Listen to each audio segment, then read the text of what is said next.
We're seeing troops amassing at every border crossing. Well, no surprises there. It was the same after Drake's breath.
It's good to have you back.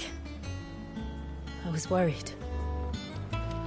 If you're desperate to know more about Waloed, Vivian's your girl. But if I were you, I'd be heading straight to my bed. Not bad for a boy from the Imperial Barracks, eh? Welcome to the Patron's Whisper. Here's everything we've received and everything promised.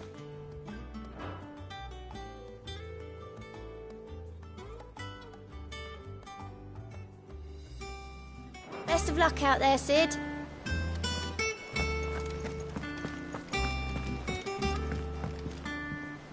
Ah, the conquering hero returns. And with hardly a scratch on him. I may have picked up one or two. Well, the fact that you came straight to me instead of visiting our resident physiker suggests that you picked up something more important. A scent. The scent of Waloeders. The very same. But whatever plans Kupka was hatching with the Royalists, he took them to his grave. As did his men. Slaughtered by the orcs who'd taken over the Fang. Orcs, Vivian. I've never seen such creatures in Storm before. The Waloeders must have ferried them over from Ash, but why?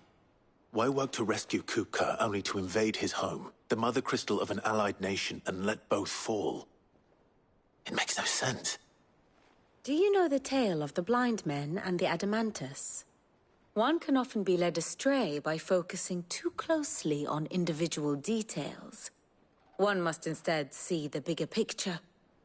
And what bigger picture is there than my map?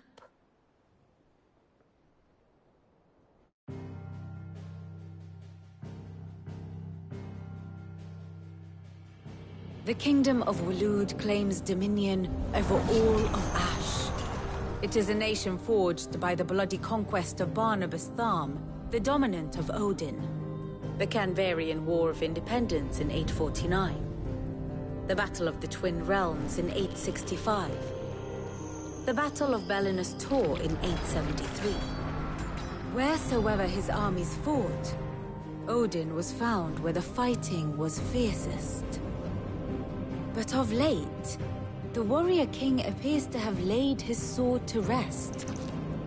Battle rages for control of the crystalline dominion. Yet Tharm sends not a single ship in support of his Dhalmekian allies. Meanwhile, the Blight ravages great swathes of Ash. Yet warlike Waloed shows not the faintest interest in laying claim to untouched lands. So why go to the trouble of sending an army of orcs into the heart of Drake's Fang, only to make no attempt to claim the Mother Crystal for Waloed? It can hardly be for lack of men. Tharm's armies rival any in the Twins. No. we have not seen the last of the Waloed standard. Odin will ride again. It is but a question of when. And on that day, who will be trampled underfoot?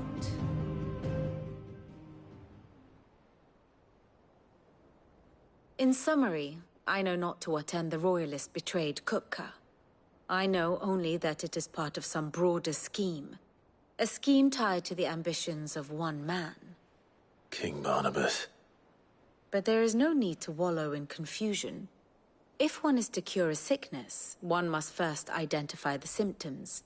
And your Lord Uncle has volunteered to do just that by keeping an eye on the Royalists' movements. He's really throwing himself into this. Indeed he is. Which means all that remains for us to do is await his reports. Well, not quite all in your case. The people of the Hideaway must hear the news. Justice has been done. Hugo Kupka is dead. The wounds he left that night are still raw.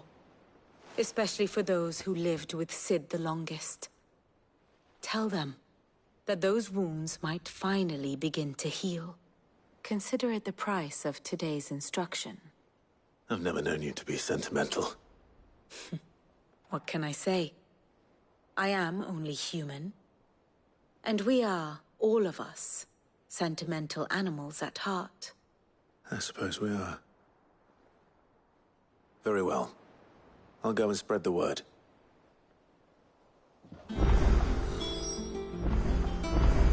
Here for another of my lectures?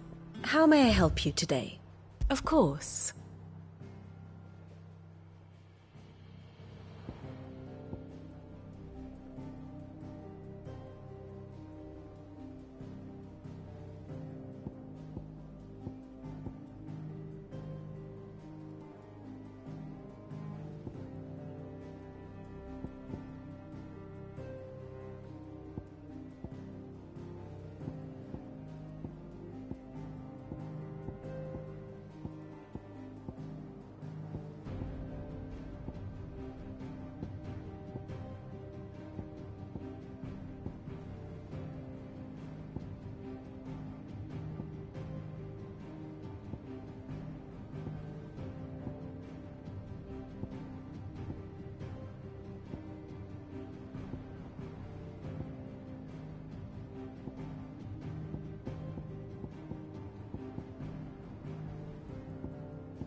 One must understand one's place in the world.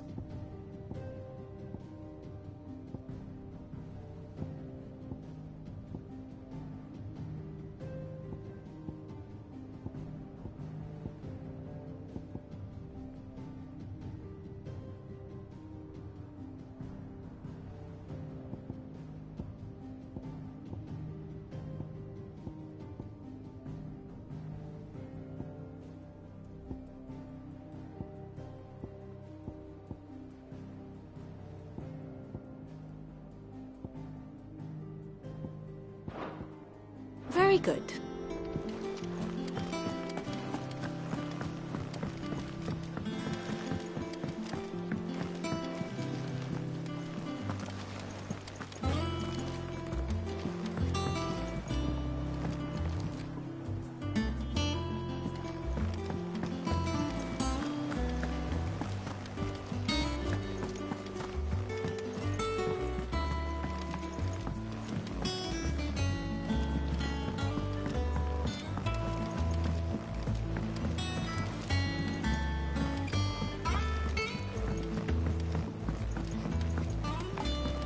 Good to have you back.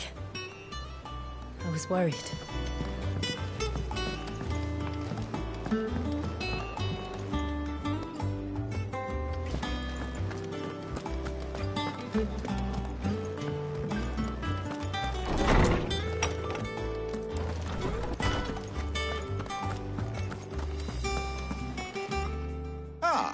Clive, have you come seeking the gift of knowledge? No. To share mine, actually.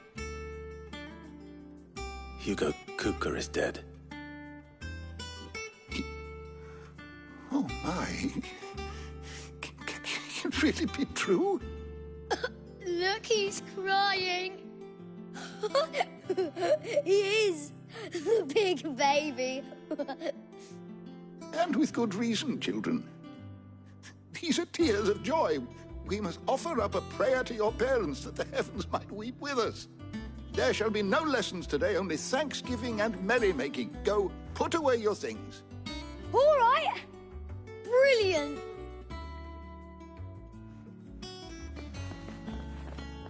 Finally, a new dawn has broken. It has. Thank you, Clive. I cannot wait to share the good news. Hippocrates. After Kupka fell, Ultima came to me. I need to know what he is. Have you learned anything? Alas, no. And not for want of trying. I have scoured nigh every historical tome in our collection and found nothing. Not even the sort of conspicuous absence that might suggest a concealment of fact. One is almost tempted to conclude that such a creature never existed. But I saw him. With my own eyes. I don't doubt that you did. Alas, it seems you are the only one who has. To others, he reveals naught. We see only that which he leaves in his wake, like some terrible force of nature beyond the ken of mortal man. A bringer of death. Whether the Ultima you met with was the being itself, or merely another projection of its power, I know not. But until I do, my investigations shall continue. Thank you. It means a lot.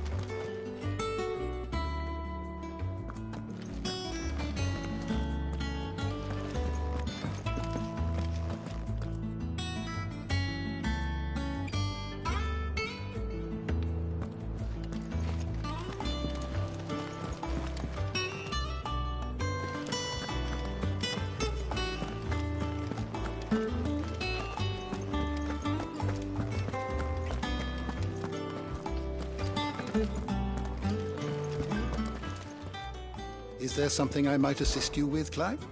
I don't believe you've read this particular chapter before. If you have a question for me, I should be happy to answer it.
door to the shelves shall ever be open.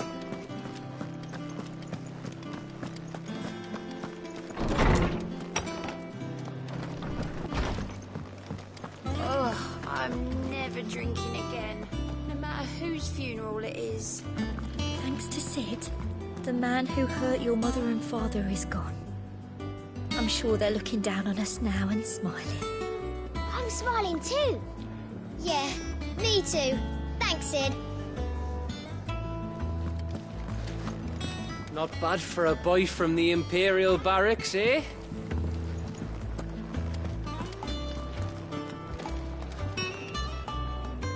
Well, someone looks pleased with himself. It's true what I'm hearing, then. Nothing escapes you, Lady Karen. It's true. Kupka is dead. No more looking over our shoulders, then. Good. I'm starting to get a crick in my neck. Don't let it go to your head, though. Is it business or pleasure?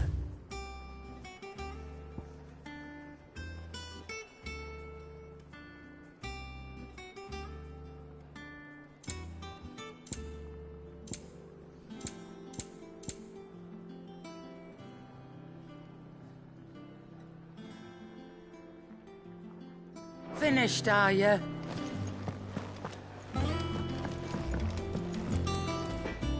Blackthorn, do you have a moment? What is it? I'm busy. I wanted to tell you that Hugo Kupka is dead.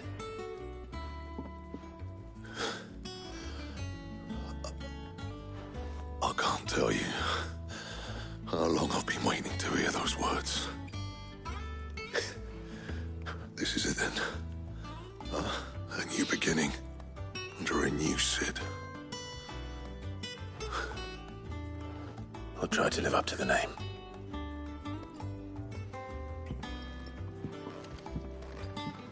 Right.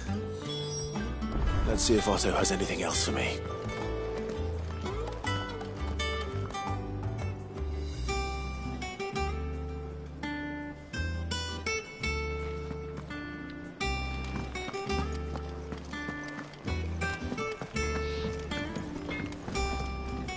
What do you need?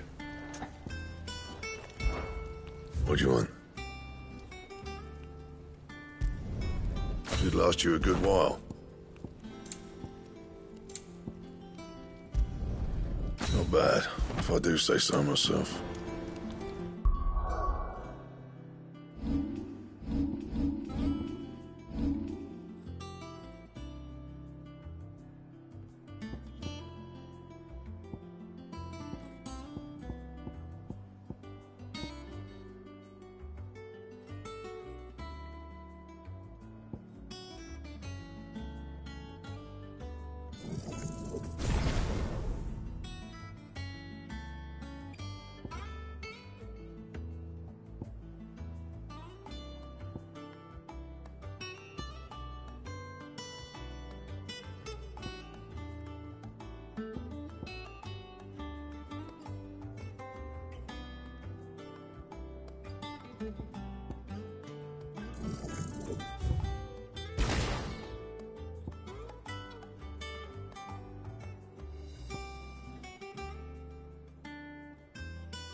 Crack the crystal too? You're joking.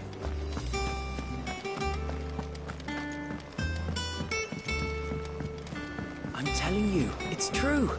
I heard it from Otto's own lips.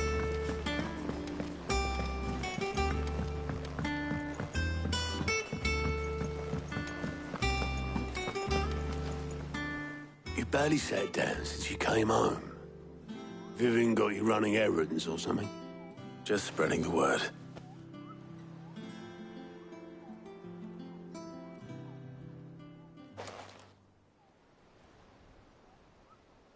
So, the Professor's got a soft side, has she? I'd never have guessed. No. She was right, though. Everyone was glad to hear the news. Ah, but you ain't told everyone. I can think of plenty of friends back at the old hideaway who'd sleep more peacefully for knowing. Not least of all Sid. You should tell him. You're right. I should. And I will. Well, when you do, be sure to take Mid with you. She's been going at it hammer and tongs down in that workshop of hers, trying to do her father proud. I can't remember the last time she visited the old sod's grave. Very well. I'll suggest it. Don't think Mid's been to visit her old man's grave in years. So take her with you when you go. Let Sid see his daughter's face. If he can recognize it under all the grime.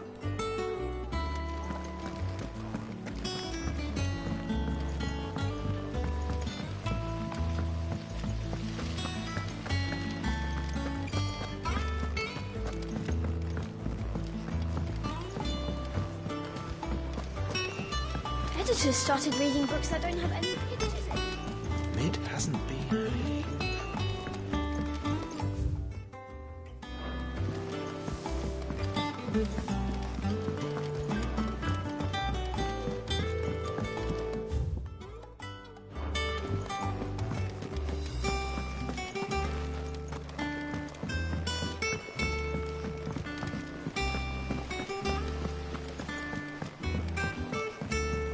Think Mid might need some help.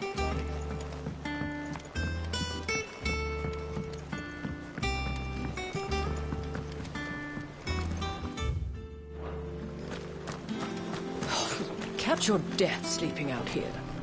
I know.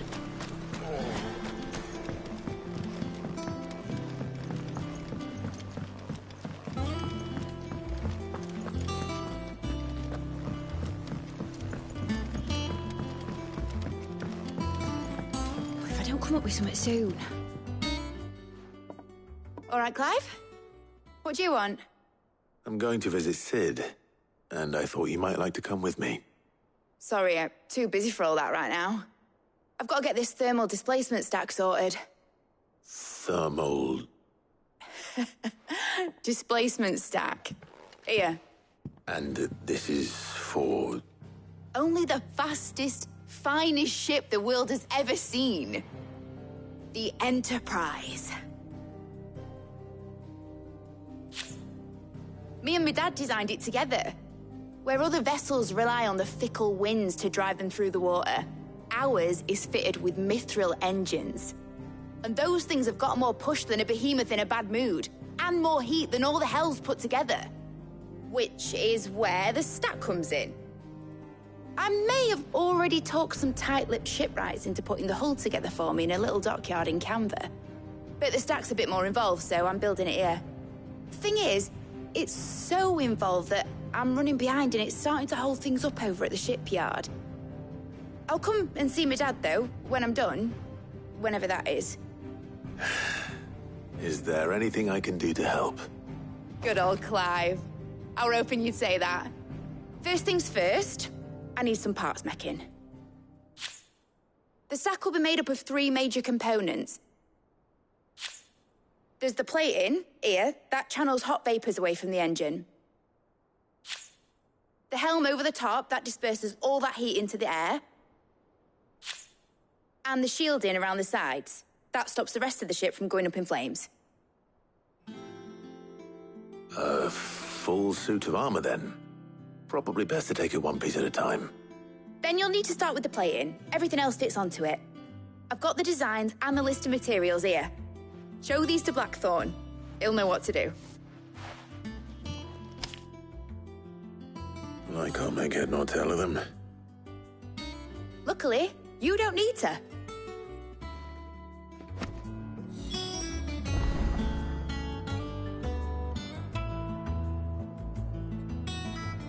The engine plating's basically just a very efficient conductor. Create a thermal gradient across it and the heat radiates outwards, which... You know what, just show the plans to Blackthorn. He'll know what to do.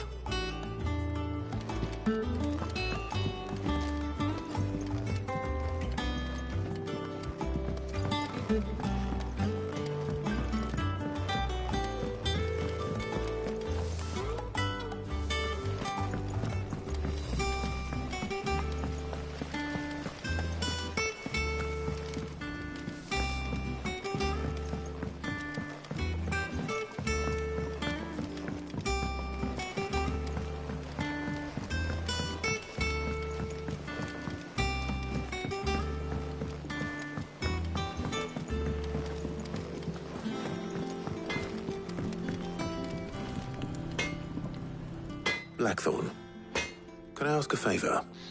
Out with it. It's for Mid. This my last chance to say I'm otherwise engaged. I'd spare myself the arseache. Go on then. What is it this time? She said you would know. Here.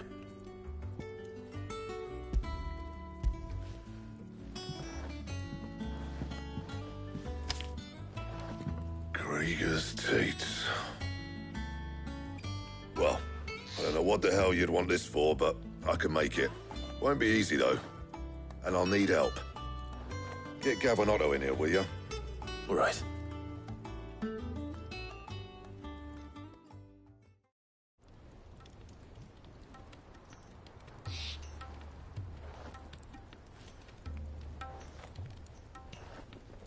So Mid's roped us all in here again, has she? Typical. Still, if that's what it takes to get her to visit Sid's grave, I'll do what I can. And, what is it we need to do, exactly? Take a look at this. It's this plating. The usual sword grade steel won't work. We need something that can get very hot, very fast, and still keep its shape. That means an alloy. Something that won't break or buckle at the temperatures she's talking about. Which is where you lot come in. I need materials, and I've got my work cut out already. You'll have to fetch them. Now, there's a special kind of sand I'm after that you can only find out in the Velcroy. Stardust, they call it. As for the rest of the stuff, my usual supply should have it in stock. It just needs buying and bringing back here. Well, we'll get it done quicker if we split up. One of us should probably give you an hand coating the sand. And the other can go and get the rest from this supplier. Right then. Well, make your minds up who's going where, and we can get this over with.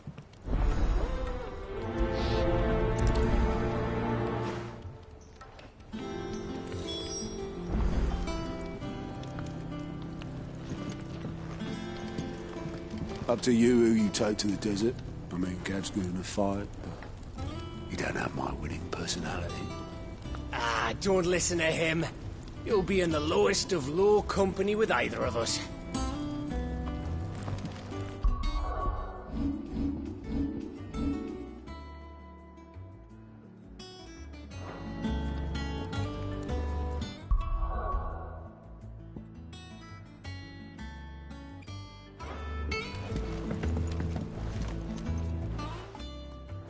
You going after the Stardust then, are you? Which one of these two lucky souls is going with you?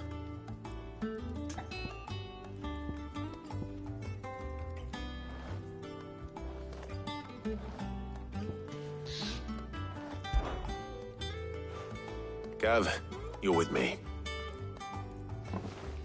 All right, then.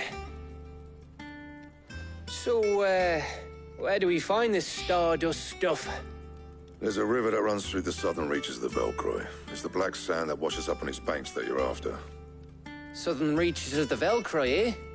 That's down past Dalamil. I'll go and scout the place out. See about hiring us a wagon to bring the stuff back to. All right. I'll meet you by the river. While you're off having a paddle, I'll pick up the rest of the stuff from Blackthorn's supply. Take care. You two, eh? Don't go letting him fleece ya. Fleece me? I'd like to see him try. In your own time.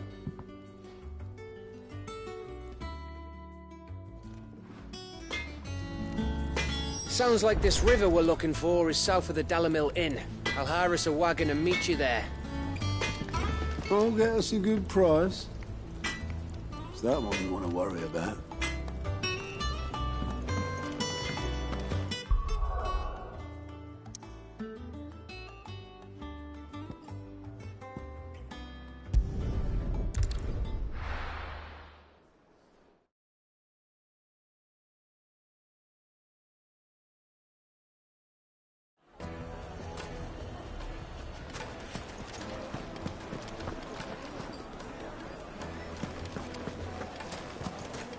The most fragrant herbs. Now there'll be none to match.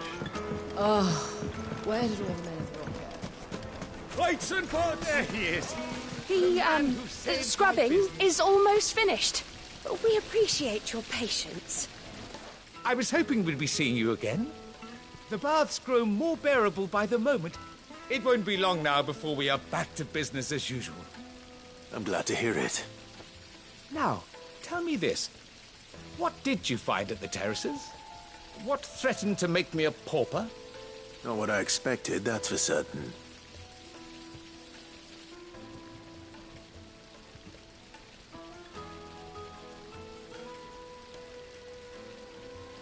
You tell a fine story.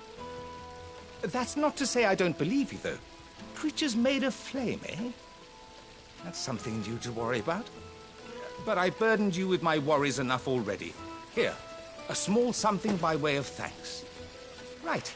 It's high time I got back to work. With a little luck, the day might yet be salvaged.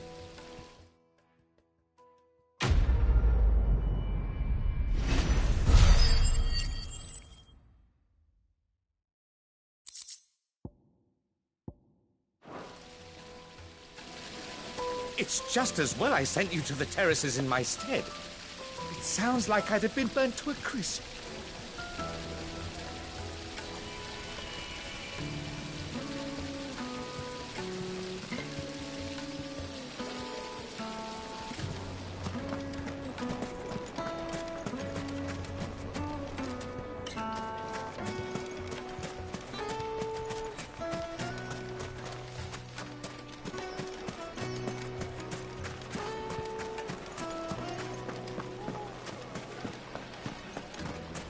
Made from the stoutest stoneware.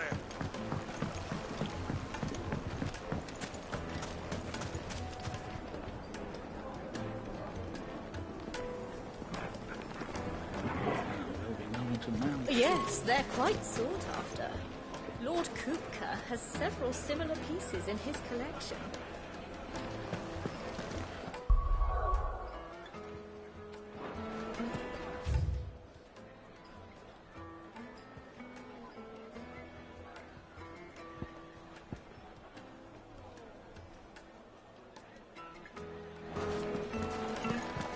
My carpets have pride of place.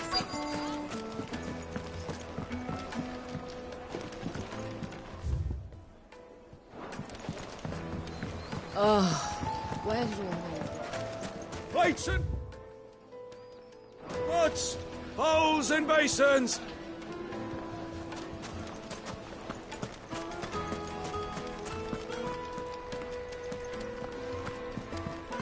Won't you come and play, handsome?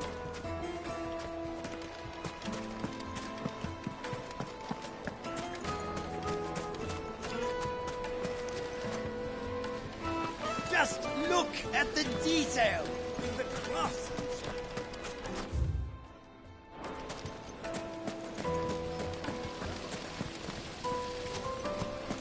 Made from the stoutest stoneware.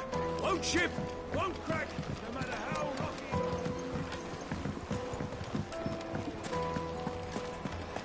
It would make a The finest fabrics, fresh from the capital.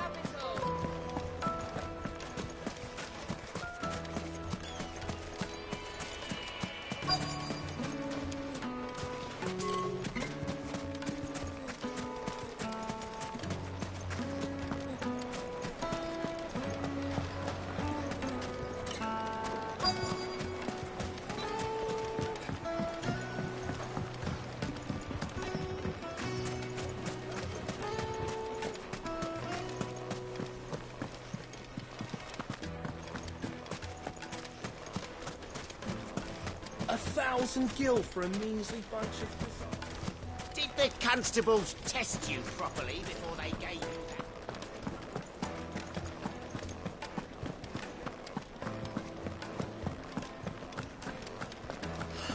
that? I need a drink.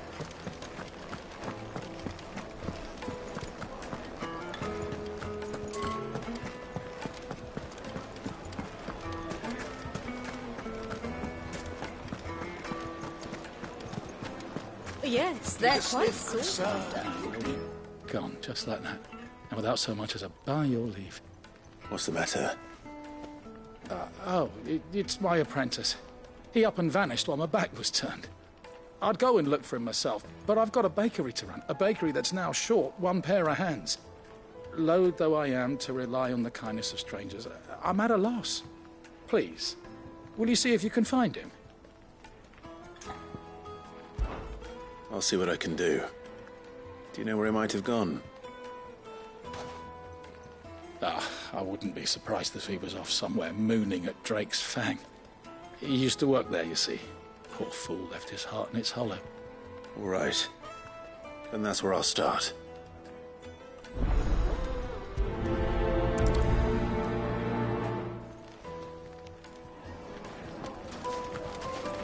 I can't say I understand that boy's obsession with the Fang.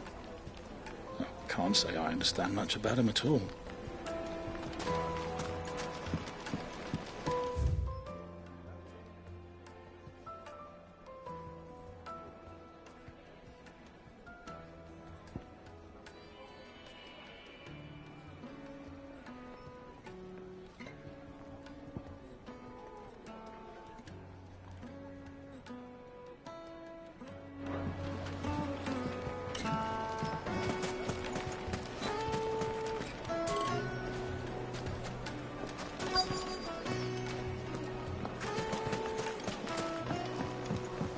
Oh, where's your milk? Plates and pots!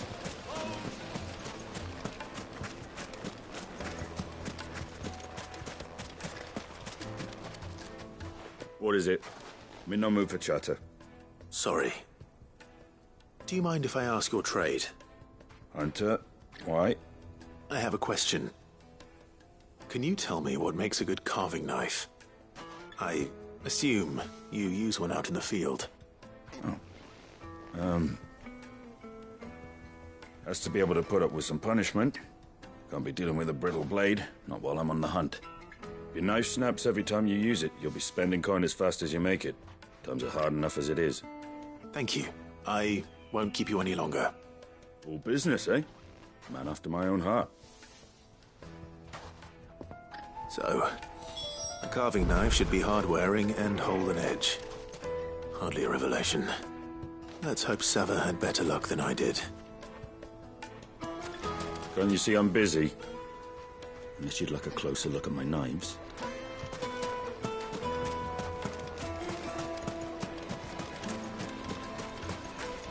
Silver platters!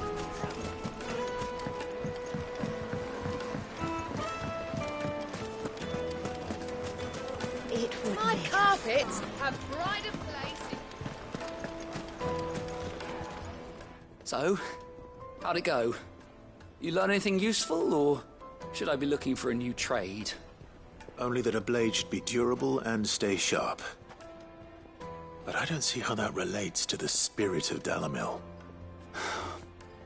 I didn't have much luck either. All the cook said was that he needs his knives to be light. Too heavy and they do his shoulder in. So we're no better off than when we started. Perhaps Lubor didn't mean anything with his Dalamil remark. But that can't be right. I've bandied enough words with the man to know that he chooses them carefully. No. We must be missing something. Something right in front of our noses, most likely. No doubt you're right, but I have to make a start soon. I can't put off making this knife forever. Agreed. Lubor wouldn't like that much. Right. I've been trained to work iron. The cheap stuff, mind. But it's hardy enough if you don't hammer it too thin, and it sharpens up nicely with a bit of effort. Trouble is, it's either durable or it's light. Meaning someone is going to be disappointed. Forge Master Lubor, probably. Is there no one else you can turn to? Someone who knows their metals, perhaps? The other apprentices know better than to help me with my test. But maybe there is someone I could turn to. A merchant, a favourite of Forge Master Lubor's, who sells metals to tradesmen passing through the Valcroy. I bet she'd know a thing or two.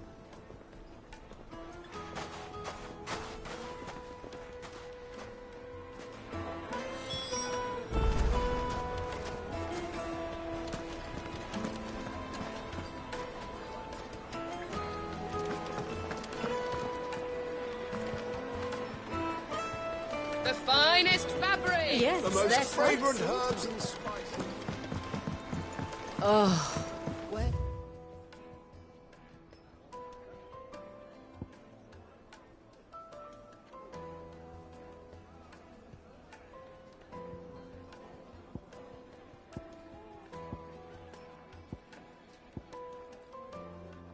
Where the men of the rock go? Probably ran out of fuel.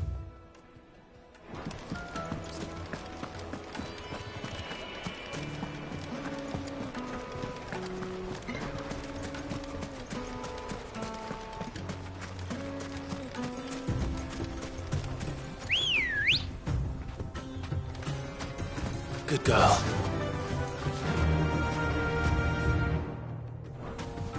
Fly, Ambrosia.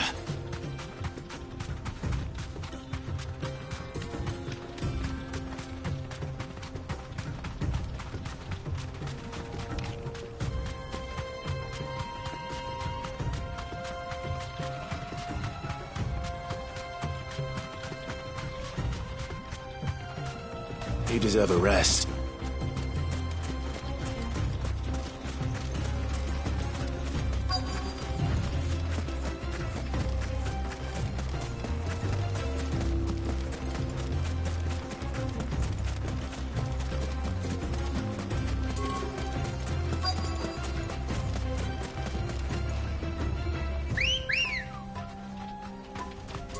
Come on.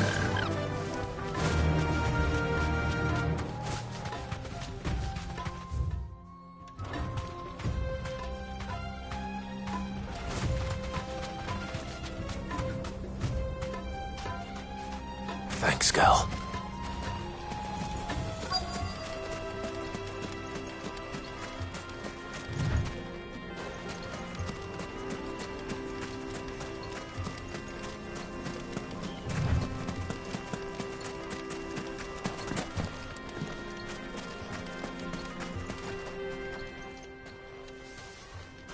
Any luck? Or will you be needing help with your bags? Well, I asked her, but... you tell him. If you're looking to make a knife that will impress a master like Lubor, there are options. They're just not that viable. Featherlight adamantite knives will get passed from generation to generation, never needing so much as a lick of the whetstone. But adamantite ore is unique to ash, so it doesn't come cheap. And it's beyond my skill to handle. Unique to ash. Are there any materials unique to Dalamil? Something which could be mixed with iron to refine it. Make it lighter. What are you getting at? You said that Lubor trained you to work iron. Then that's what he'll expect you to use. But he would have known that it would either be too heavy or too brittle for a carving knife. Perhaps his Dalamil remark wasn't a riddle, but a hint. If it's cheap metal you're using, then there's always limestone, I suppose. Folk first settled Dalamil to get at her mineral deposits. And, if you know the trick, it can be melted down in the furnace to drive out impurities from low-quality iron. Bloody hell! That must be it! I don't suppose you know the trick, do you? It's hardly my speciality, but I've been around enough blacksmiths to know how it works. Looks like I've got some learning to do. Clive, I hate to ask after all that you've done for me, but... Limestone? Fine. I can hardly abandon you now. Besides, I want to know if this is the answer to Lubor's little riddle. I can't thank you enough, Clive. You'll have no trouble finding limestone over in the terraces. The place is bloody made of it. Then I suppose I'll meet you back at the forge. Right you are. I'll see you shortly. So, do you crush it up, or just throw it in the furnace?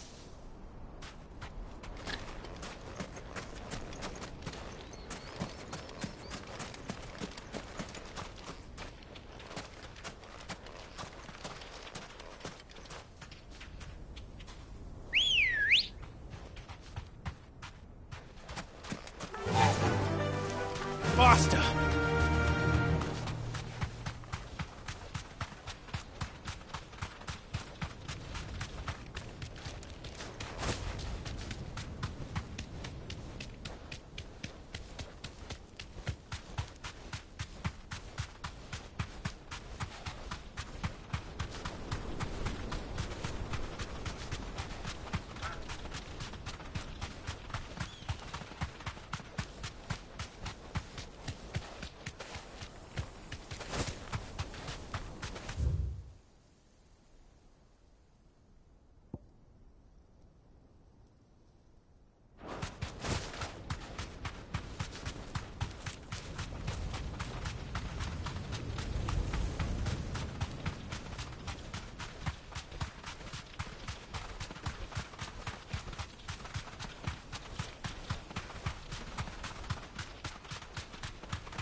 Be safe.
The most fragrant herbs and spices. Oh, well done, men of rock. Made from the stoutest stoneware.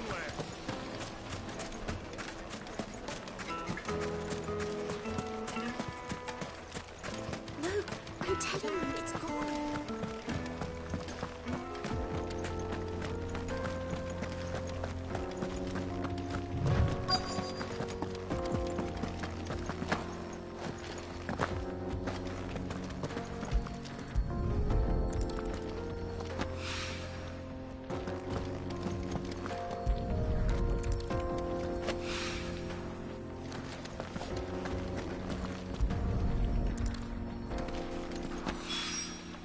One rock looks a lot like another. But hopefully this is what Sava needs.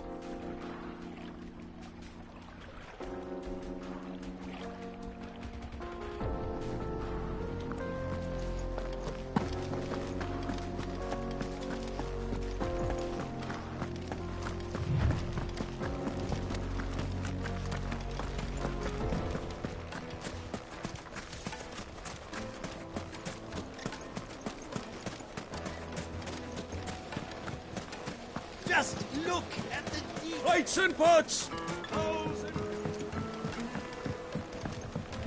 Light meat and dark.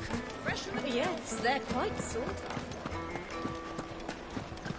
Master Lubor says Drake's fang has fallen. I wasn't sure how much you'd need, but I hope this is enough.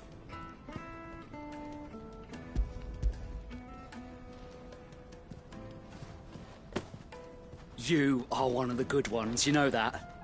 You and that merchant both, she's got quite a gift for teaching that one.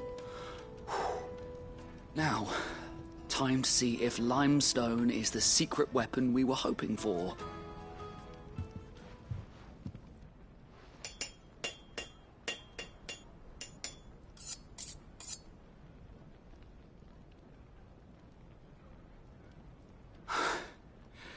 That'll do, I reckon.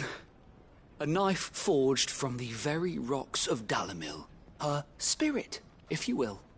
It's a fine-looking blade.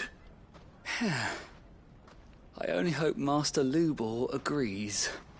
That sounds like my cue. And just as well. I was getting tired of waiting. I'm sorry, Forge Master Lubor. Let's take a look then, shall we? First things first, Sava, do you think this is a carving knife worthy of the fine people of Dalamil? I'd like to think so. But what do you think? What do I think indeed? It's sharp-ish, but it won't last long with hard use. And it's heavy. heavier than it should be. You might not think it just to hold it for a moment, but sell that to a cook and you'll never hear the end of it. It looks like someone paid a visit to the terraces. The limestone was a step in the right direction, granted, but one that still leaves you short of the mark. And I was so certain I had it all worked out. I don't know who you found to teach you that little trick, but it certainly shows initiative. Next question. How much do you think I would charge if I'd made this? Well, if it took you even a fraction of the time it took me, I would say you could demand a heavy purse. And who would be able to pay that? The butcher? The hunter? The cooks over at the inn? Dalimil is home to humble traders, not wealthy lords and ladies. Rule number 1 in any business, Sava: know your customers. Yes, Forge Master. This is just about passable. But only just. I'd say you're worth keeping around a little longer. Starting tomorrow, you'll have an anvil of your own. I will. Thank you. I was wondering, what would you do if you were asked to forge a carving knife? I'd do what I always do. Ask who it's for. If it was for the butcher, I'd make sure it holds an edge. For the hunter, I'd make it as tough as Titan. For the cook, light as a feather. And for the nobleman, I'd make it cost an absolute fortune. There goes a master, all right. It looks like congratulations are in order. I couldn't have done it without you. So much for the Forge Master's riddle, though, eh? The spirit of Dalimil had nothing to do with limestone or anything much at all. Meaning, I had you run around for no good reason. You've passed your test. That's all that matters. You'll have a forge of your own in no time. And when I do, I'll craft you the finest carving knife you have ever seen.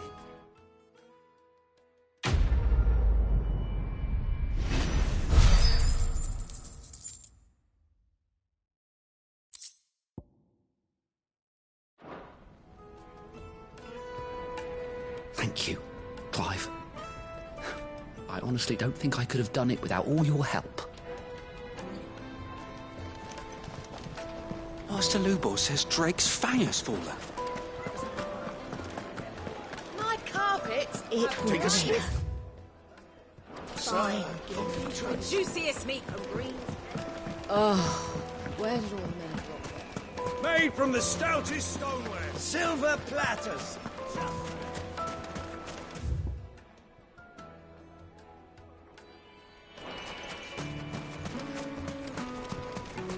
No, I'm telling you. It's gone.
Excuse me. What do you want? The baker sent me to find you. I am a sorry, selfish sod, aren't I? I'm certainly not a baker. Master must have ruled the day he took me in. Time was the sight of the Fang used to calm my nerves. But now look at her. I take it you missed the Mother Crystal. I hated her, but she was all I knew. Worked her mines for years. And when she shattered, part of me shattered with her. I had to trade my pickaxe for a rolling pin, but I'm no good at baking. Every loaf I touch collapses. My bread's as hollow as I am. She was the only thing that could fill the hole inside me. Oh, I loved her, damn it. But now she's gone.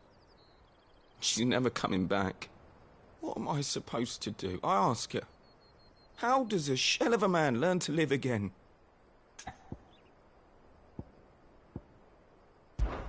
Try to remember the good times. Do that, and the Mother Crystal will be with you no matter where you are. Even in the bakery. What a fool I've been.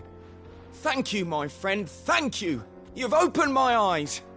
I have to get back there right away. Farewell!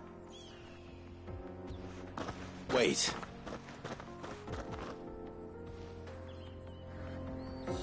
Suppose you won't be needing an escort then.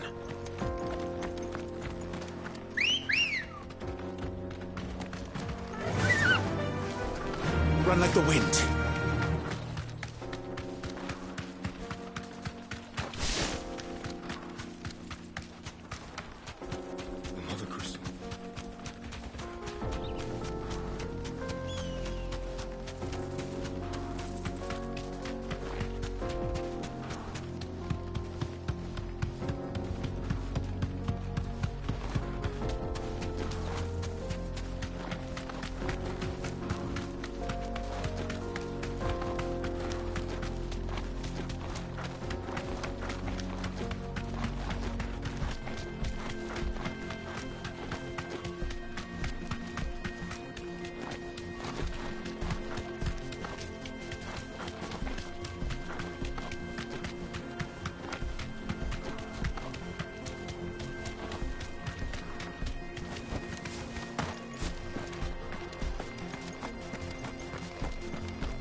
No, I'm telling you, it's gone.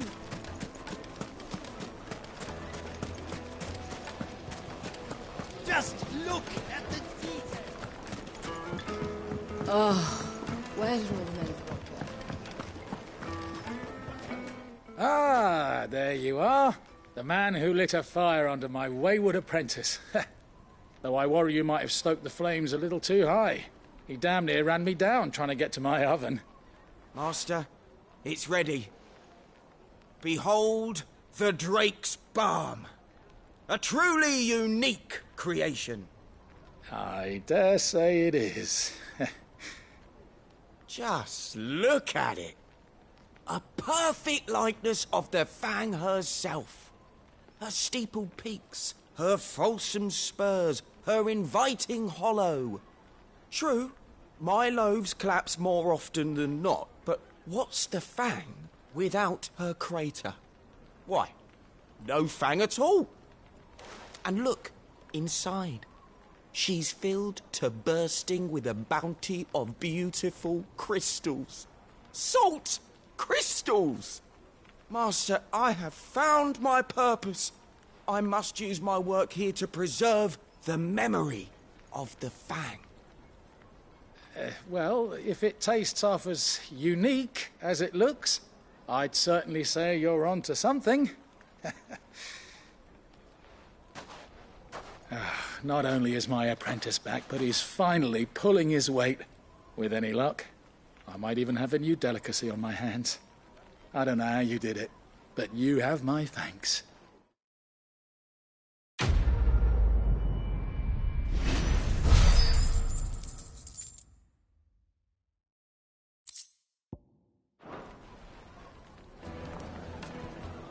Now, Dusan, I know you're keen, but do you have to use the good salt? Leave some for the rest of us. Sorry, Master. I'll go and get some more later. The juiciest meat.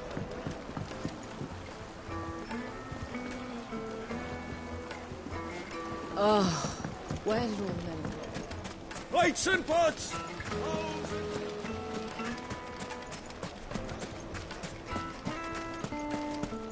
Did the constables test you properly?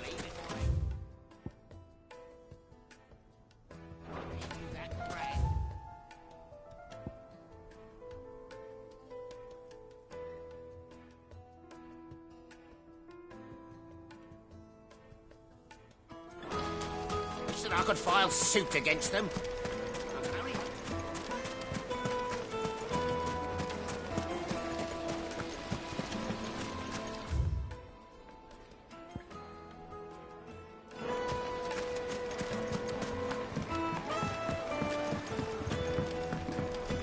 Now, Dusan, I know you're keen, but...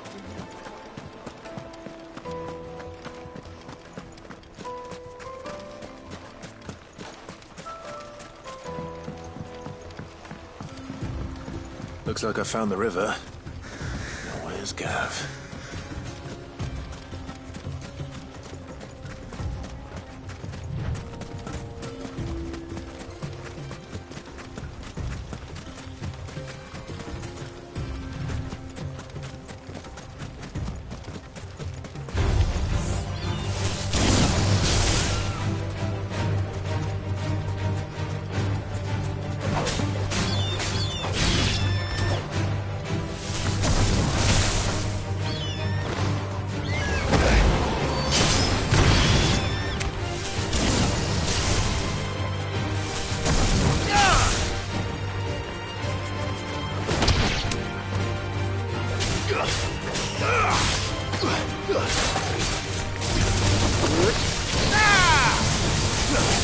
It's over. Farewell.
There was a time this path was guarded day and night by Lord Kupka's men.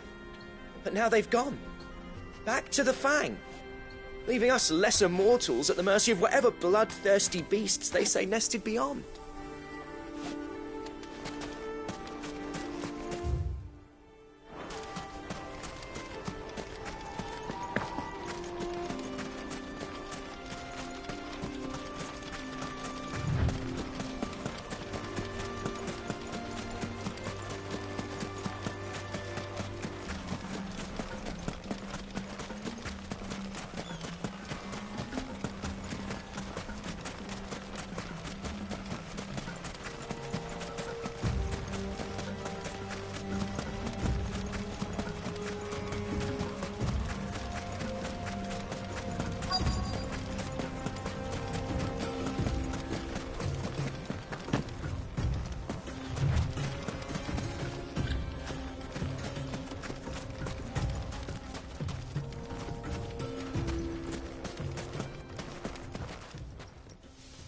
Sorry to keep you, Gav. Better late than never. I've had a quick scout about, and I reckon round here's our best bet if we want to grab as much of this Stardust stuff as we can. Don't know what Blackthorn's planning to do with it, though. I asked over in Dalamil, and they seem to think it was worthless. But if Stardust is what Blackthorn wants, Stardust is what he'll get. There's plenty of this stuff lying about, just begging to be bagged. Then let's get bagging, shall we? We shall. Race ya.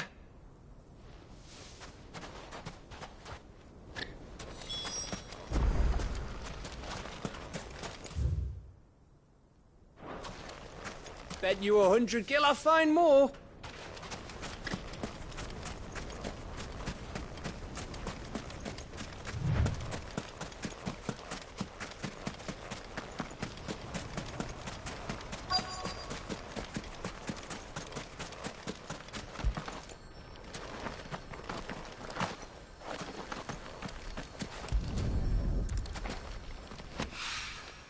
So this is Stardust.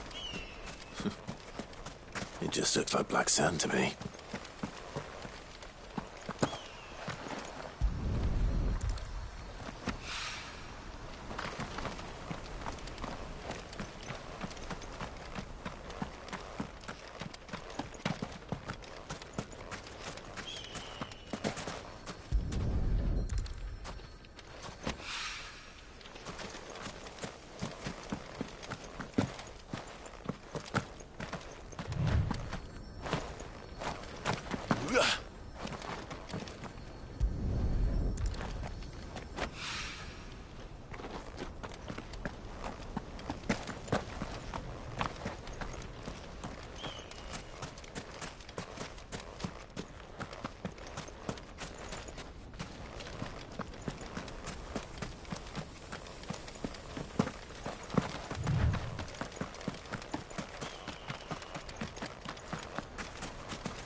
That should be enough for now. Let's see how Gav's getting on.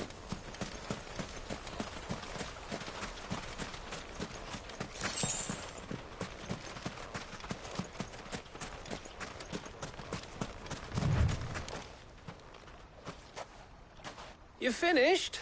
How much did you get? Enough. I hope.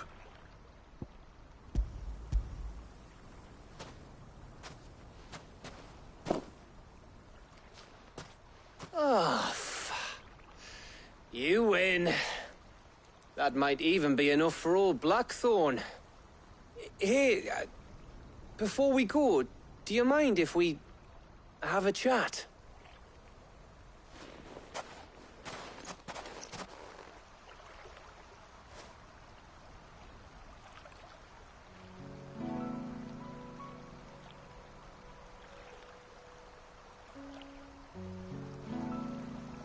Feels like ages since we had the chance to talk. You know, man to man like. It does, doesn't it? Back when you first took Sid's name, we were talking all the time. Working out what to do in that. There was a lot to work out. And there still is. Those shoulders of yours starting to feel the strain. Hardly ever see you around the hideaway nowadays.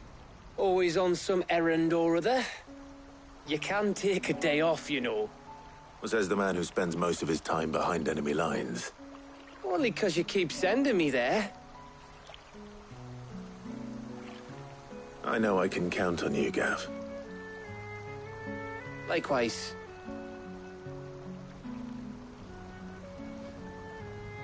So you keep sending me wherever you need to, and I'll keep going. Safe in the knowledge that I have a home to come back to. Thanks to you.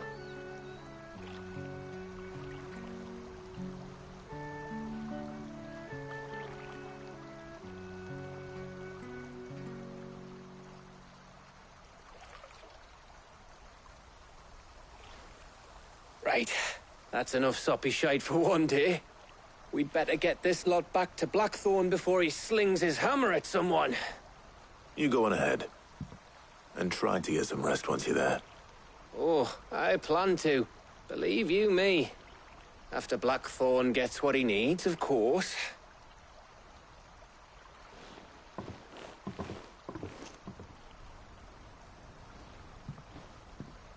Right. Ready to go home, boy?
Good day to you.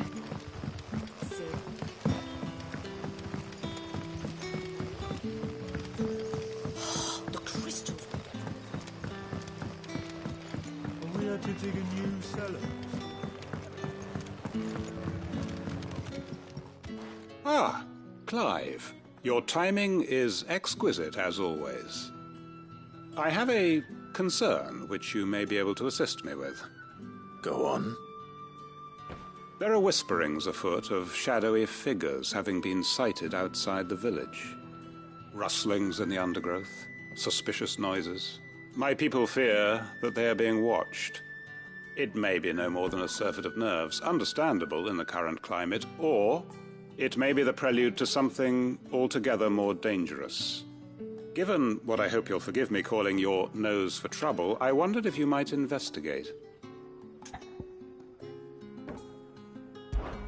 Of course. Excellent. You might begin by speaking with the good citizens of Lostwing. Listen to their tales, and make what you will of them. All right. I will.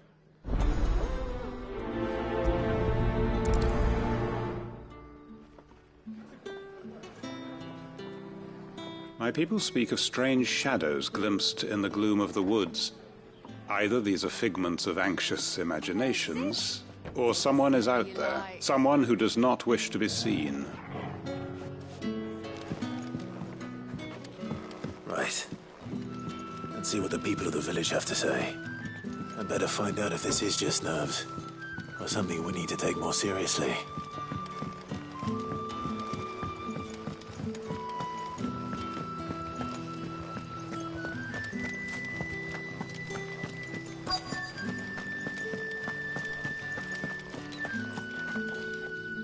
Do you have a moment? There's talk of suspicious figures in the woods. Have you seen anything out of the ordinary? No, but I've heard something. Sound of scraping metal, like someone sharpening a sword. Where was this? In Lorbert's Pass. Was out foraging for herbs when I heard it, screeching out from between the trees. Ran back here as quick as my legs would carry me, and I ain't been back since. I see. I'll look into it. Thank you. I was in Lorbert's Pass when I heard it. Sounded like someone whetting a blade, ready to slit my throat. Put the wind right up me, it did. Seems Lorbert's Pass is our best bet, then. What do you say, Torgal? Shall we go and investigate?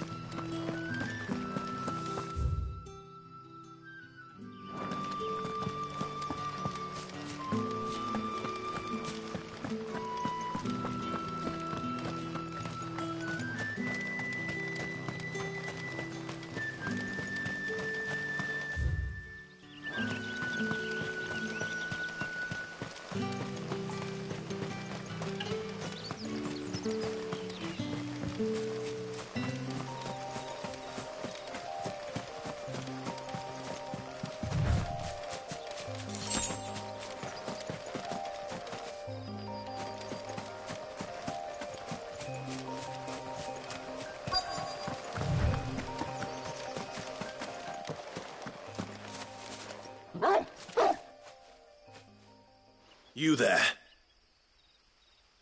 Fuck! He's seen us. Get them before they escape! Black Shields. Here. What the hell are you doing here?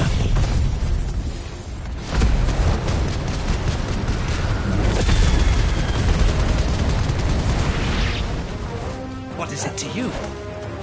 Not that we give a damn. What matters to us is that you don't leave here alive.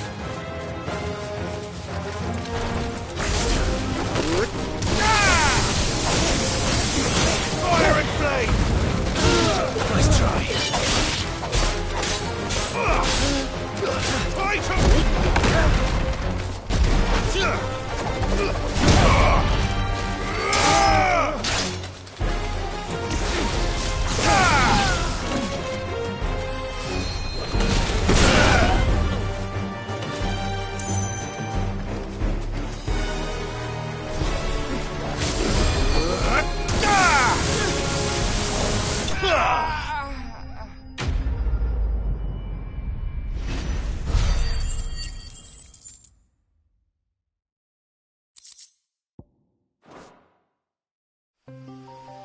Why were they here? Are they planning an attack on Lostwing? I need to warn Quentin.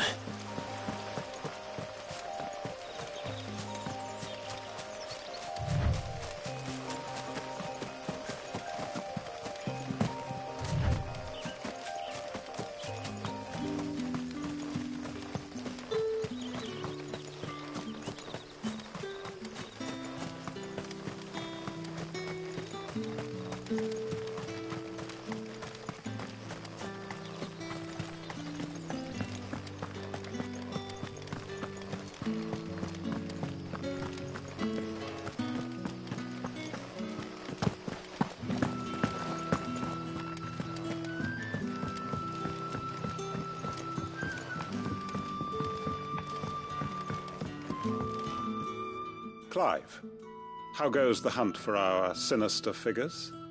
I found some Black Shields hiding near Lorbert's Pass. They're gone now. Black Shields. The Empress's former bloodhounds. Though they serve another master now. One who means to root out and destroy both me and those I care for. And it would appear the pack has finally caught the scent of its prey. Damn it all. I had hoped I would have more time than this. More time to prepare. But if we are cornered, we have no choice but to bite back. And bite back we shall. I'm sorry. You're going to need to explain. Who did the Black Shield serve now? And why would that person want you dead? Because I want him dead. Who? The former Lord Chief Justice of Sanbreque. All that I have built here is for him. I don't understand. Why him? Why Lostwing? I suppose it is better that you know the truth. I was a member of the judiciary once. So sickened was I by the injustice of this world, I swore to fight it. And fight it I did, in my own small way. I saw more than a few corrupt officials condemned to the very cells into which they had thrown blameless innocents. Men to whom the law was but a scourge to turn against the powerless. And throughout, it was the Lord Chief Justice who backed me, who was my one true ally in the quest to see justice done. So what changed? I discovered that he hunted bearers for sport. I was a fool to think he shared my hatred of venality and vice. His support for me was no more than a facade, a means of ridding himself of his rivals, a mask to hide the rot beneath. I filed suit against him immediately. His response, however, was rather more visceral. He had my entire family slaughtered. And he faced no punishment whatsoever. I lost everything. My loved ones, my livelihood, my position, the faith I had once held that any modicum of justice might be achieved through the courts. So I set about enacting my own. I tracked down every soul who served him, and slit their throats myself. But the man himself proved an altogether more difficult target. With money and power come protection. And so I saw that I would need an army of my own. I came here to Lostwing and began recruiting like-minded individuals. And everyone here knows this is why you do what you do. Of course. They too have lost loved ones to the bearer hunts. Seen faultless friends sent to the gallows to spare the guilty. All under the watchful eye of the Lord Chief Justice. Our wounds are the same. And our cause is the same. We are comrades. And our revenge is already in motion. We know where he hides, how numerous and well-trained his guard. What we did not know until now, however, was that his plans may already be in motion too. Quentin. Our time is short. He may move against us at any moment, unless we move against him first. My friends and comrades, it begins. Make ready for war.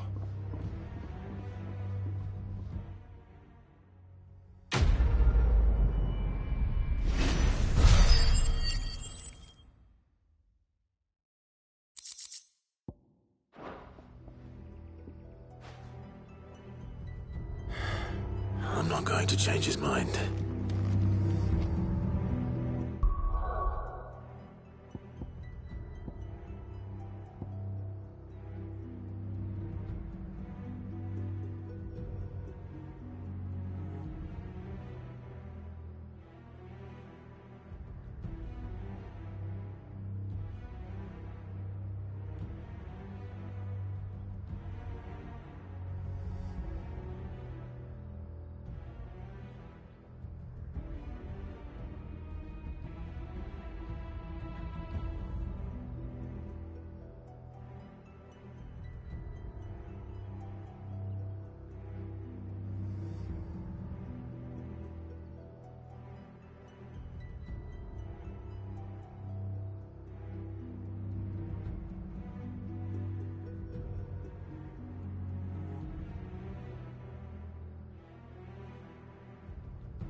Let's hope this is all Blackthorn needs.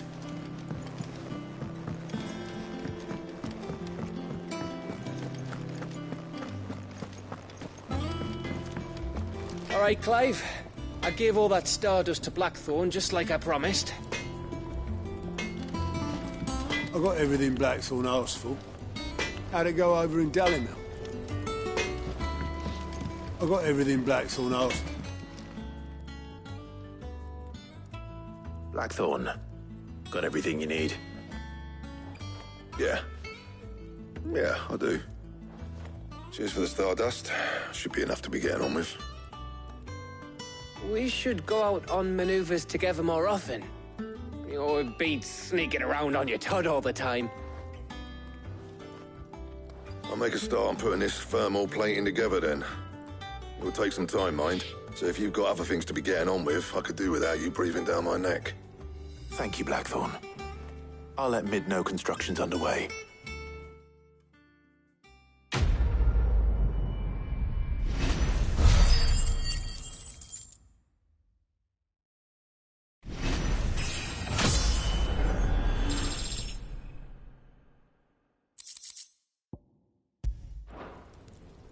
Suppose we'd better be getting back to work too.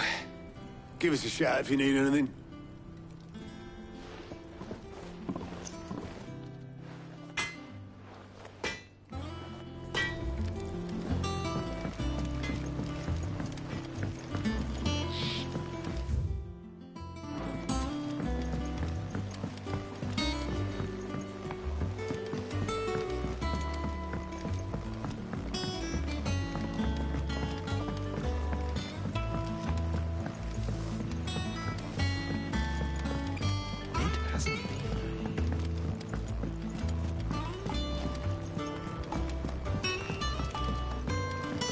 Editors started reading books that don't have any pictures in.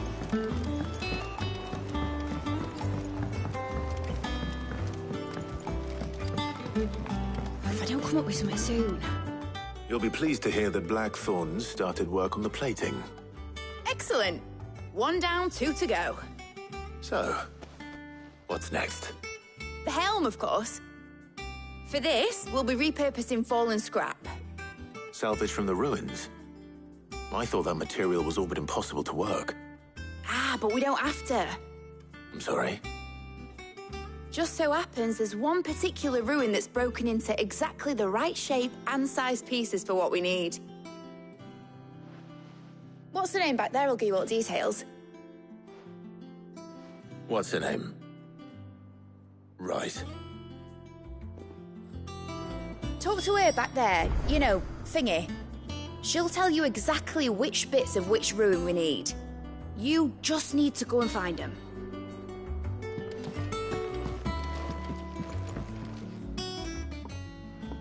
Oh, Sid, is this about the helm?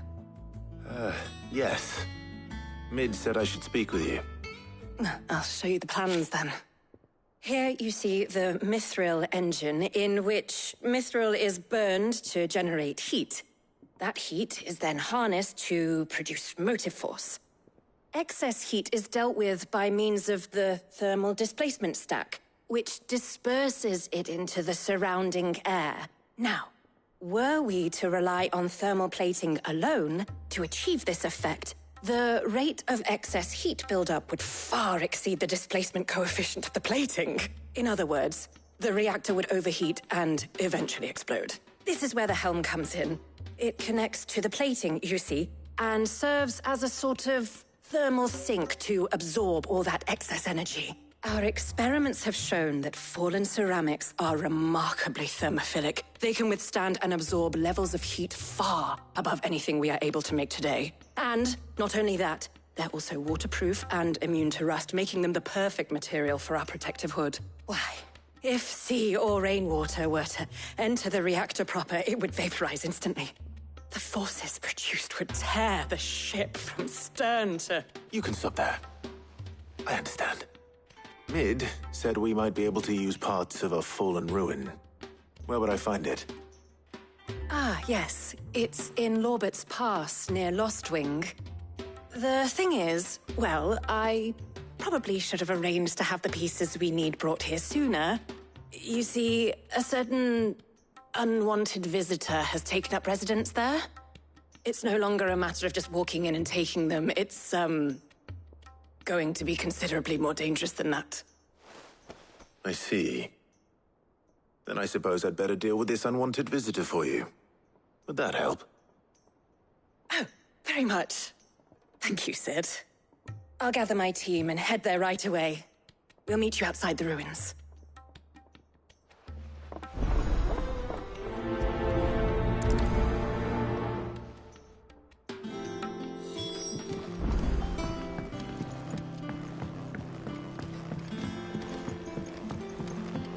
Think mid.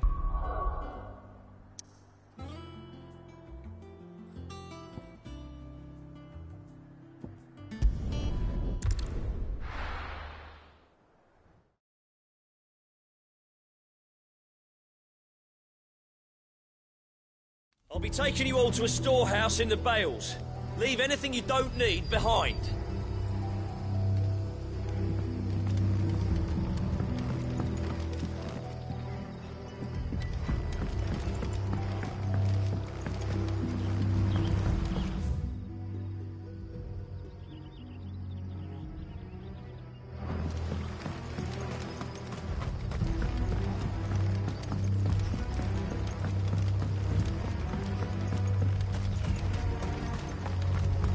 Ready?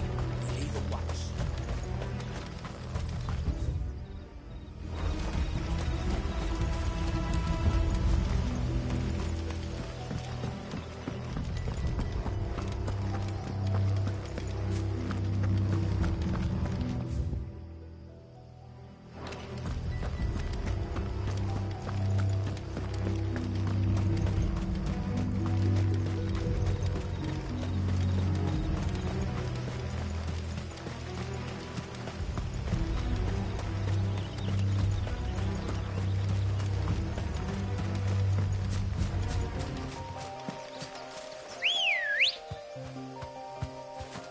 Ready, go?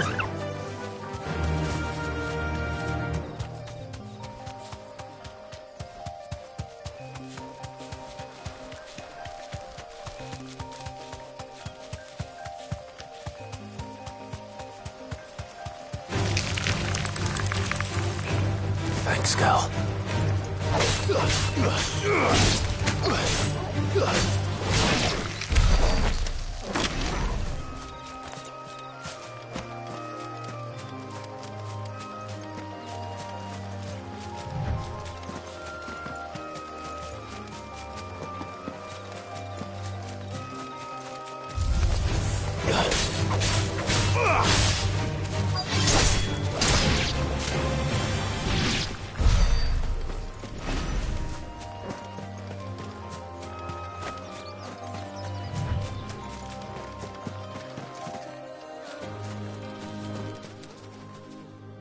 Oh, there you are, Sid.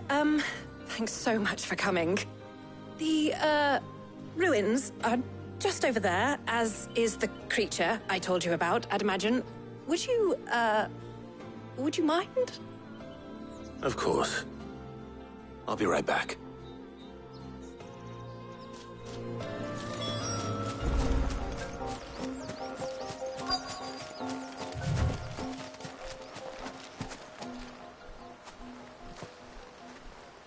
Anybody home?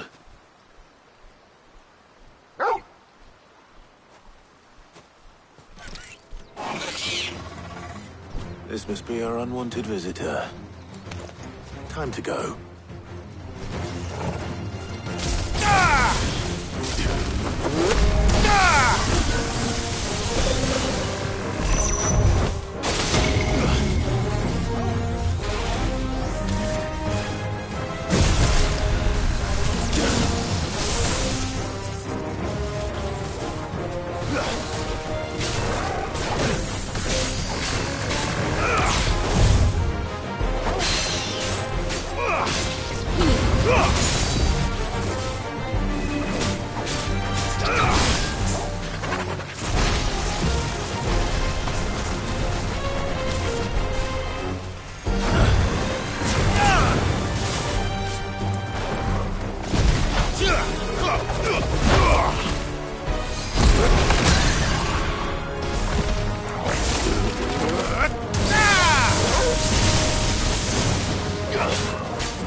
The things I do for you, Mid.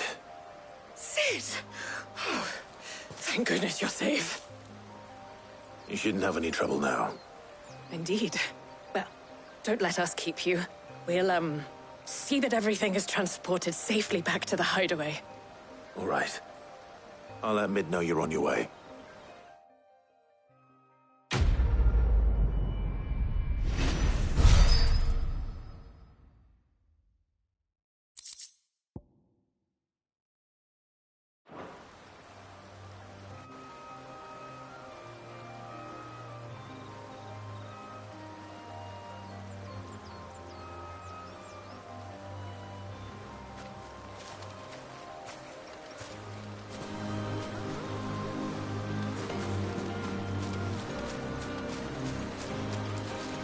Your work is done, Sid. We'll take care of the rest. Let Mid know she'll have her helm very soon, would you?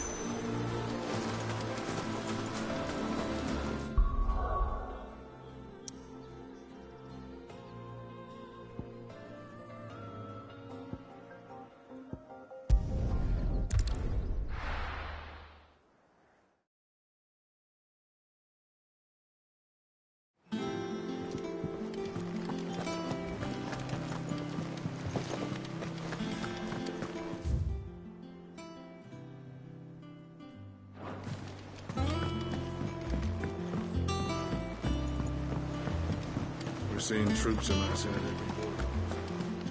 No surprises there. How may I help you today, Clive? Your benefactors are a generous lot.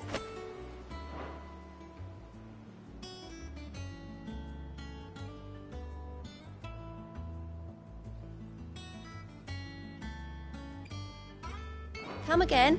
I may have more for you.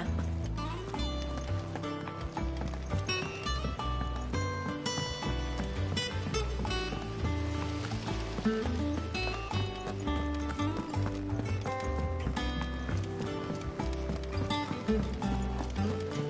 think Mid might need some help.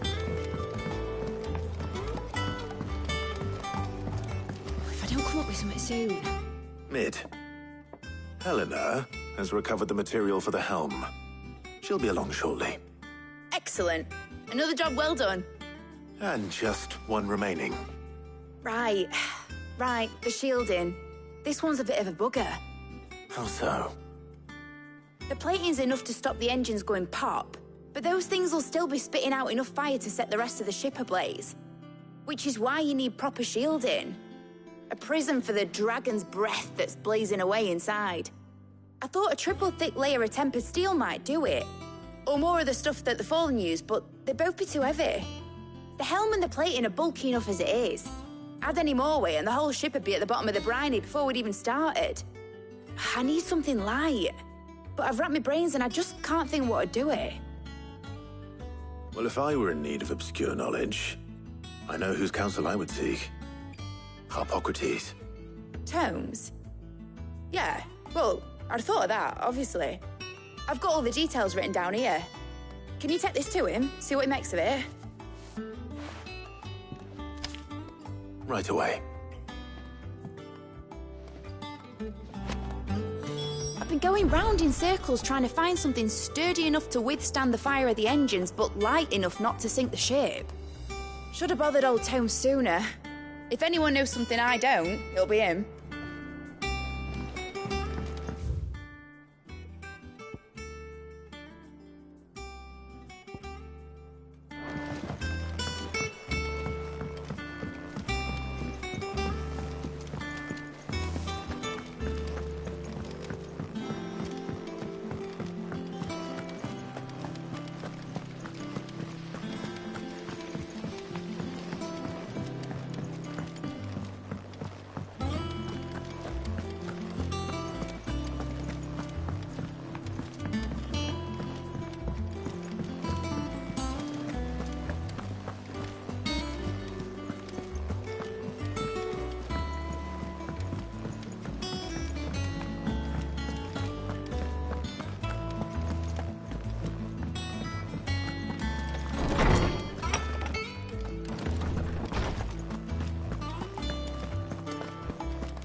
Harpocrates, do you have a moment? For you, Clive? Always. Well, actually, it's for mid this time. Could you take a look at this?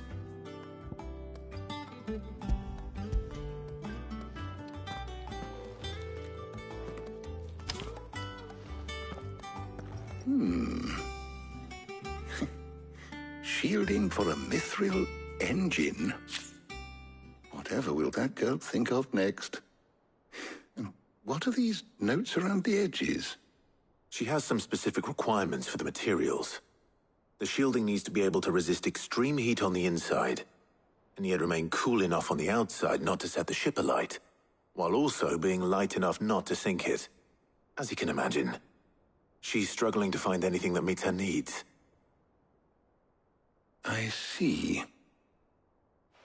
I wondered if you might know of a solution, or if you might be able to search the records for one. Perhaps it is not a different material she requires, but a different approach. What do you mean? Consider the lake we have made our home. Its blighted waters eat away far more quickly than fresh water or even brine, at timber and steel alike. And yet, we have made a home here from those very materials nonetheless. We have. But Bardolph must varnish every board twice over to keep it from rotting. And Obelus complains that without a constant supply of pitch. I see. Early Gregorian histories speak of a preparation known as moon dew. It is said to be able to resist even the most ferocious flames. Before the dragoons tamed the worms and wyverns of the realm, nobles would daub their castle walls with it in order to guard against dragonfire. So if we could recreate it... It might be applied to some material or other in order to provide the protection it requires. As to how best to apply it and to what material, perhaps Bardolph and Obelus might be of assistance. I shall speak to them and see what wisdom they might have to offer. If you would be so kind as to procure the necessary ingredients, I shall discuss the specifics of how it might be most effectively put to use with our two friends. The knowledge of the past may yet prove useful to we of the modern era. Thank you, Harpocrates. And since you're asking others to help you, perhaps I should too.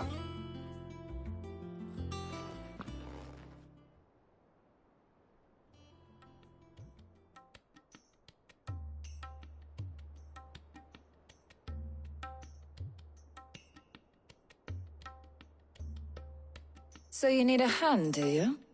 We do. I'll be heading to market for the ingredients we need. I could do with some help. And some company, too. The other can assist me in researching how best to prepare the shielding itself. Can we count on your aid? Always. Well, if Jill's game. Thank you. I am sure either of these fine young minds would prove indispensable in my research. I leave the decision as to who will go with whom in your capable hands, Clive.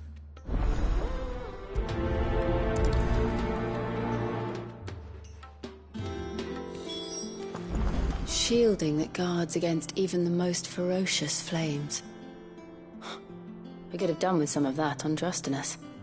I doubt I would have survived that place with or without it. A trip to Northreach, though, I think either of us could handle.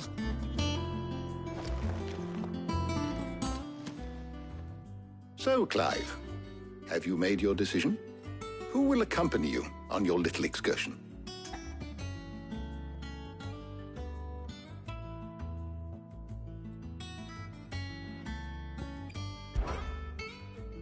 All right. So, what are we fetching? I have taken the liberty of preparing a list. Here.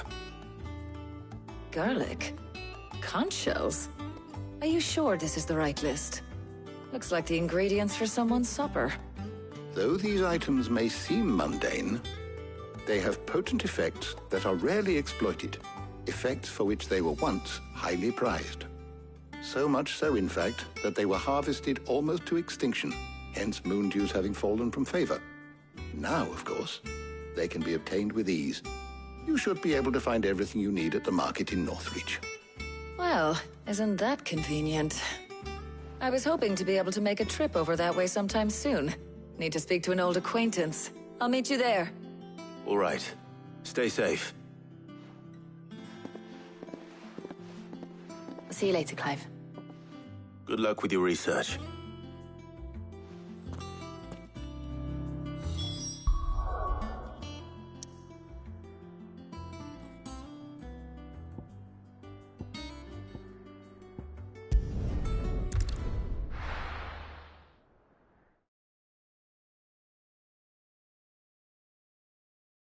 Now, where's Talia?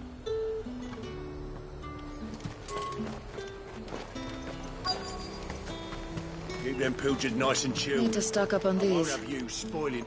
There you are, Talia. Ah, and there you are.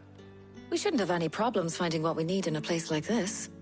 But if time is of the essence, perhaps we should split up. Take a few items each. All right. What shall I look for? Let's see now. Why don't you take the garlic and the pepio nuts? Meet me by the gate when you've got them. Don't tell me you've forgotten what you're looking for already. Garlic and pepio nuts. Do you want to take the list?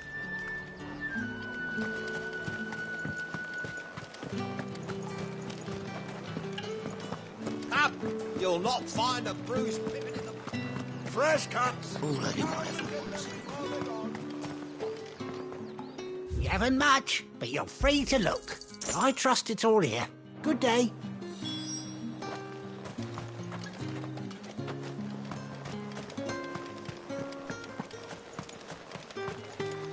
How the hell is anyone supposed to have... Oi, don't touch anything. If that's what you want. That should do it. Hopefully Talia's finished too. Welcome, welcome. And a fine, fine day to you.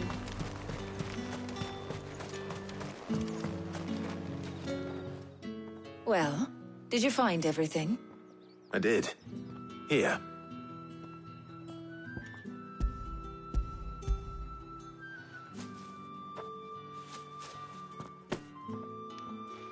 Garlic and pepio nuts. Job done. We should get this back to Tomes then. He'll be waiting.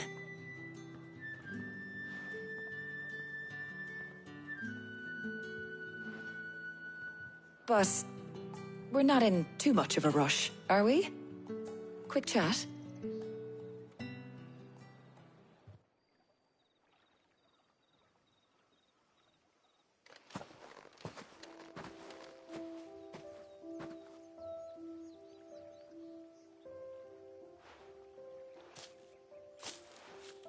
Do you know, I think this is the very first time we've been out on an errand together. I think you might be right. In all the years since you and that scowl of yours first appeared, you haven't invited me out once. For shame. Well, it seemed long overdue. And you did say you had some shopping to do. I was hoping to restock my supplies of herbs and liniment, yes. You and Jill alone burned through them like wildfire. No luck, though. My usual supplier's not here, and I refuse to pay the prices these gougers charge. I'll ask Karen when we get back. What is it? Oh, just memories. I came here with Sid once, shopping for supplies, just like today. And just like today, I came away empty-handed. Sid even said he'd speak to Karen for me when we got back. Has it really been 5 years? I remember it as if it was yesterday. Hold on. Does that mean it's been 5 years since we met? Feels a lot longer.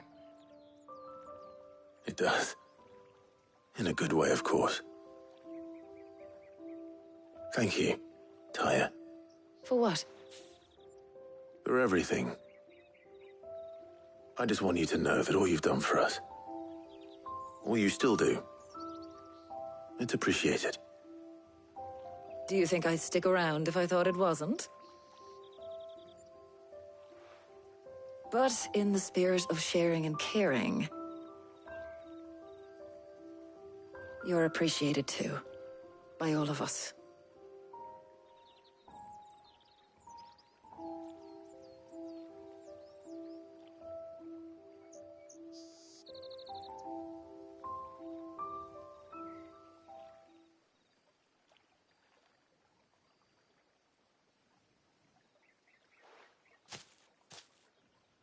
Well, I think we've tarried long enough.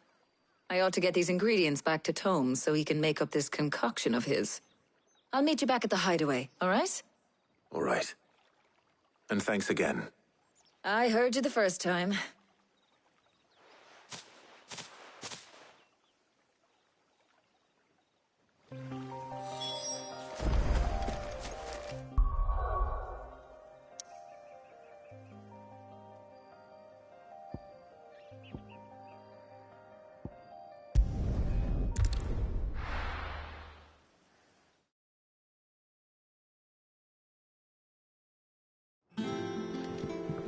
I wonder how Hippocrates is getting on with the moon dew.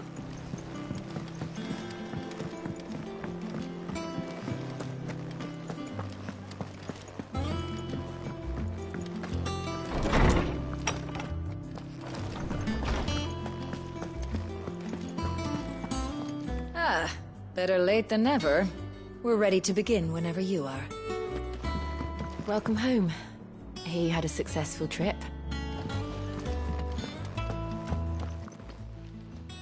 How's work on the shielding progressing, Hippocrates? Well, very well indeed. And thanks in no small part to your kind assistance. I was just explaining to Tarja how we might best go about preparing the moon dew. And now that we have all the ingredients, we may begin. You can count on me. I've mixed more than a few mysterious concoctions in my time. I'm sure you have. What about the shielding itself? Work is underway, under the watchful eyes of Bardolph and Obolus. Apparently, it'll be ready soon. Thank you. All of you. Right then. Jill, would you join me in the infirmary? Many hands make light work and all that. Of course.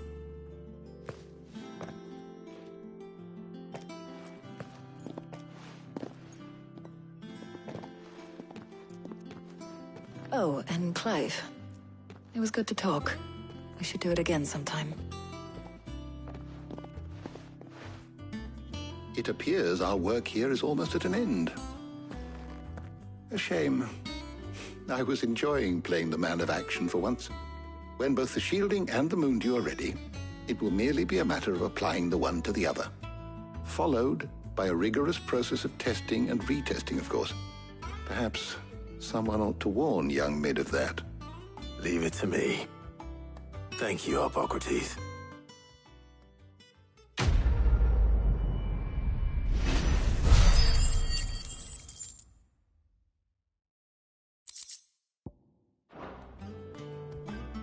Well, I better go and give Mid the good news then.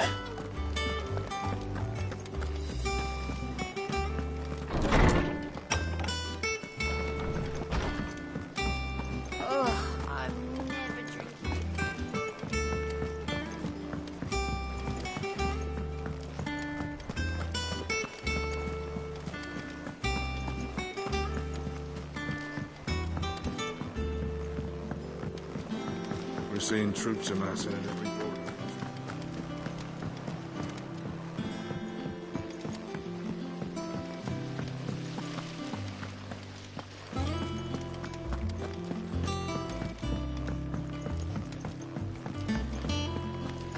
I think Mid might need some help.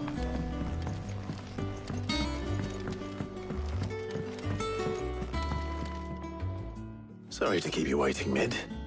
But you'll be pleased to know that work on the shielding is underway. You found something for it?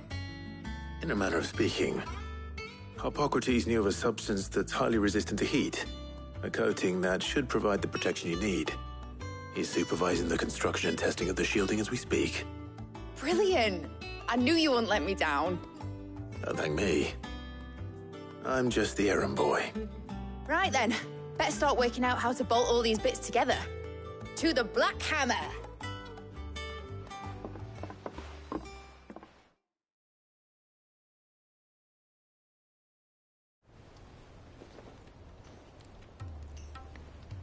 You know, when I got into the smithing game, I thought I'd be making swords and shields, not thermal bleeding didgeridoo-dahs. Displacement stacks. Same difference. Whatever you call it, I ain't putting it together in here. It's cramped enough as it is. Let's take this outside. Mid, you get all the parts lined up on the deck. I'll take care of the rest. On my way! Oh, and bring me the biggest hammer you can find. This is gonna require some precision walloping.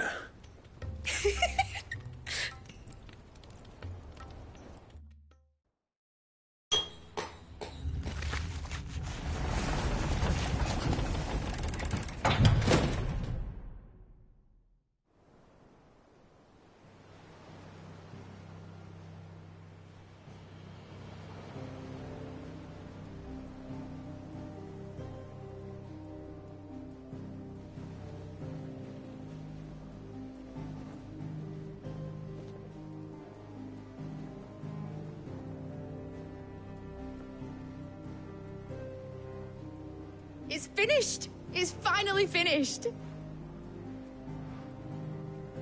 Thank fuck for that. I'll be feeling my hammer arm for weeks. Thank you, Clive, Blackthorn, everyone. That's one down and just 3 more to go. I'm sorry. Oh, didn't I tell you? The Enterprise has 4 mithril engines, and we'll be needing a displacement stack for each. You don't mean... Don't worry. Now they've got a finished one to work off. My gang in Canva can build the rest. Good luck to them, I say. Right, I'm off to get a sling for this elbow. Any other work comes in, keep it to yourselves, eh?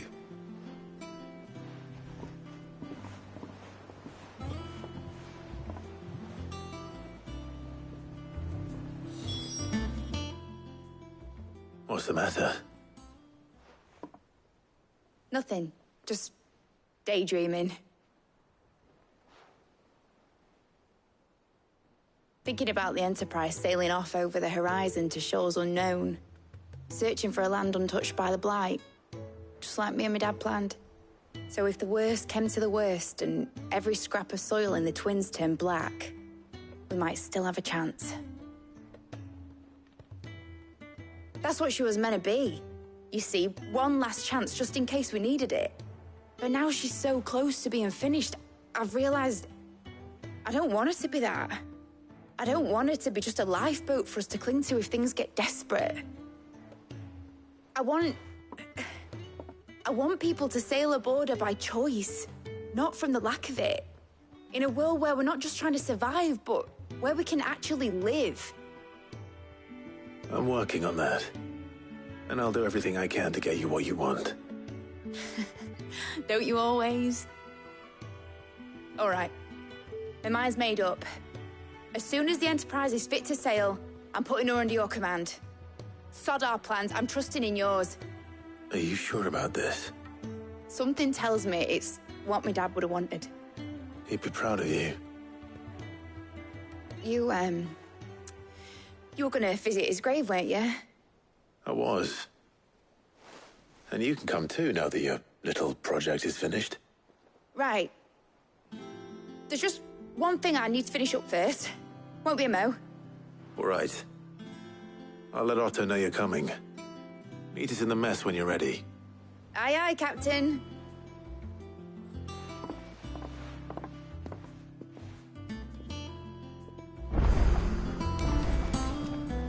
Mid told me she was building a ship.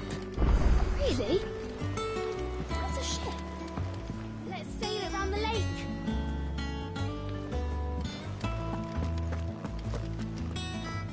All right, Clive. Asterix. Mid finished sending half the hideaway traipsing across the twins, has she? I swear, that girl'd do anything to put off visiting her old dad's grave. No excuses now, though, eh? Not quite. She said there was one final thing she had to take care of. I'm sure she'll be finished soon enough. She said that? In those words? She did, yes. Clive? Were you born yesterday or something? There is no thing. She'll probably be halfway to Canva by now. Mid. I might still be able to catch her.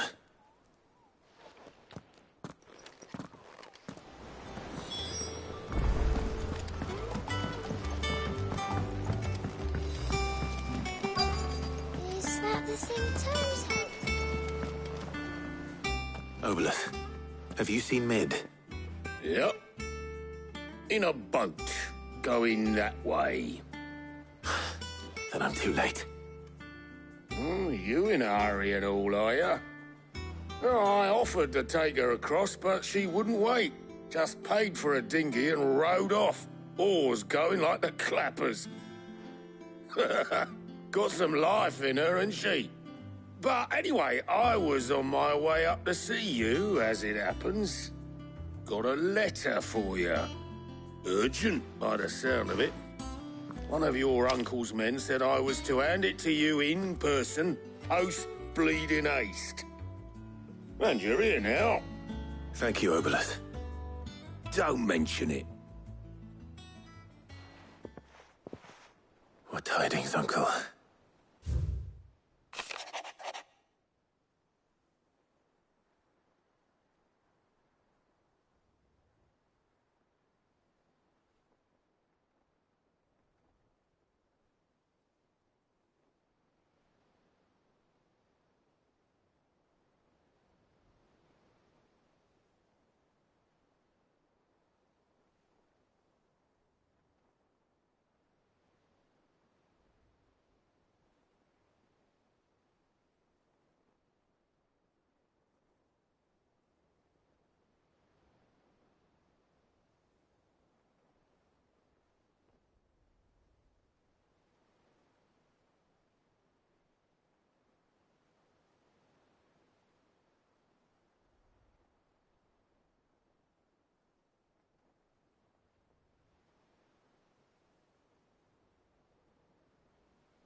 Trouble in Canva.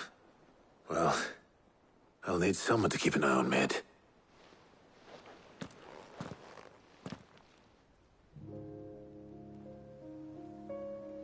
So what? Mid got us to do all the dirty work and then just sailed off into the sunset? It, seems that way. Well, nothing we can do about it now. But next time you plan on visiting Sid, You might want to tie her to something before you suggest it. Ah, don't be so hard on her. Gotta admit, the dirty work was kind of fun. Everyone pitching in, all that bollocks. Just like when we built this place. You're right. Anyway, we all set to head to the old hideaway. I could do with getting to Canva pretty sharpish.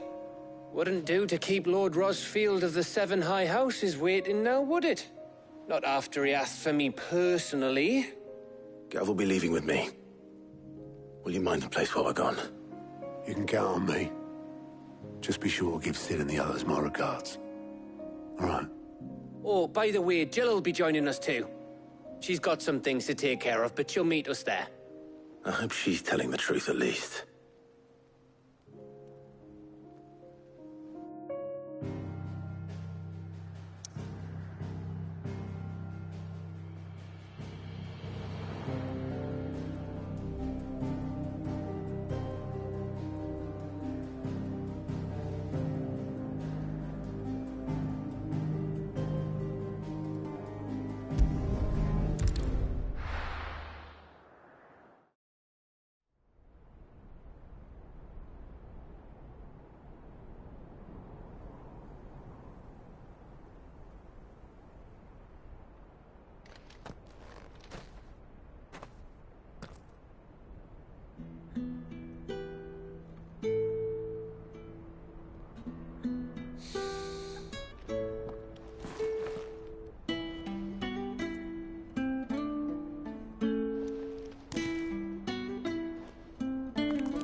Well, Sid, I remember what you told me.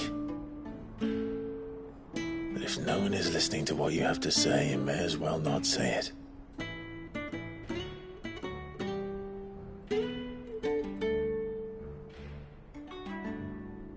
But I will say this, old friend. Hugo Kuka is gone. His shadow looms over us no longer. It's a pity the Phoenix can't be in two places at once. If he'd have been with us, maybe he could have done something for the lost. Not even the Phoenix can bring people back from the dead. Life has a beginning and an end. So we must live while we have the chance. And not as slaves to the crystals, but as free men. May we join you?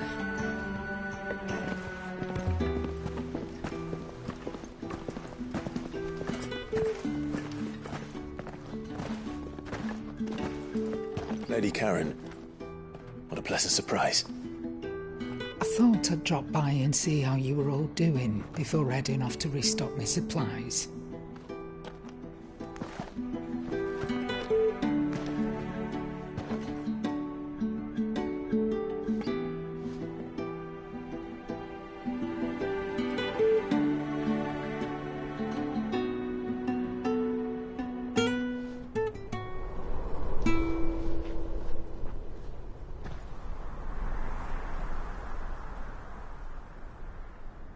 It wasn't the most scenic view back then, but it were never as bad as this.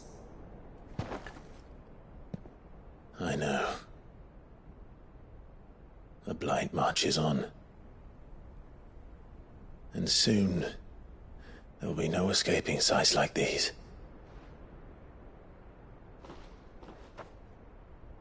So our mission remains unchanged. We cannot stop until every Mother Crystal is gone, and their thirst for ether with them. The only one that remains in Storm is Drake's Tail in the Crystalline Dominion. Our next target. We're going to Twinside. It's the capital of the Empire these days. I wouldn't like to think how tightly guarded they've got the place. Not that that'll stop you. But we'd do well to scout it out before you go charging in. We would indeed. If you're off to the Dominion, you can take this great lump with you. Goods. Oh, I am sorry. Have you forgotten you're the most wanted man in the Twins? I thought you might like to disguise yourselves as the attendants of a travelling trader, assuming you've no better ideas. You wanted to buy yourself some tools, didn't you? Well, now's your chance. You're letting me go? With them? Oh, thanks, Nan! Stop that! You'll break me bones, you great galoot!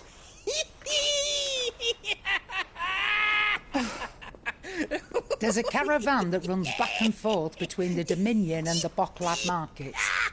It's managed by the Merchants Guild. Just show them Goots' Traders Pass and you'll be on your way.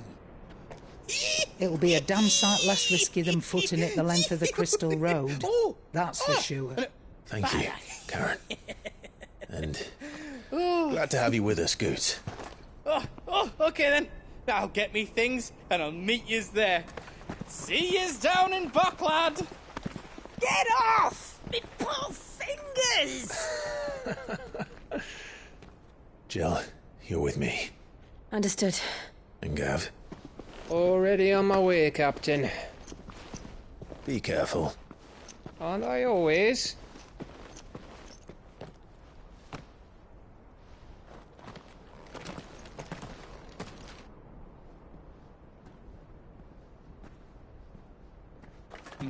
Do you see that, Sid? Your protege's making a proper little outlaw of himself.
How are you feeling? Better. Thanks to Taya. I'm glad to hear it. And Torgal helped too. Thingy boy.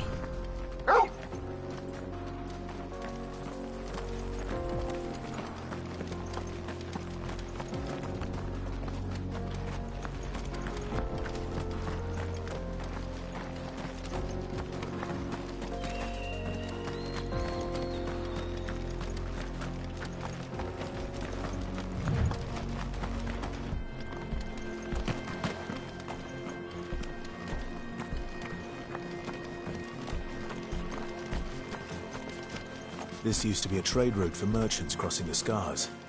Till the Republic laid a new road wide enough to let wagons pass, and all official traffic moved there. Leaving this one for those living outside the law. Indeed. I doubt we'll be the only outlaws on the trail today.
So what do you think? That we'd be lucky to make it. Really? It's as bad as that? Oh, aye. There's trouble up ahead. And too much of it for us to handle. I take it there's danger on the road. Oh, what about this fearsome-looking fellow? You think he'd be equal to the task? Well, no doubt. Assuming he's willing to hear us out. Well met, friend. My brother and I have been tasked with finding a merchant's missing cart. You seen it by any chance? How does a merchant misplace his cart? Oh, the man's a coward. When he thought goblins might come a-snarling, he ran, leaving his livelihood abandoned in the pass. He sent the two of us to fetch it, but it's gone. Now, I'm not much of a thinker, but I know the work of thieves when I see it. My brother's right on all accounts. And by my estimation, the bastards are lying in wait just down the road. We may have seen our share of action, true, but we've not got the skill in arms to boldly brave an ambush. You, however, have the look of a man who needn't fear a band of backwater ruffians. What do you say? Will you help us out? Chances are they'll come for you either way. But if you promise to lend us a hand, at least you'll pocket a reward for your troubles. Well, if I'm going to have to deal with them anyway. You've clearly got a fine head on those broad shoulders. We're lucky you came along. Now, hoping to make a heavy purse in Boklad, our merchant friend loaded his cart with as much as it would carry.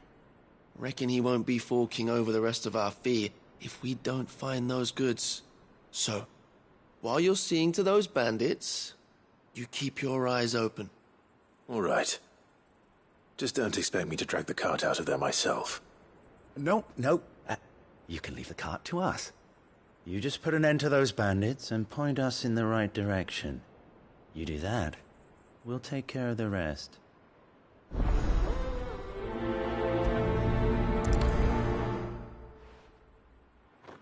You'll be doing Boklad a favor if you can clear out that pass. Why, I dare say they'll give you a hero's welcome.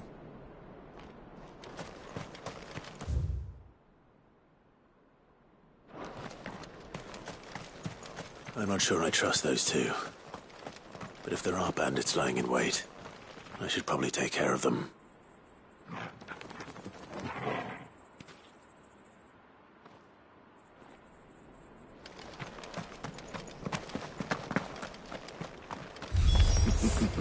Look lively, you lot. We've got guests.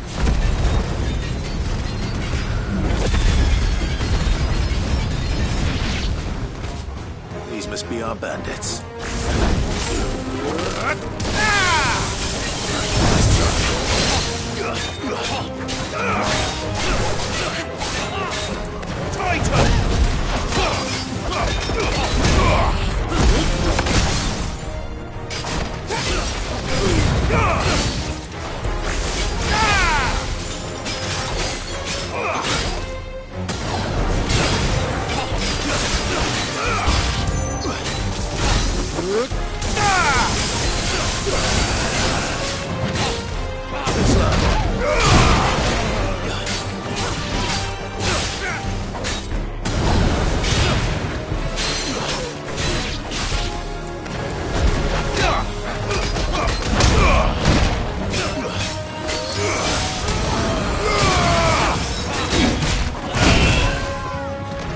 It's over.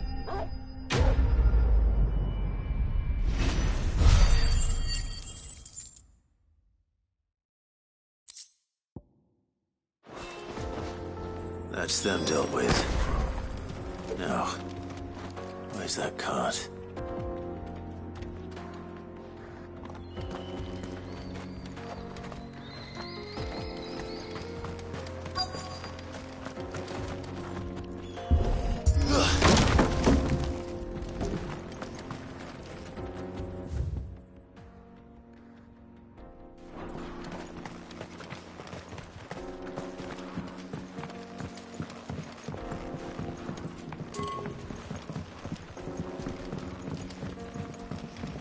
I see the Dalmex lag behind Rosaria when it comes to bridge building. The fallen ruin should hold, at least. The path continues on the other side.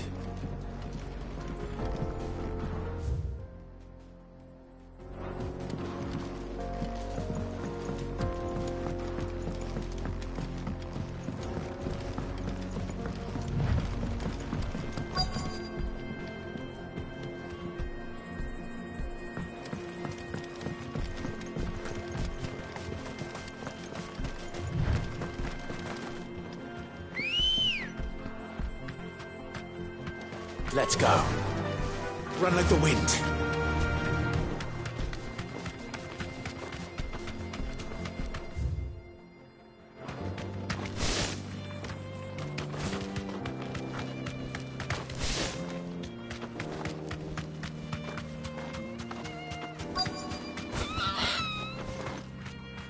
Be safe.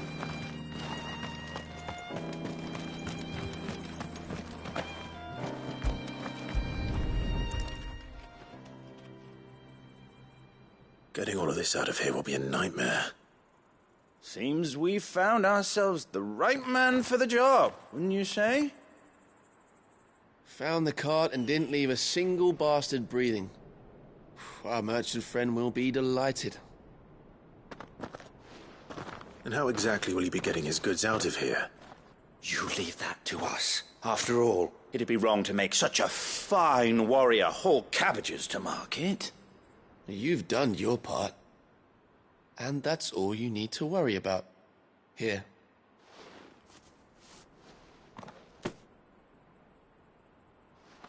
It's been a pleasure. Now piss off.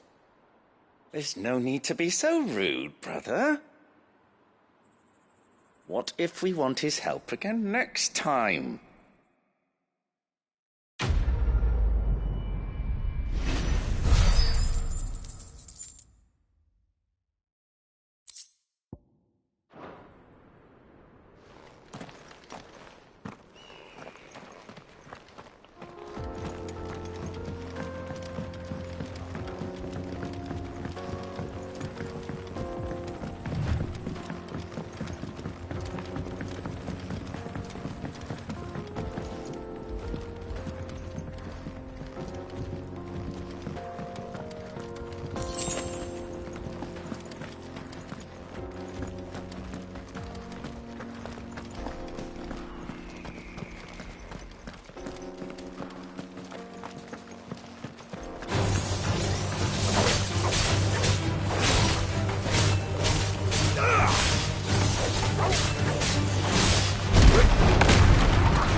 So this is Zemeckis.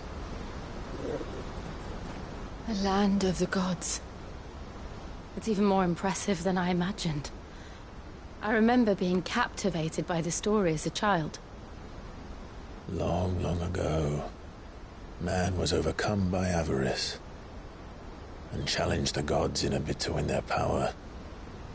The final battle took place here, at these falls. Or so the legend goes. If anyone ever manages to plumb those depths, perhaps we'll learn if there's any truth to the tale. That the gods emerged victorious and punished man for his defiance by visiting upon him 2 curses.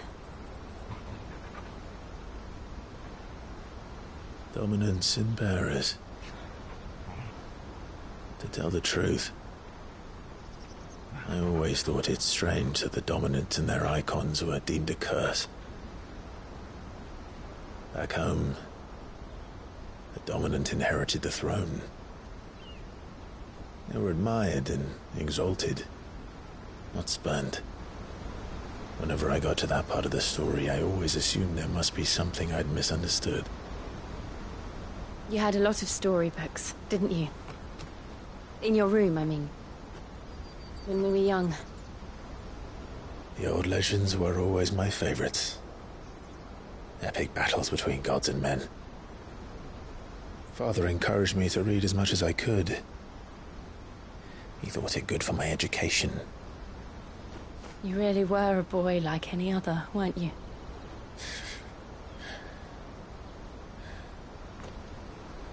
Just look at this place. It's enough to make you believe the legends are true. I know.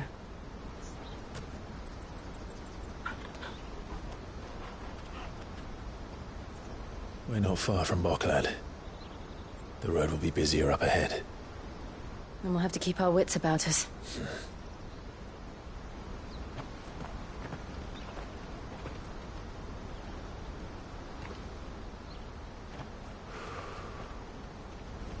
Clive? Something wrong? Nothing.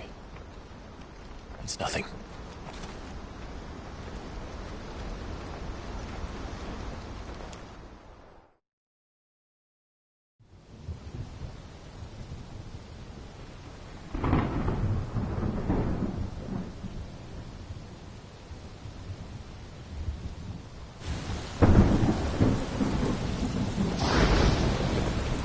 I see the reports are true, Father. You have surrendered the throne to Olivier. I have. Emperor Olivier shall rebuild the Holy Empire of Sanbreque.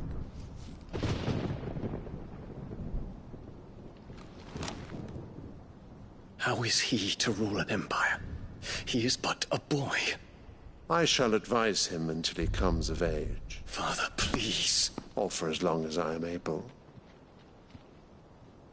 The empire we seek to build needs young blood to rule it, and I can think of none better suited to the task.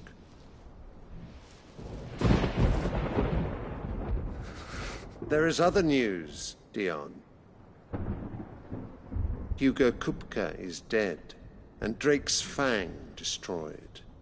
The pillars of the Republic have fallen. Ere long, the Imperial banner shall fly over every city in Storm. And then, Valisthea. All shall bow before their Emperor. Father, these are the words of a tyrant. They are the words of a god. The Emperor whom I gladly serve. Great Greeker, made flesh.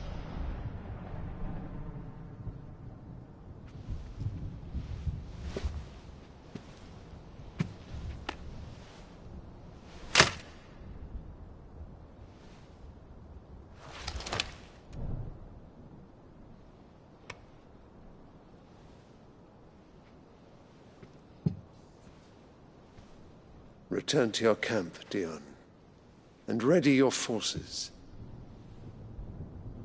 It is time to show the world the true power of Sanbreque.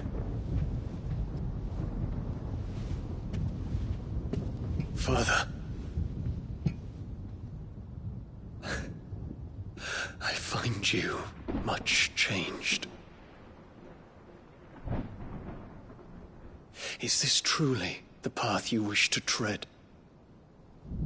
Or are these the ambitions of another? Of Ultima, perhaps?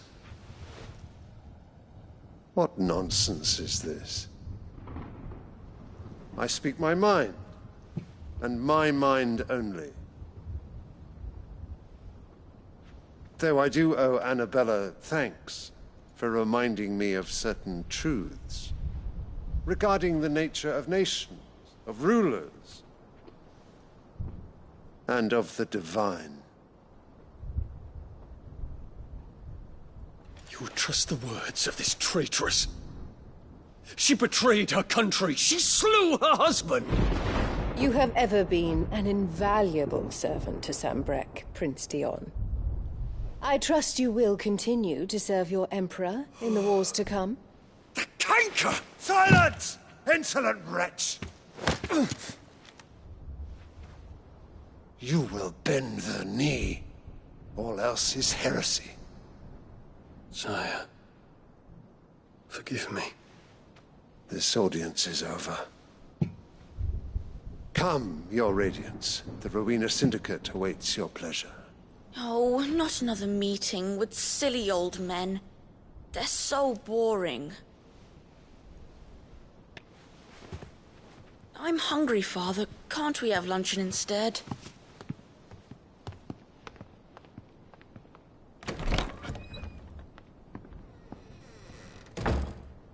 Does it pain you that you will not inherit your father's throne? I have suffered worse.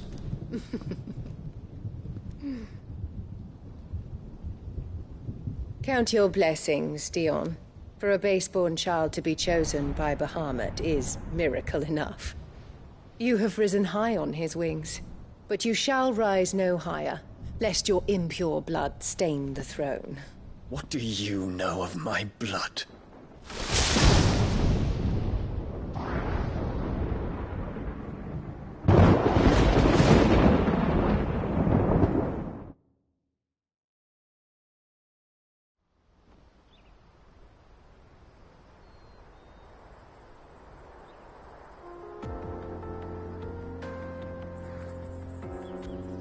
The Boklab markets are to the north. We just need to hug the coast.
Infiltrating the Dominion won't be easy with the Imperials on high alert.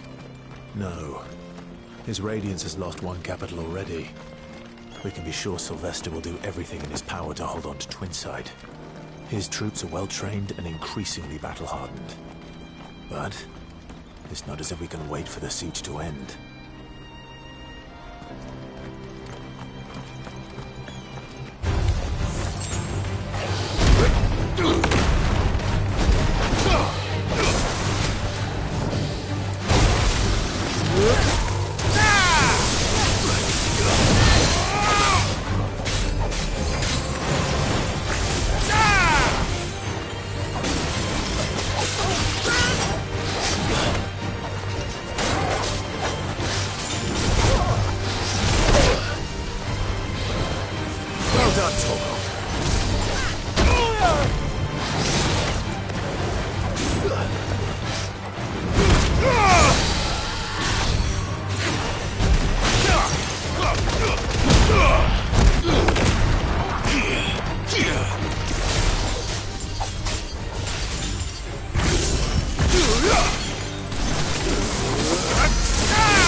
Good. I've had my fill of life without magic, if you can call it life. The sooner I can fill my flask from a crystal like a civilized...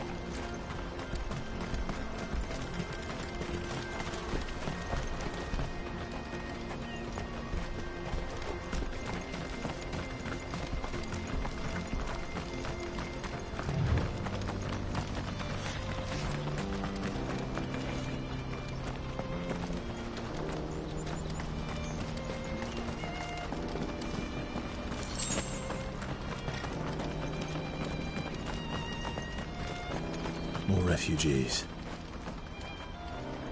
And they're all making for the crystalline dominion. Because they don't know how to live without the crystal's blessing.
There are no crystals here. We have to keep going. The crystalline dominion is our only chance. I know, but... the checkpoint...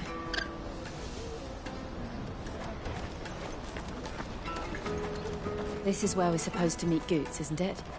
That's right. He said he'd wait for us here after replenishing his supplies. I dare say he'll have finished by now. That's that then. No trader's pass. No passage.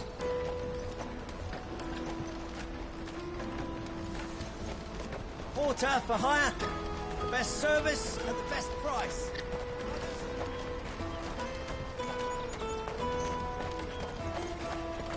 Let me carry your goods. I'm cheap. And nasty. Let me, my lord. You won't regret it. Peaches and pears, meats and beans.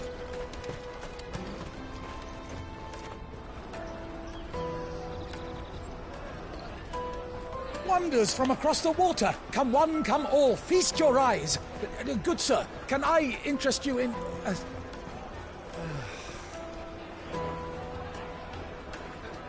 How much? For a measly crust of bread? You won't find any cheaper. Not nowadays. But you're more than welcome to look.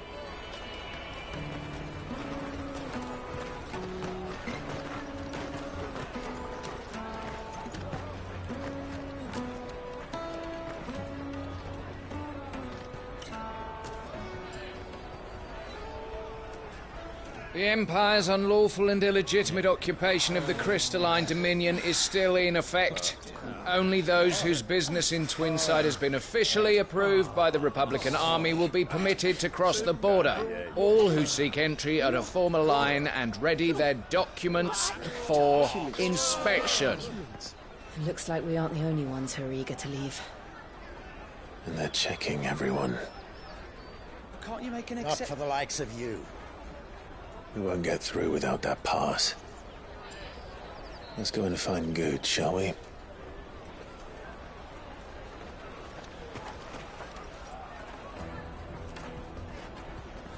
He must be around here somewhere. Tight-fisted swines. What your prices are with you? You should come with me to the Dominion. Life will be different there.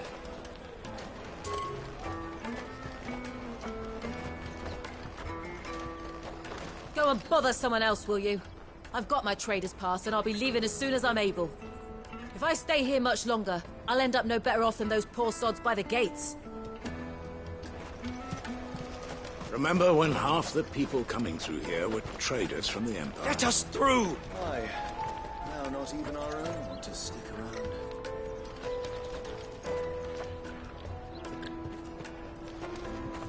Have you got a trader's pass? No? Then fuck off.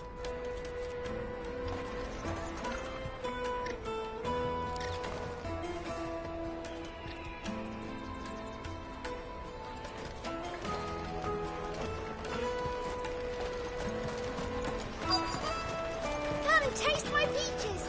Yes. You won't find anything of this quality in Twinside.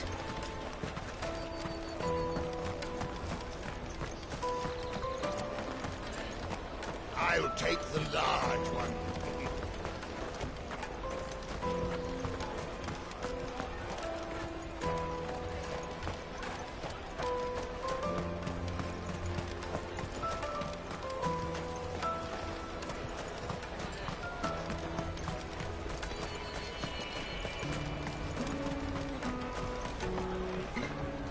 Ah, good.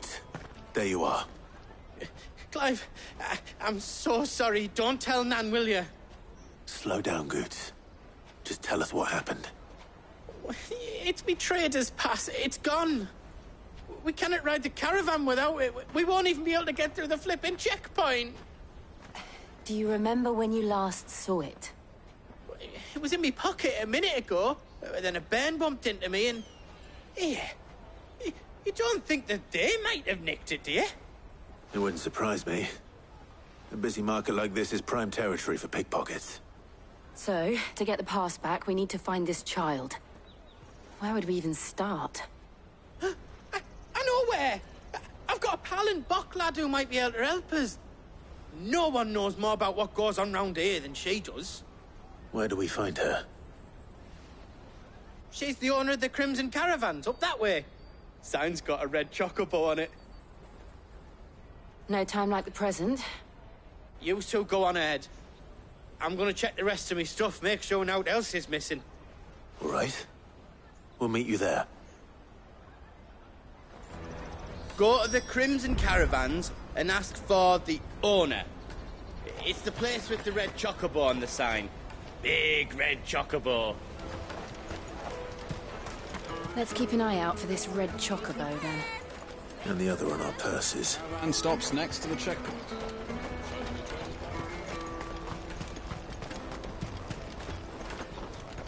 If you're looking for the Crimson Caravans, head out of the canyon and take the first road to your right. But if it's a bowl you're after... No? People only ever want directions.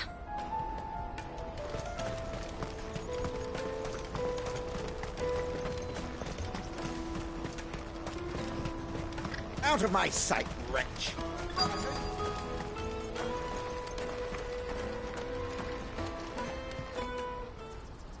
Looking to hire a coach?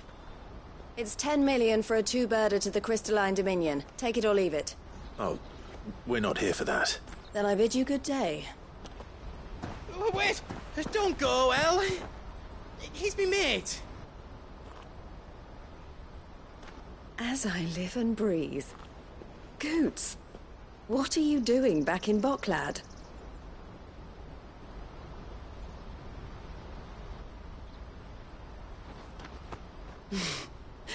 I gather Lady Karen didn't send you.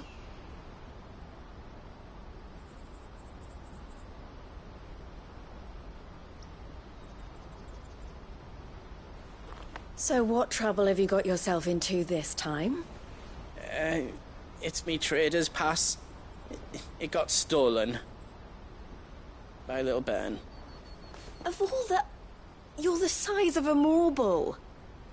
Honestly. Ugh. Goots told us that you know the markets well. Might you have an idea which little bairn could have done this? We don't intend to punish them. We just need our pass back. Then, we can be on our way. I see. So neither of you has a trader's pass either. Not that anyone would take you for traders, but I suppose that's why you came to me, correct? Now, I can't say for sure who took your pass, but I suspect I know why they did it. Let me explain.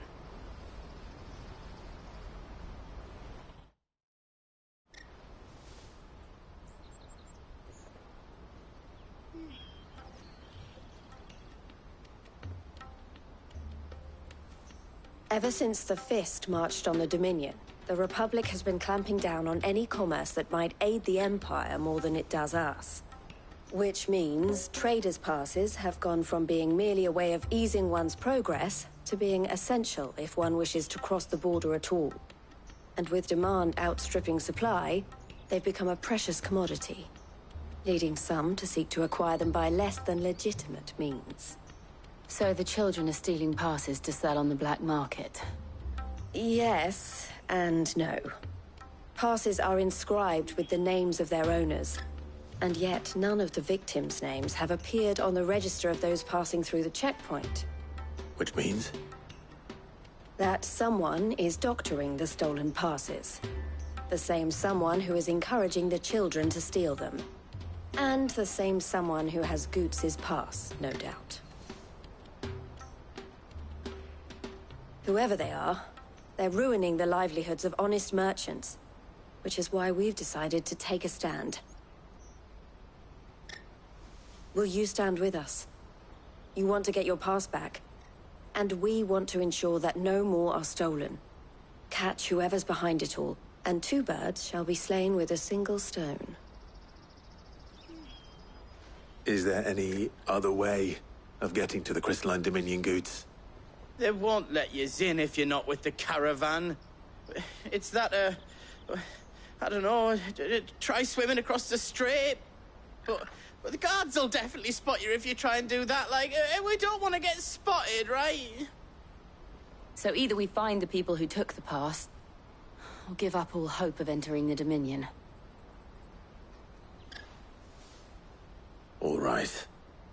We'll help. Thank you kindly. But I don't know your name. Eloise at your service. Clive. A pleasure doing business with you, Clive.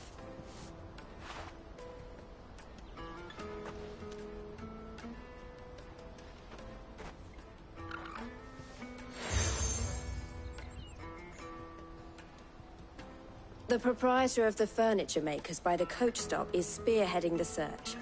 Wear that, and he will know you for a friend. I suggest that you speak with him first. The furniture makers. Understood.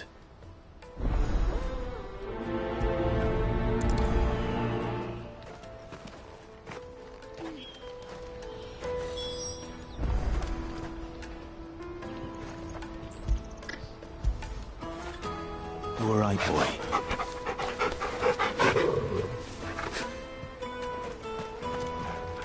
We've formed something of a merchant's guild to get to the bottom of our pickpocketing problem. The furniture maker by the coach stop is gathering the reports. I looked through the rest of me stuff, and no else was missing, just me pass. But that was the only thing that really mattered. We can't ride the caravan without it. And it's not as if I'm getting another. It was hard enough getting this one. Oh, please, Clive, you've got to help us get it back. You me only hope.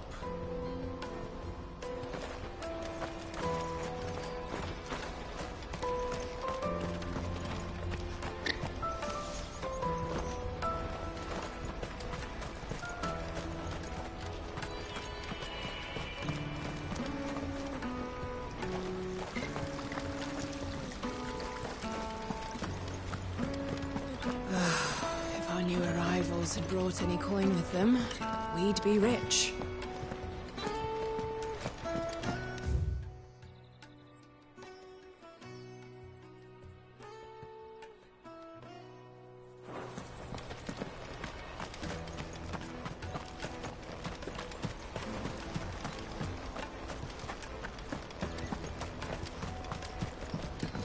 Drake's Fang's fallen, would you believe it? No wonder everyone's taken to the road. That's not all. I heard Lord Kupka fell too. The Republic's not long for this world, if you ask me.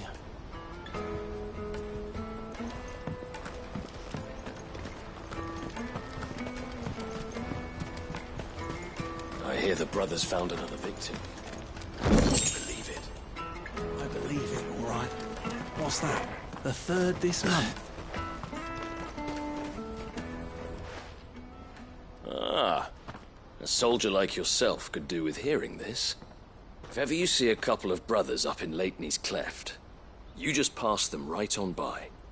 And why's that?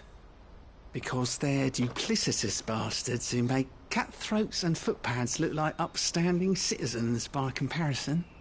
What they do is befriend a passing merchant, someone new to the area, and steer them straight into the arms of bandits. The merchant dead and his murderers busy bickering over the poor bastard's wares. The brothers set to sweet-talking some other unsuspecting fool, a warrior. Now, the brave soul charges into the footpad's den thinking he's doing the realm a favour, and when he's done, the brothers sweep in and loot the bandits and dead merchant both. Yeah, there's a lazy sort of cunning to it, I suppose. You'd think they'd run out of bandits eventually. So close to Boglad? Not bloody likely. I suppose you're right. Anyway, if you run into them, you steer clear. Or better yet, give them a damn good hiding. I only wish I had. Thanks for the warning.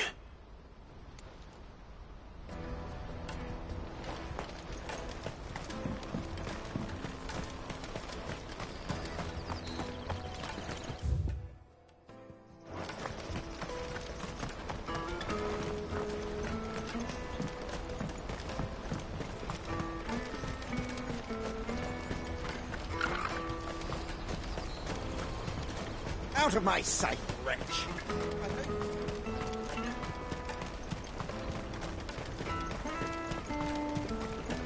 Come on, come on! Jug of snake spit for the road? Juicy pears! Slake your thirst without a... Are you the furniture maker? Looking for something in particular?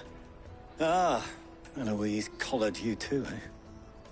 Then I expect you want to know more. She told me you were leading the hunt for the pickpockets. What have you learned?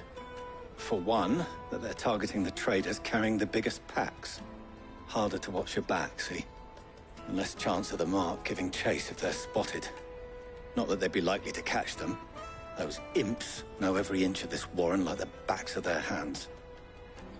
Their eyes must have lit up when they saw Goots. The fishmonger round by the gate's been trying to track down the children involved.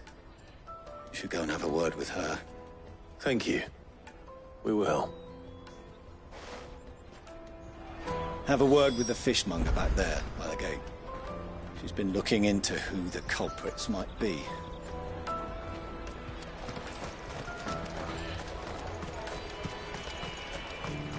You won't find anything of this quality in Twinside.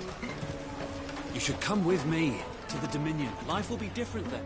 Fish for sale! Fresh sorted and smoked! Can I interest you? Ah, sorry. Message from Eloise, is it? She's asked me to help her. To help you find the pickpockets. Is that so? Suppose I better tell you what I know, then. For one, this isn't a family operation. All the traders say the children who stole their passes were dirty, dressed in rags. Street urchins, by the sound of it. We get a lot around here. Orphans from the wars. A few, perhaps. You saw the refugees gathered by the entranceway? They're all looking for a new start in the Dominion and beyond. Some of them take it as an opportunity to rid themselves of unwanted baggage. The shame of it. Whoever's behind this would have to have made themselves known to the children at some point. And so should we. You should start with the children around here, then. I doubt they're the ones involved, but they might have heard something. It's worth a try. All right, then. Questioning children. How hard can that be? The little scamps you'll see running around here might be naughty, but I don't see any of them being involved in this. Still, they might have heard something. Can't hurt to ask. Remember when half the people coming through here were traders from the Empire? Go and bother someone else, will you? I've got my trader's pass and I'll be leaving as soon as I'm able.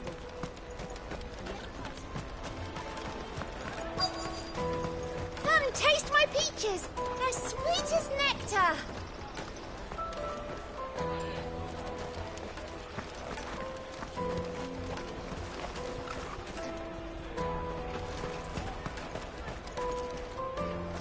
Excuse me. Do you mind if I ask you something? Can't stop you.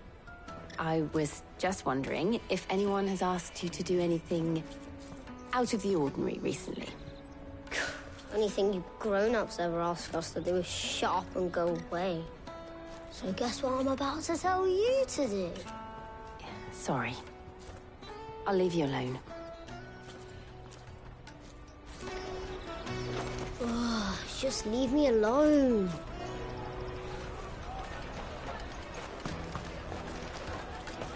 Come and taste my peaches.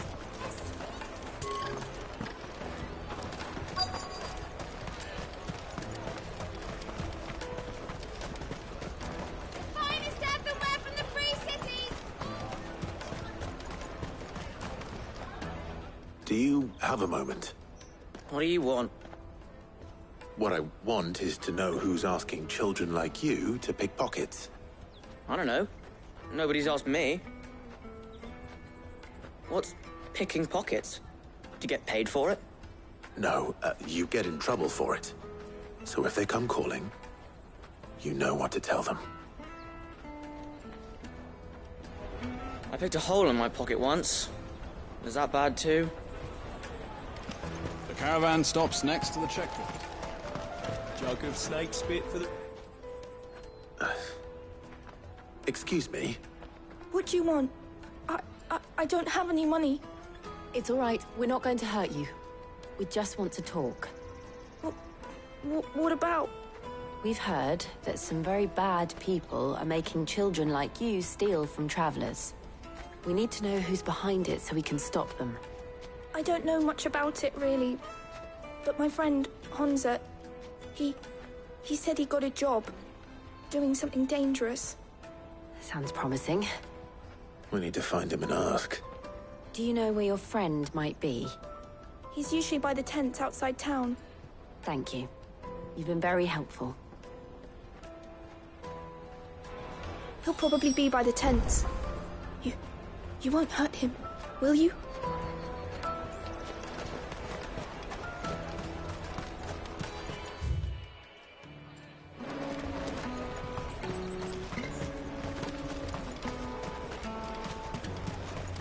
Come on, come on!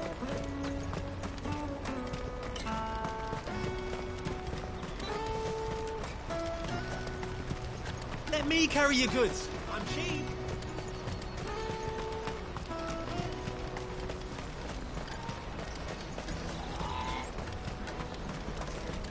She must have meant the refugee camp. Let's hope he's still nearby. Daddy, I'm hungry.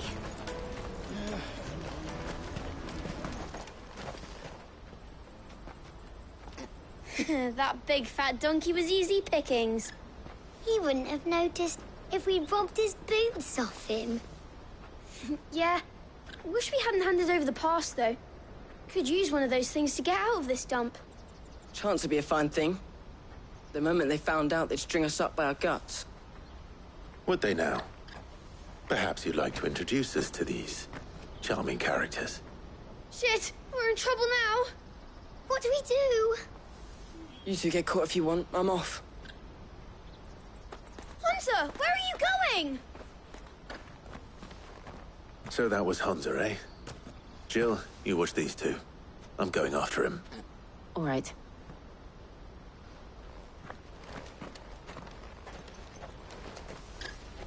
He can't have gone far. I need to find him before his employers do.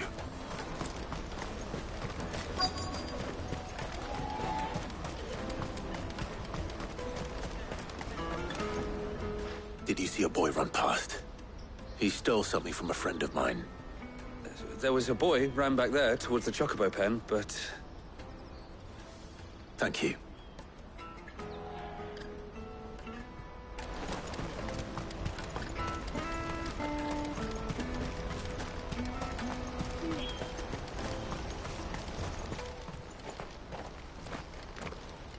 Oh, shit. I'm cornered. It's all right, Hansa. I'm not going to hurt you. I just want to ask you some questions. Fine. Not like I've got a choice. I'm looking for the people who are making you steal for them. Who are they? Called themselves the Carstones. They said they'd give me good gill if I did what they told me. I knew they were bad, but bread doesn't come for free. Didn't come at all half the time, before I started buzzing for them. You know, if I didn't do it, they'd just pick on someone else. Someone they could push around easier. Hansa. You found him, then? Jill. Where are the other two? Eloise is watching over them. She sent Goots and I to look for you. You're... him! I haven't got your pass anymore, if that's what you're after. I gave it to the Carstones. Whatever you do to me, I can't get it back. Not that I go against them, anyway. If it weren't for their gill, me and my mates would have starved.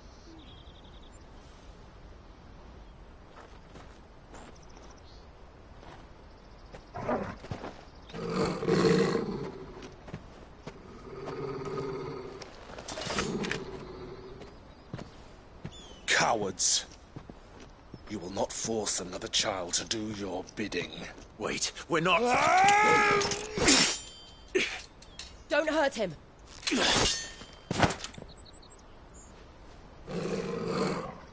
You're making a mistake. We're on the same side. Like hell we are. That brooch. Where did you get it? Master Theo? Goots. What are you doing with these people? Unless you're the ones my sister was talking about. Your sister?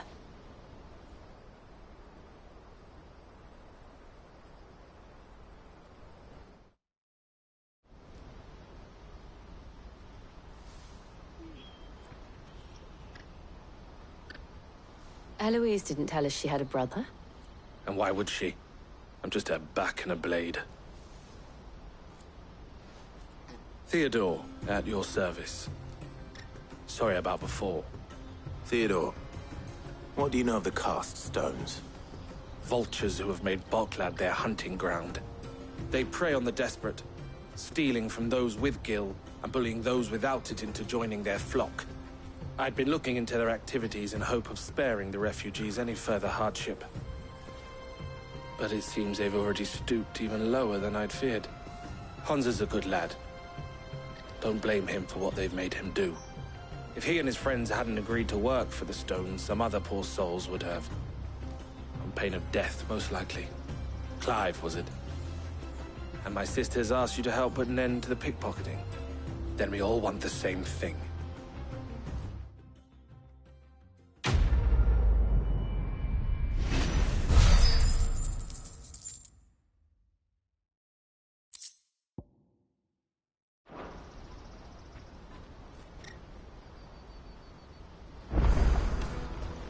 Oh, where is it?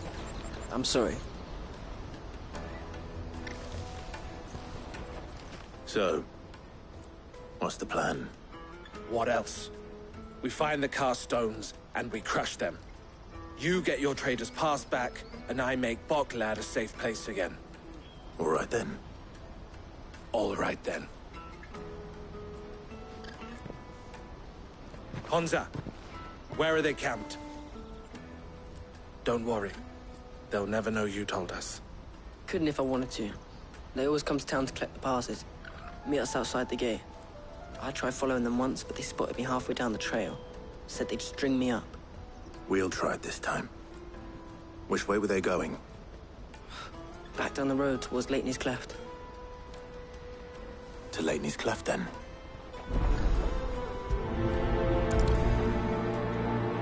Leitney's Cleft is to the south, past the camp. It looked like they were about to turn into Leitney's Cleft before they spotted me. You can do it, Clive!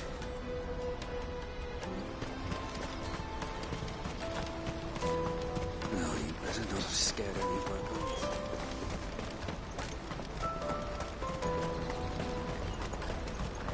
That's that then. Daddy! There are no crystals here.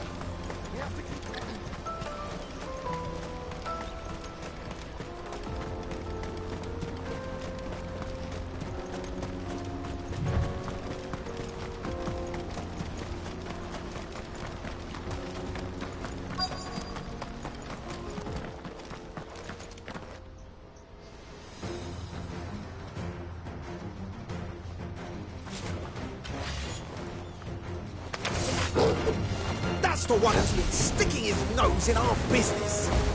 You should have minded your own.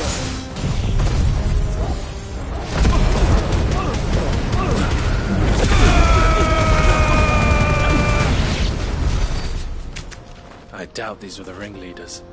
But at least we know we're on the right track.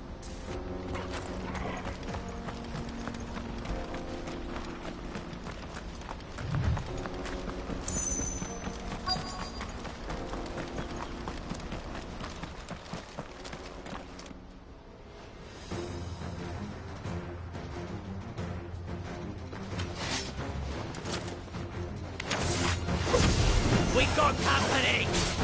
That's the lot.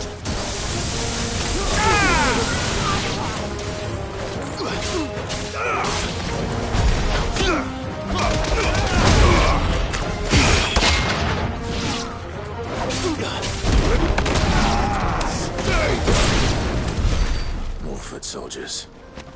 Fewer now.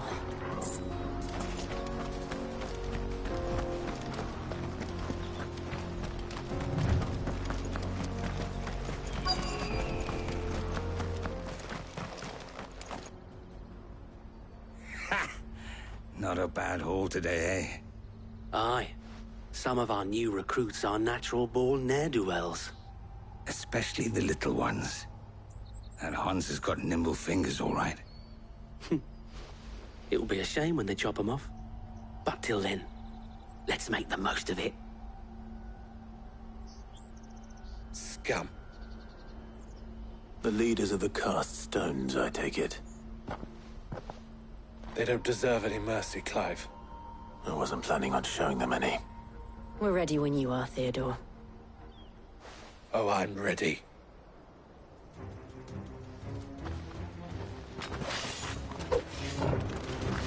Fuck! It's that guard from Bockland! Kill him! Kill them all!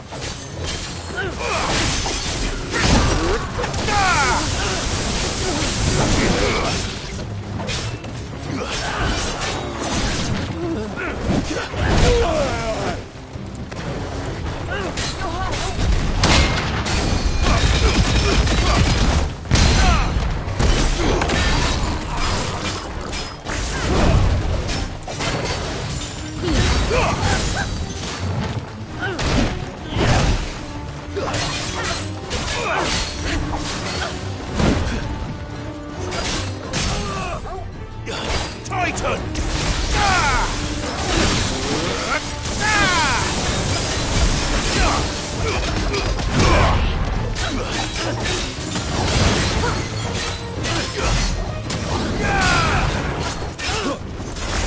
Let's try.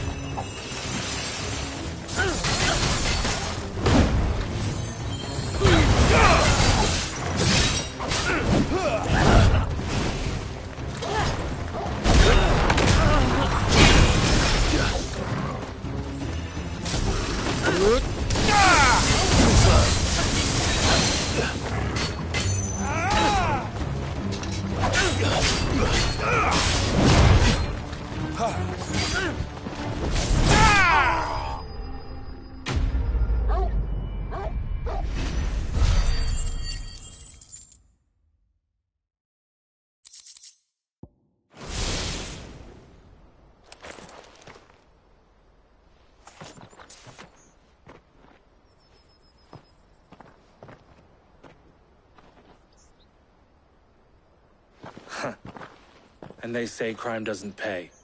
Gold chains, rings, purses. And traders' passes. Dozens of them. Have the names been changed? Not yet. I recognize some of them. No doubt Goots's is somewhere among them. Now I just need to sort through it all and return everything to the people it was taken from. We should go and give Eloise the good news. Can we leave things here in your hands, Theodore? Of course. Oh, and, be sure to tell her of the part I played, won't you? We'll be glad to.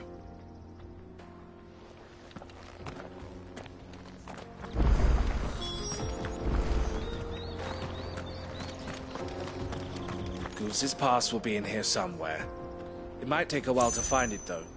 You should go back to Boglad and give my sister the good news.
Daddy, I'm hungry. That's that then.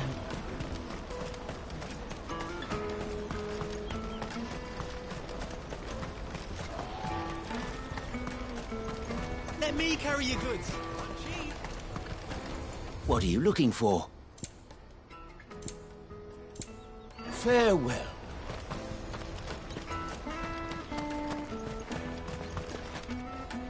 Ah, Clive.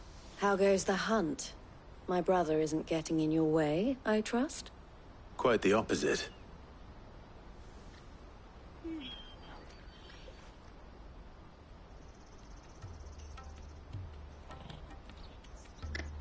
So it was the cast stones who were behind it all. Theo told me he'd been on their trail. And their demise solves 3 problems at a stroke. That of the pickpockets, the bandits pulling their strings, and the passes they were stealing. I only hope yours is among the items you recovered. Only time and Theo's return will tell. Speaking of whom, welcome home, dear brother. You are too kind, Eloise. Here, Clive. Goods' pass. Ask him to keep a closer eye on it from now on, would you? I will. Thank you. El, I've asked our boys to carry the rest of the goods back. Can I count on your help in sorting through it all? Of course. I'll make some space in the storeroom. I expect you'll soon be on your way then. But it wouldn't do to leave without introducing yourself properly. Would it now? Sid. Don't look so shocked. We're on the same side. I don't understand. As you now know all too well, we at the Crimson Caravans are always happy to help those in need. For a small fee, we will move anything that needs moving. Be that goods to market, or bearers away from it. I was the first my sister helped escape. If it wasn't for her, I'd have been branded as a boy. I had no idea. It just so happens that we are seeking to expand our operation. And who better to join forces with than the leader in the field? Wouldn't you agree, Theo? I would. It seems our purpose is the same in more ways than one. So what would you say to working together again? It would be our pleasure. And our honor. The honor is ours. Here, Clive. This is for you.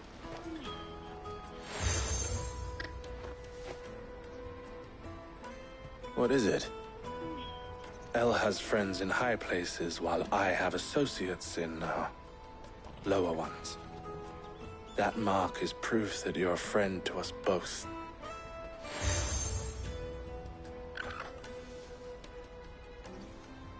I shall bear it with pride. Well, all that remains is to wish you a safe onward journey.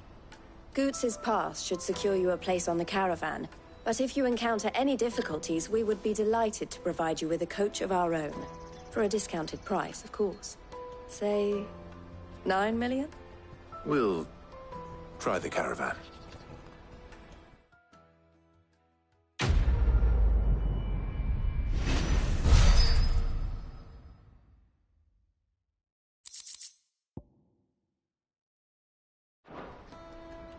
Right then.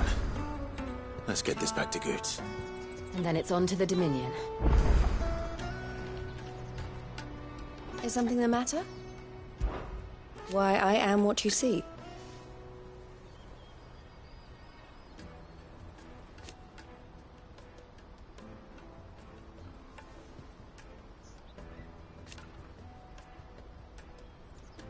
It can be a risky bit. Best of luck, Sid.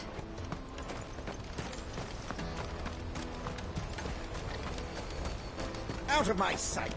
Let me carry your goods. I'm cheap. Pardon me. But would you happen to be a fighting man, perchance? That well-notched steel and impressive physique. I have need of a sword for hire, and yours looks to be a weapon well worth the coin. Might you be convinced to offer me the use of those formidable arms? How exactly do you intend to use them? Well, being something of a scholar of Zemeckis history, I wish to investigate the ruins near the city. And I require a rugged companion, lest I find myself waylaid by ne'er-do-wells or the beasts said to roam the area. Should you accept, you will not only earn yourself material wealth, but partake of the true treasure that awaits us there. The rich and storied history of Zemeckis. Well, will you ever party to a finer proposition? My arms are yours. Wonderful! Then come. We must away. But where are we going? Along the old Zemeckis Road, and from there, onward to discovery. Quickly! There is not a moment to lose. Wait. Good luck with your ne'er-do-wells.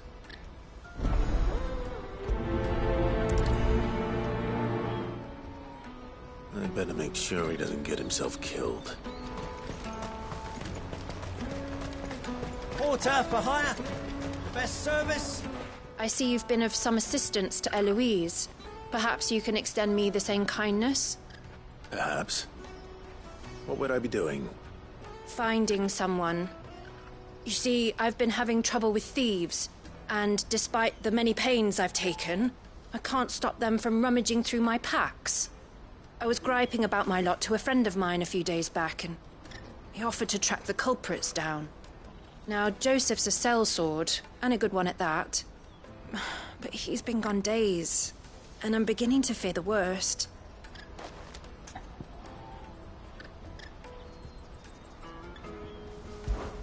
Any idea where his search for the thieves might have taken him? The old Zemeckis Road, perhaps? He doubted they would be fool enough to linger here in Boklad. Joseph's lived a hard life. Made him grey long before his time. I just pray he hasn't been killed over a few sacks of grain. I can't imagine there are too many grey-haired sellswords around. Hopefully someone will have seen him.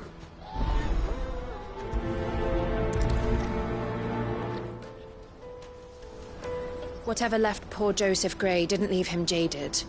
A kind-hearted man like him doesn't deserve to meet his end, chasing thieves.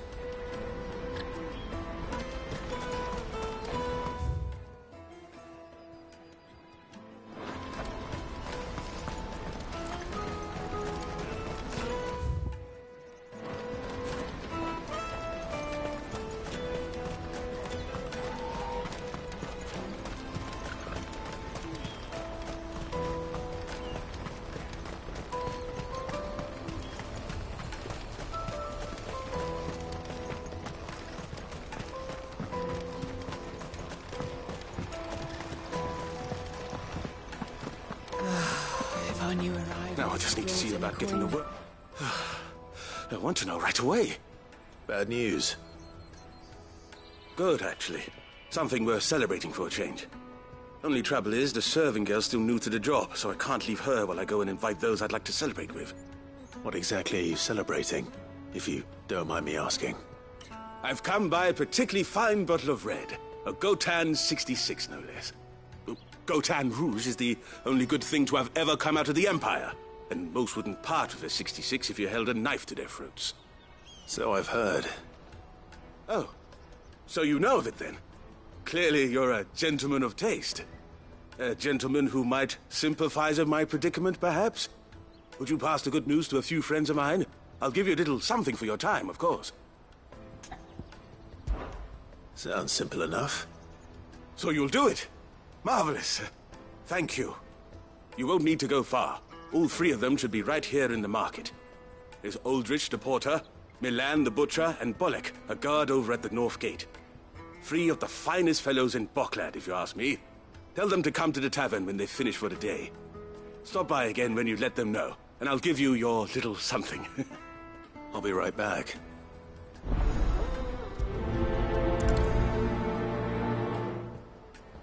There are plenty of hard-working folk here in Boklad, but my three friends deserve a tipple more than most. You let them know there's a cup of fine wine waiting for them when they're ready.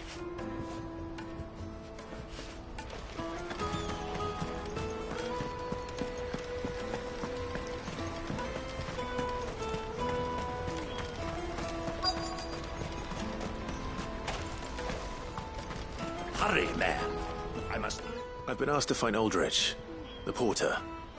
I don't suppose that's you, is it? That's me right enough. You need something delivered? The innkeeper sent me. He said there's a cup of Gotan 66 with your name on it when you're done for the day. A 66? Bugger me.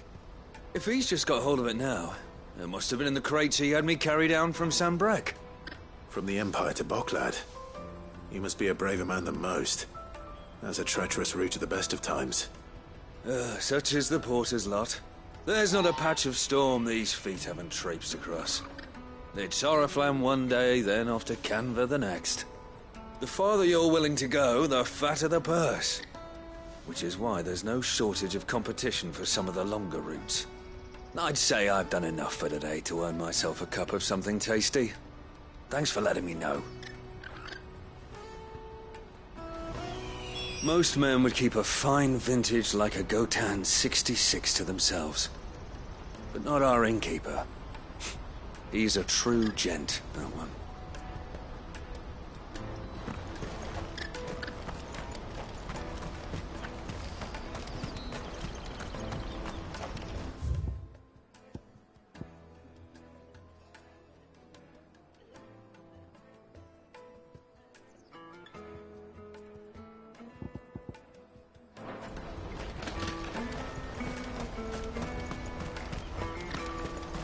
Let me carry your goods. I'm cheap. Peaches and pears.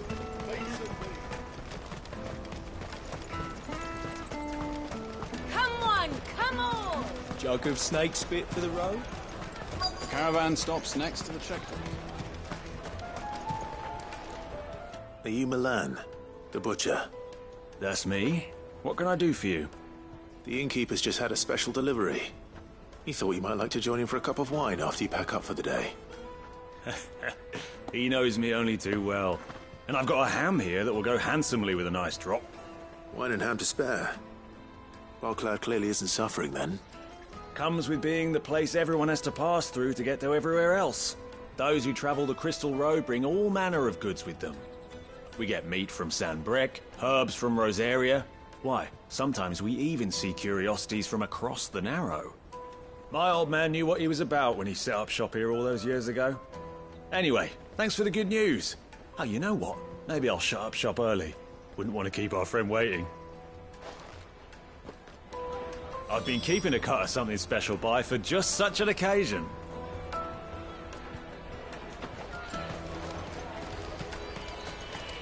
You won't find anything of this quality in Twinside. Tight-fisted swine. Let us through! I'm looking for Bolek. I was told he'd be guarding the gate. Well, you found him.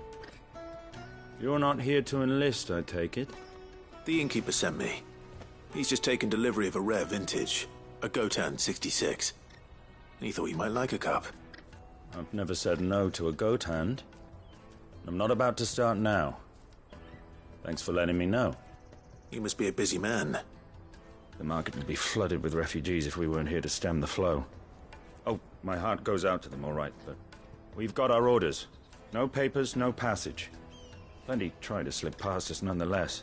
And every now and then, one of them's foolish enough to try and force their way through. And when they do, well, things can get nasty. You know what? That wine's sounding better by the moment. Well done. I wonder if the innkeeper might spare a cup of that wine. There's nothing like a good drink to drown your sorrows. No one knows sorrow like us gate guards. The Empire's your enemy.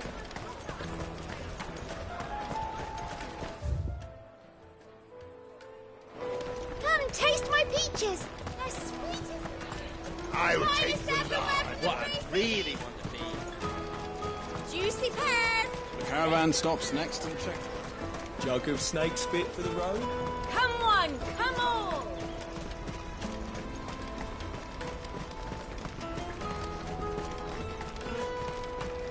Out of my sight, wretch! I've no use for a brand.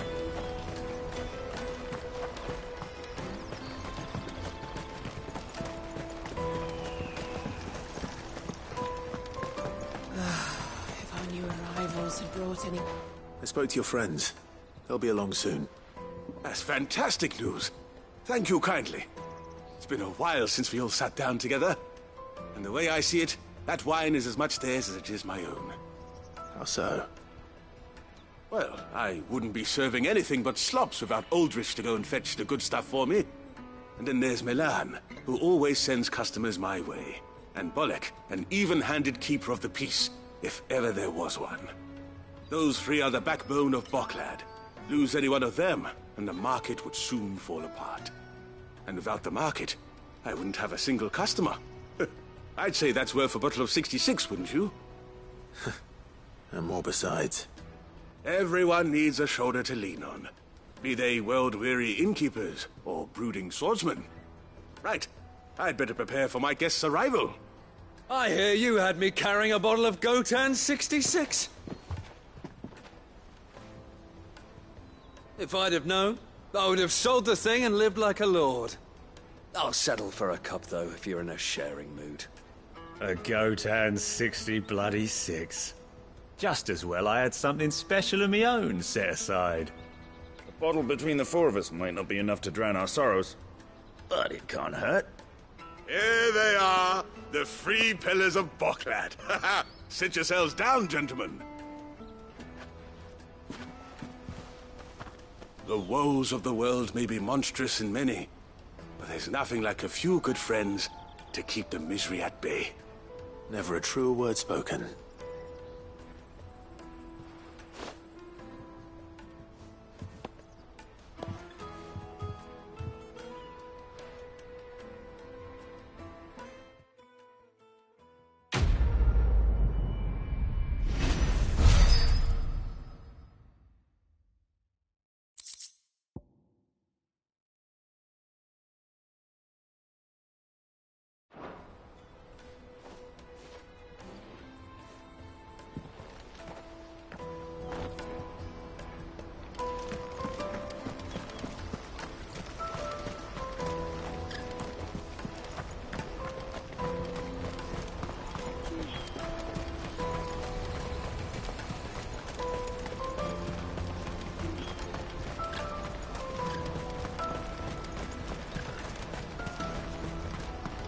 That's that, then.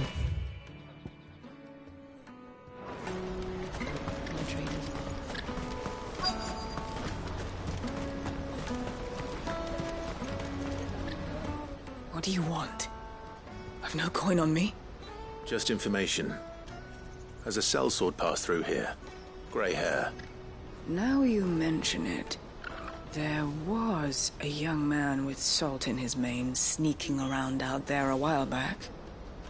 Which way did he go? How am I supposed to know? I got off down the road, I expect. Now why don't you do the same and leave me be?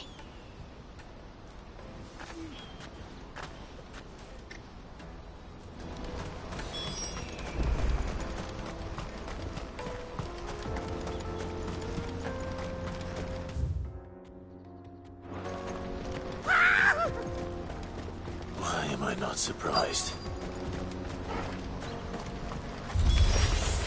You'll hand over your coin if you know what's good for you.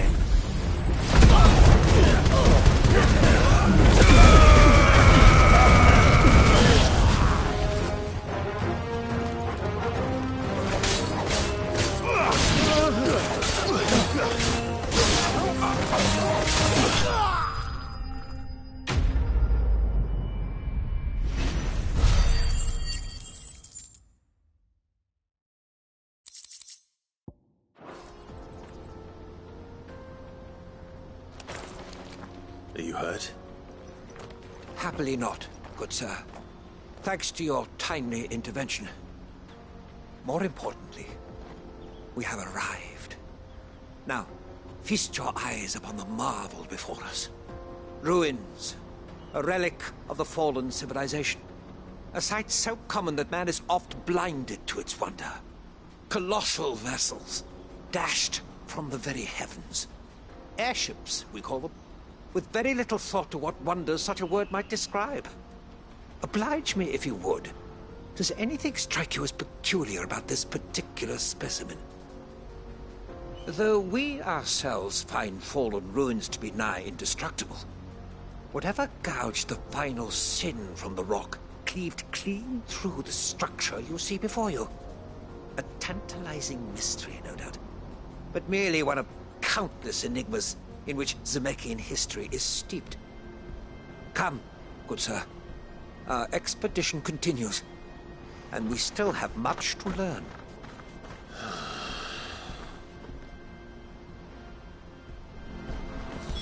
He's passionate. I'll give him that.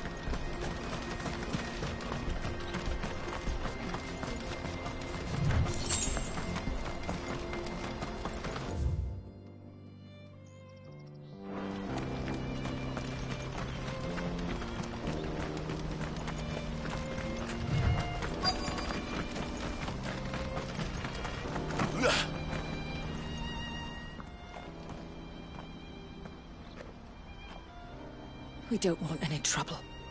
Neither do I. I'm looking for someone. A grey-haired mercenary. Well, we haven't seen him.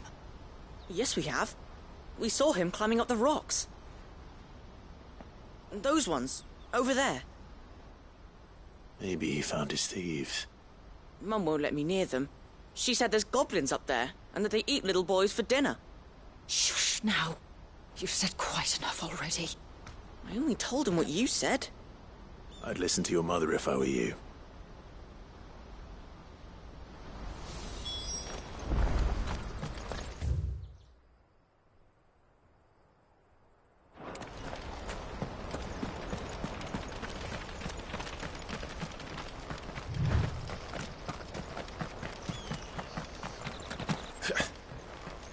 Did Joseph's thieves really lug their stolen wares all the way out here?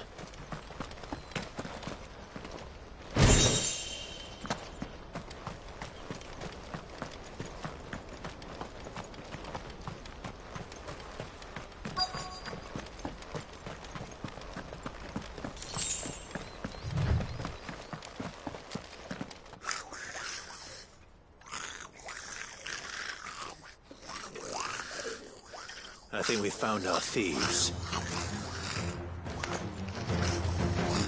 They don't look happy to see me. Fire and flame!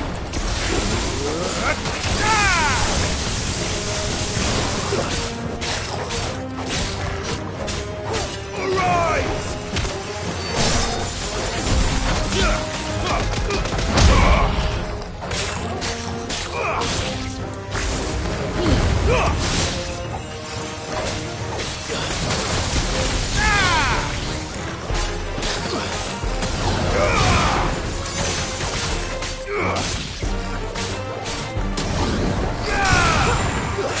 You're finished!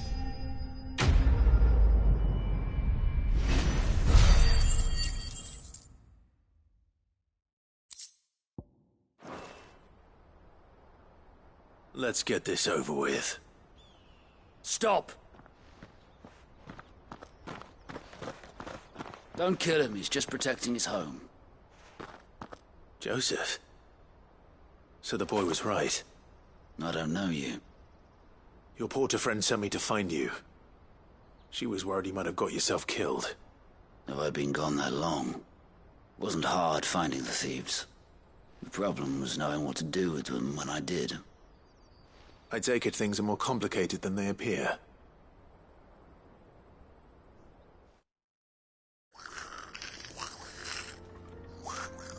I'd all but ruled out bandits before I even left the market. You know why that is? Because our thieves had no interest in gold or gems, or anything they couldn't eat for that matter. Add to that the rumors of goblins in the area, and the mystery practically solved itself. I soon found their cozy little homestead, and all the missing food. I launched myself at them, full of righteous fury, but their leader was the only one who moved to meet me. The others, they huddled around that food, ready to die protecting it. They stole because it was that or starvation. I've been there myself, back when times were hard. So you spared them. And earn their trust into the bargain by the look of it. These goblins aren't native to the area. They don't know how to survive such barren lands, so I've been teaching them. And once they've learned to hunt and forage, they won't be fool enough to risk their necks in Boklad. I'm impressed. I didn't know goblins could be reasoned with. Do me a favor. Let the porter know I'm safe. I'll head back to the market once my work here is done. Oh, and don't mention the goblins. I don't want people coming here brandishing pitchforks. Not now this lot have sworn off thieving. Your secret's safe with me. I appreciate it. Thank you.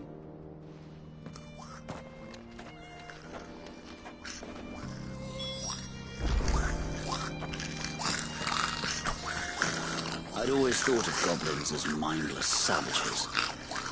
But if I'm honest, I like them better than half the men I've served with.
Not again.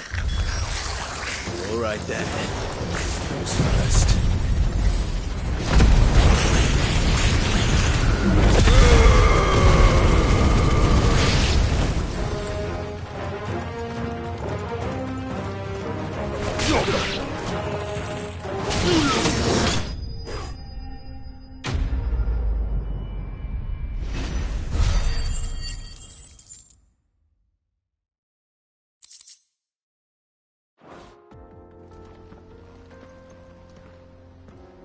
You're going to get yourself killed.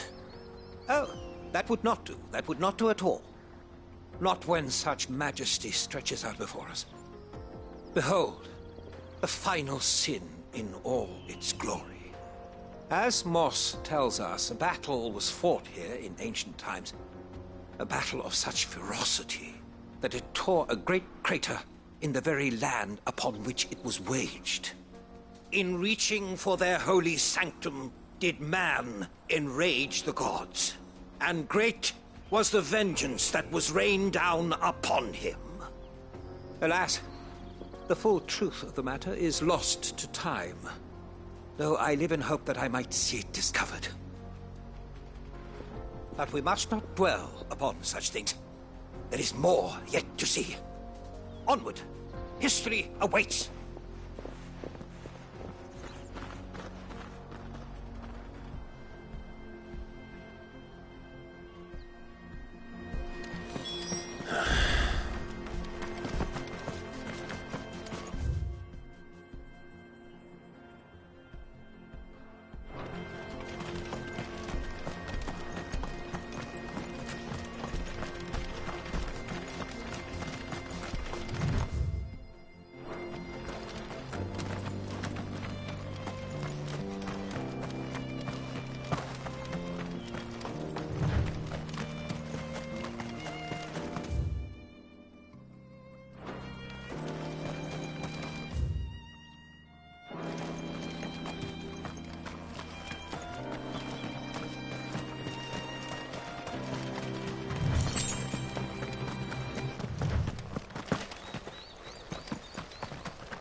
are no crystals here. Daddy!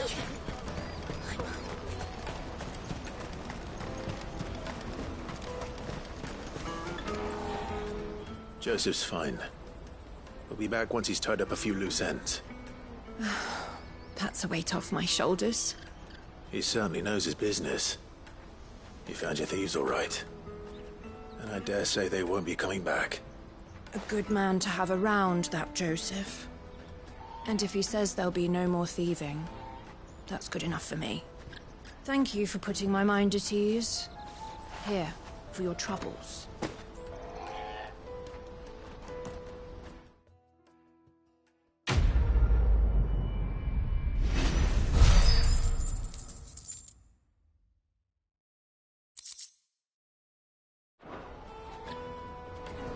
No doubt Joseph had quite the adventure. I look forward to hearing all the details when he gets back.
Water for hire.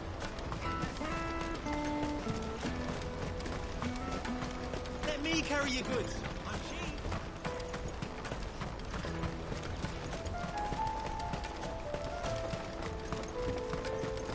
Come on, come on! The caravan stops next. Juicy pears! Take your time. What I really want to be is a wax. Here you are, Good. Try not to lose it again. Me pass! You found it! Oh, thank you so much. Nan would have killed me if I'd come back without it. I'll have to say thanks to Elle and Theo, too. So should you, Honza. You and your friends don't have to steal anymore. If anyone threatens you again, you know who to turn to.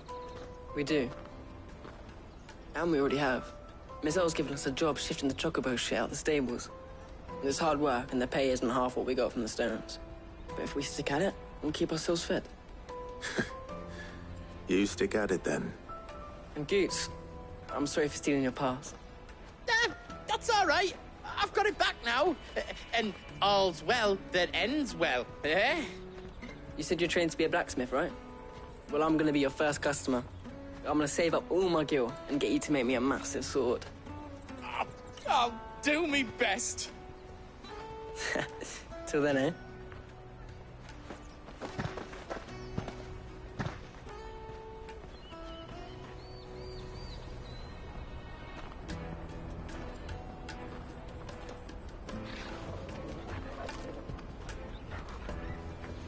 All right. We have a place on the wagon.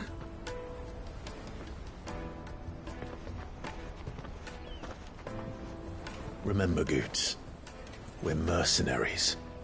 You hired us to protect you. Mercenaries. And you remember the plan? You're to ride all the way to Twinside.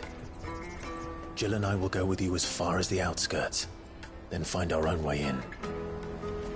I'll buy that stuff I need. Right. And we'll scout out the Imperial's defenses. There's a square with a big bell tower right in the middle of town. If you get lost, or out goes wrong, we can meet up there. All right. Let's go.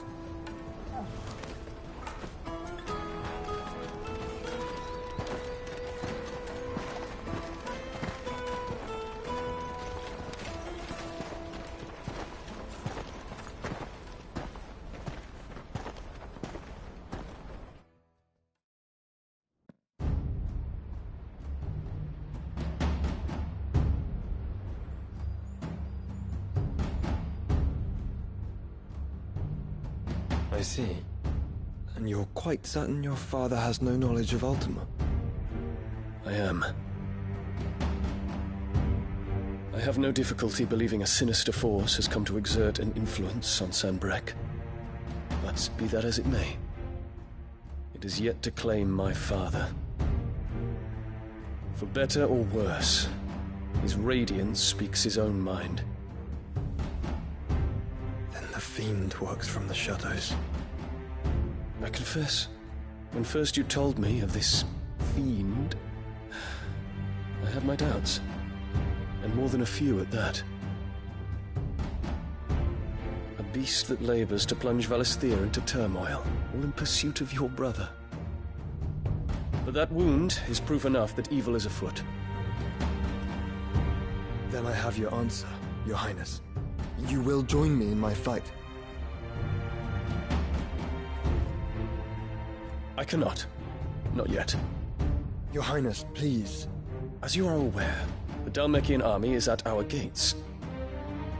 They have lost their mother crystal, and with it all hope of a negotiated withdrawal. It is but a matter of time before they invade. If Bahamut is not here to meet them, my people will be slaughtered.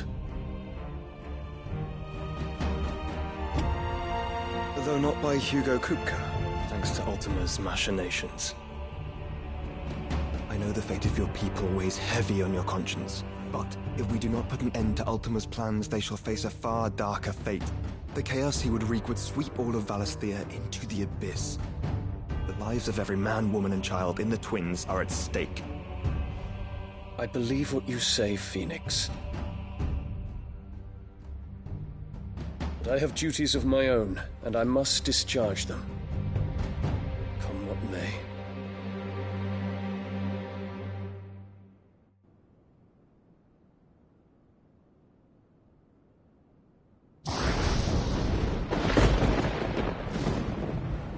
What do you know of my blood?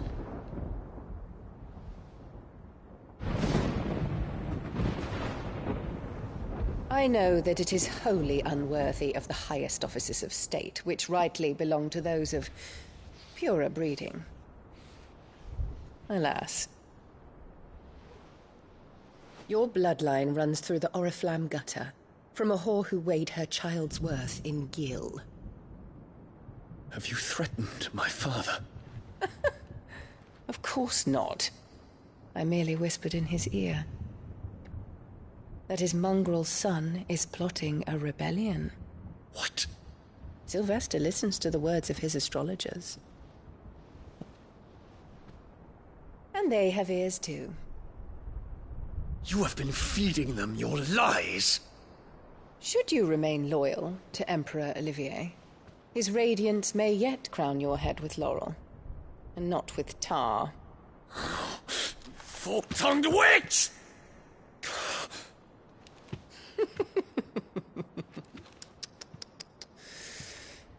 In consideration of your long years of service to the Empire, I shall forgive this uncharacteristic rudeness. Now hurry and make ready, Your Imperial Highness. Emperor Olivier expects much of you, Dion. Or should I say, of Bahamut. May your fire reduce his enemies to ash. till all of Valisthea bows to its rightful ruler.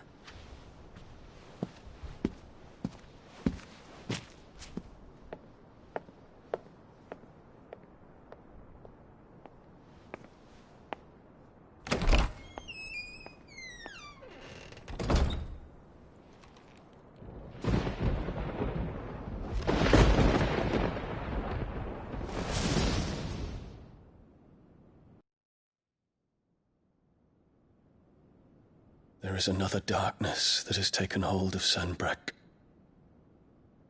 And until its grip is released, the flames of war shall spread ever wider, just as Ultima wishes. Forgive me. My family has caused you much grief. You are not her keeper, Phoenix. This is a matter for the Imperial household now, and as a member of that household, it falls to me to resolve it. At such time as that is done, what strength I have shall be yours.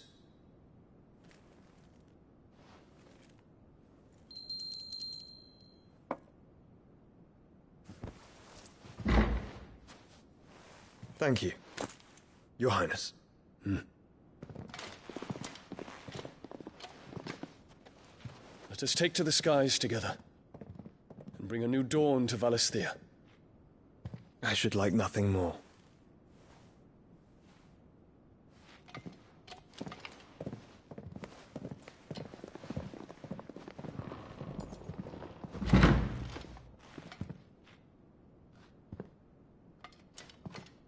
Terence.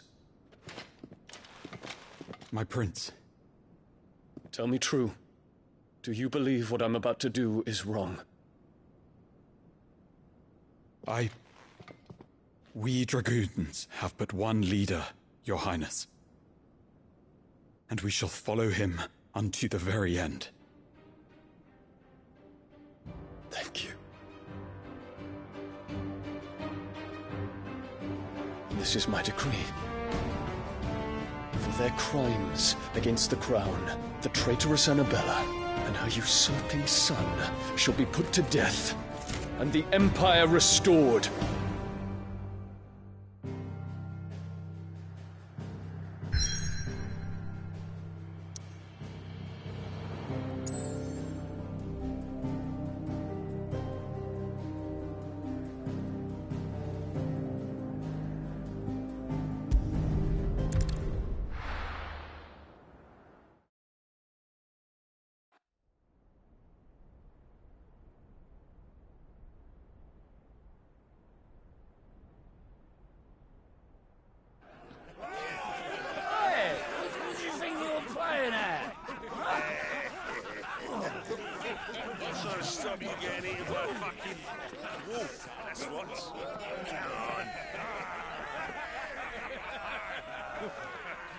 One would never guess that these people stood on the brink of war. And they're afraid. They turn to drink to forget their fears. Anything you want to forget?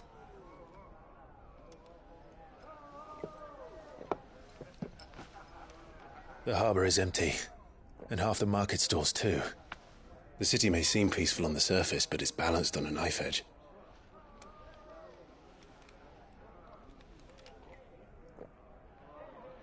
Were we to give it a nudge, it might be just the distraction we need to reach the Mother Crystal. I thought you might say that. We should send for Gav. We'll need someone to keep the fires we start from going out. And we can busy ourselves scheming until he gets here. I'll send a Stolas then.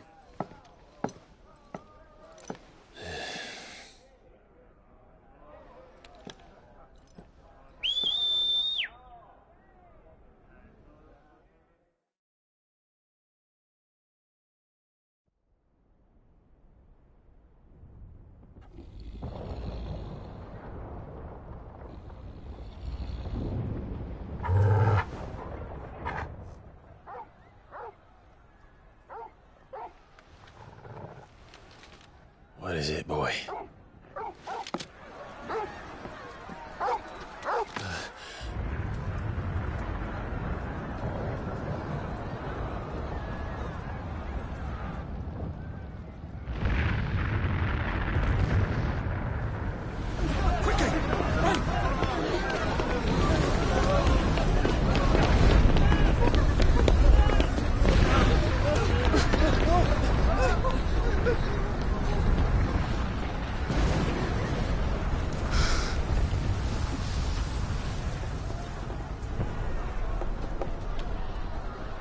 What's happening? I don't know. Torgal!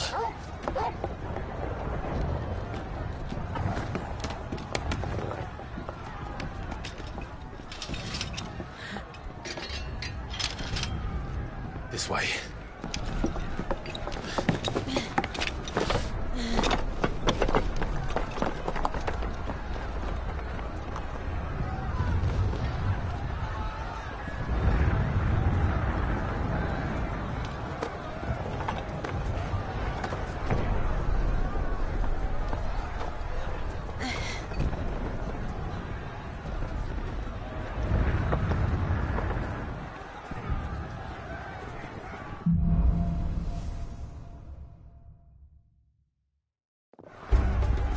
The city's on fire. I'm sure Goots is fine. He'll be making for the square. The one with the bell tower. In the middle of town, right?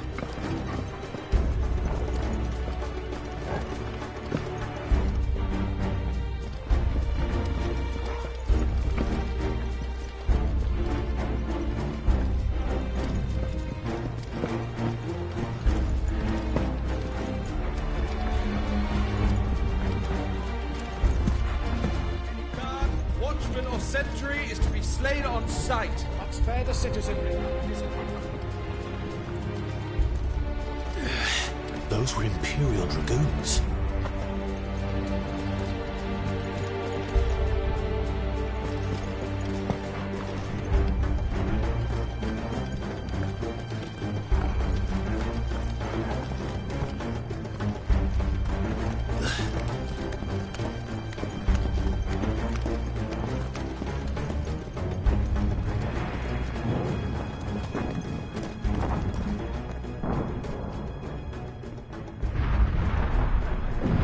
What in the hell is going on?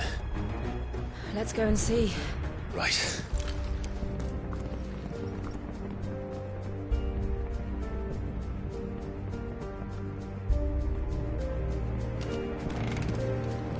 But first we find Goots.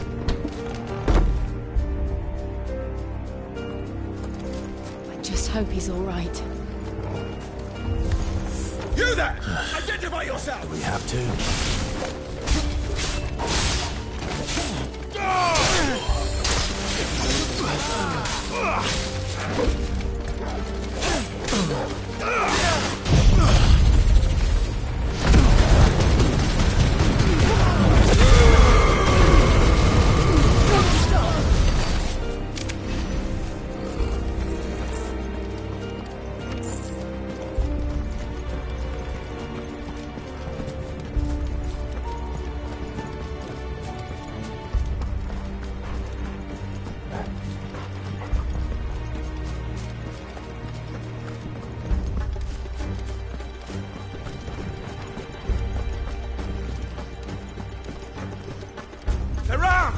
This might take a while. Cut them down!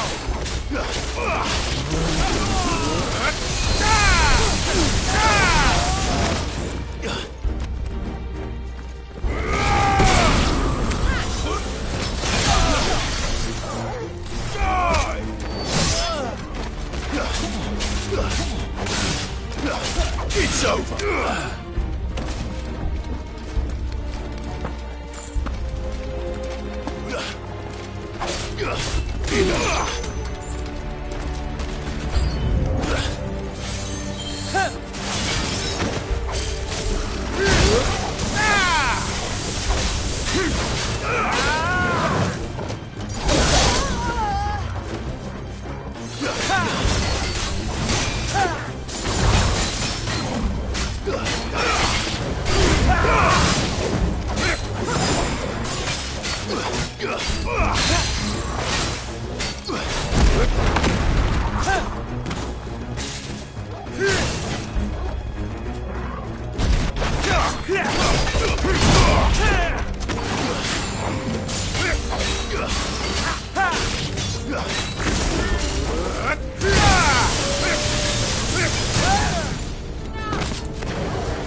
There's no doubt about it.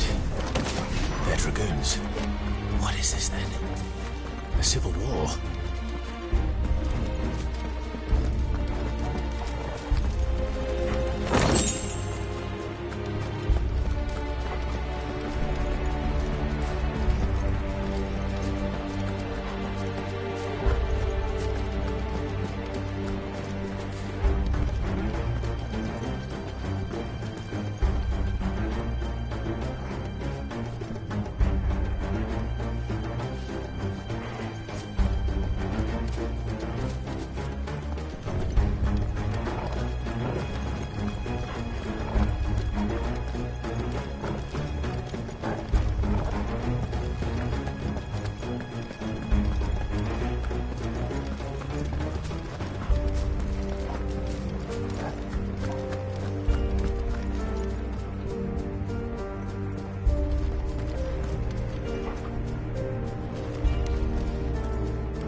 Thought I'd be glad to fall into a sewer.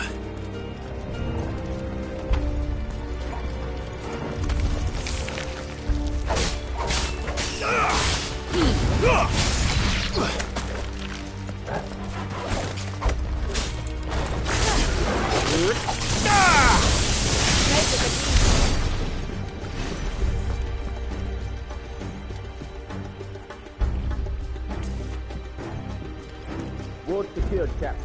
None of the Emperor's forces remain. It's out of the men! You press on to the council chambers. Yes, Captain.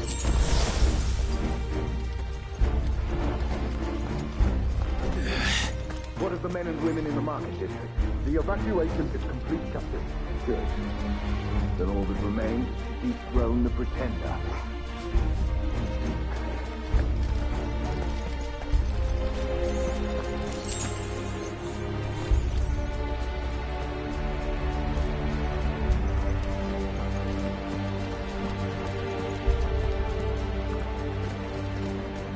There it is. The bell tower. Right. Let's go.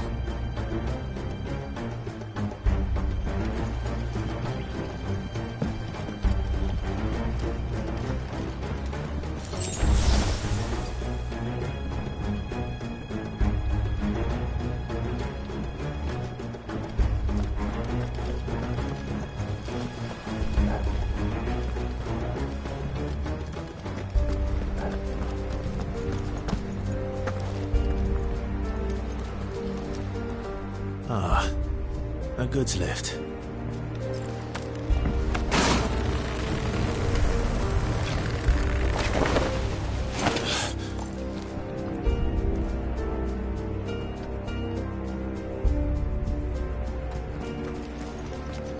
Where in Grieger's name did you come from?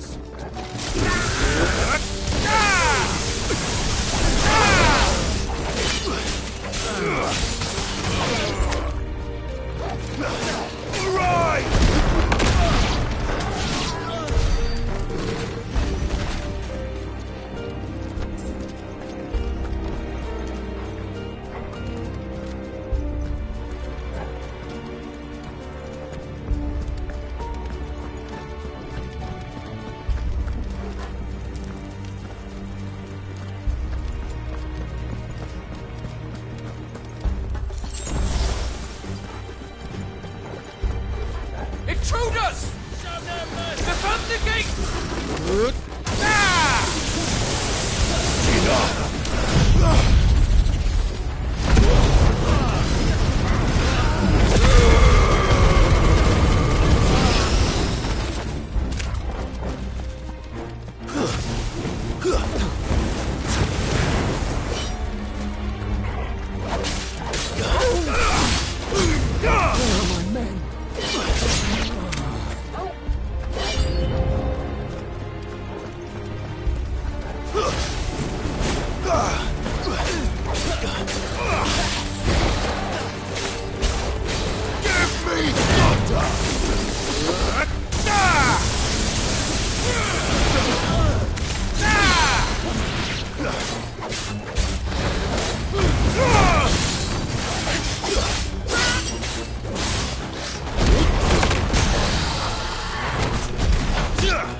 Damn it.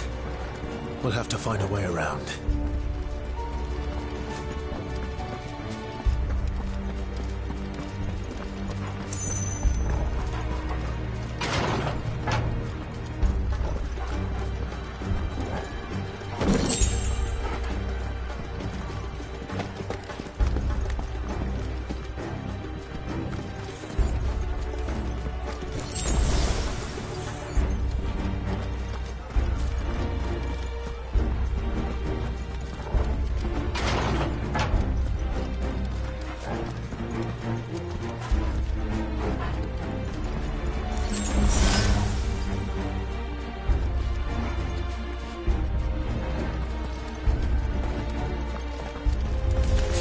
In the name of His Highness!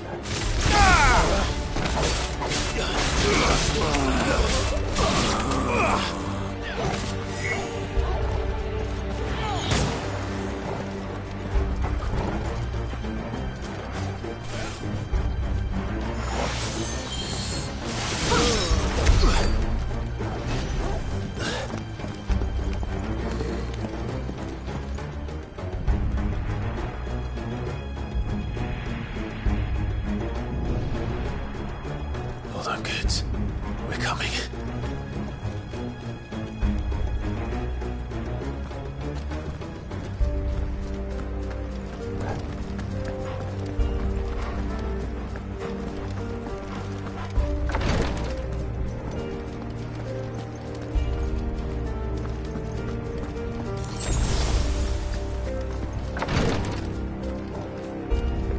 You'll go back. In the Prince's name, none shall pass.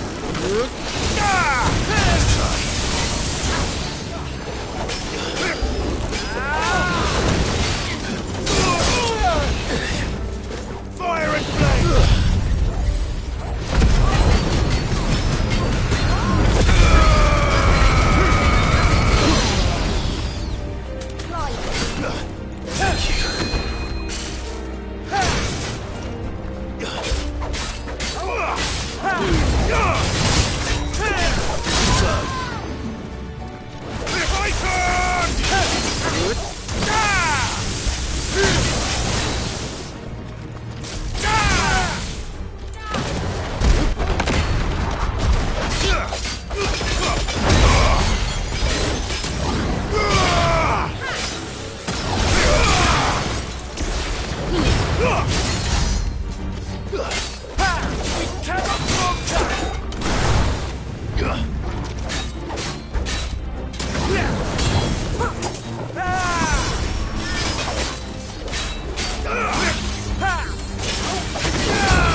Enemies on the ramparts! Kill them!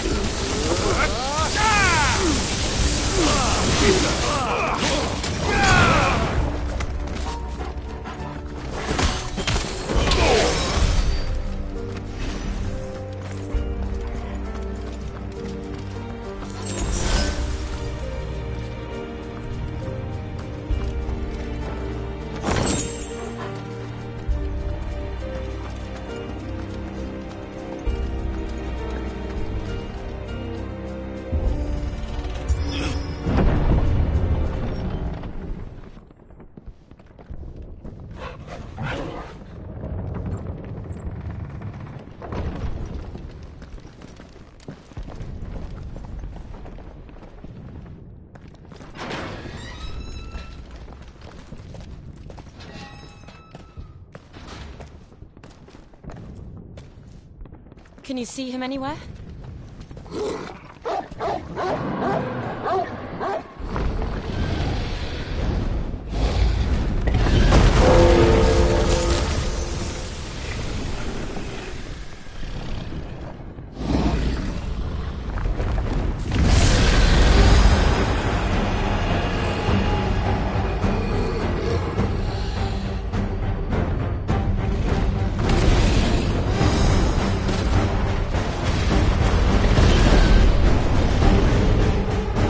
Must be one of the Dragoon's pets.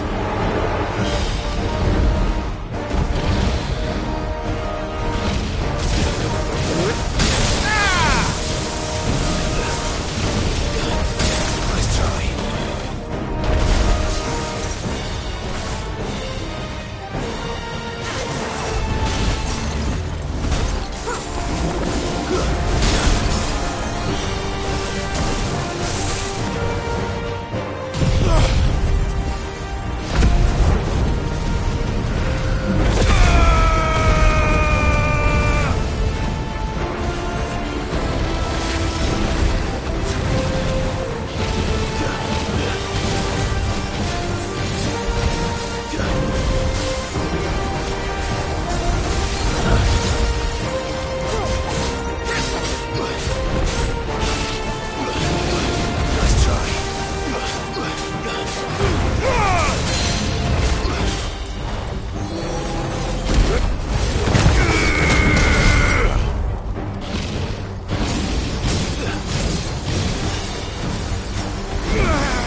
something in store for us.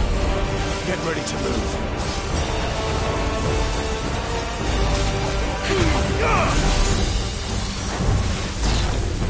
Nice try.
finished?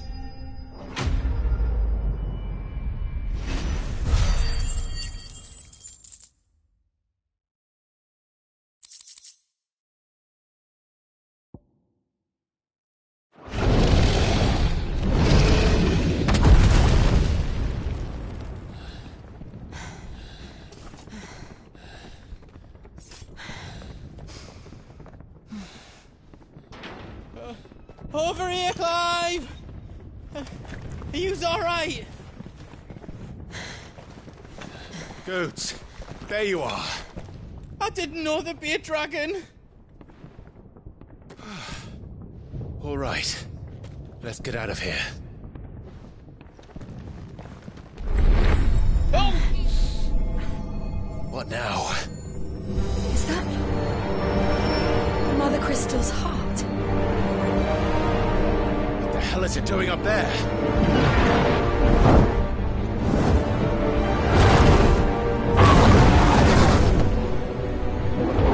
Bahamut.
Your Highness, don't do this.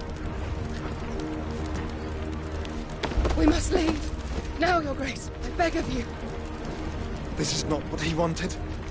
Something's happened. Forgive me, Yod, but I must put a stop to this. Your Grace!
So, what do we do now, then? We destroy the heart. But he might come back! As soon as the flames die down, the Imperials and the Dalmex will move in. This may be our only chance. And Bahamut has gone for now. You should get as far away as you can, Goots.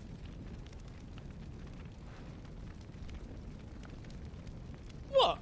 And leave you lot in the lurch? I can't do that. If you're staying, then so am I. I packed everything up before I made a run for it, so if there's out you need, just ask. But I won't be giving it away for free. Nana'd never forgive us if I did. Thank you, Goots.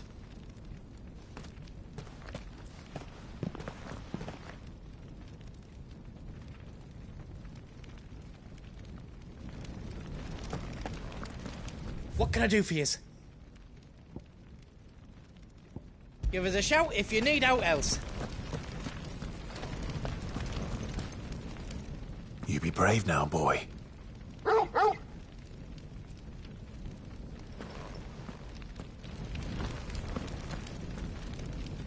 Drake's tail is right there, Clive.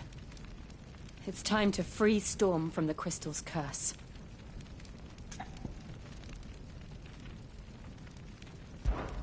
Oh, it's past time. But remember, Bahamut is still out there. And I dare say we'll be seeing him again before the night is done.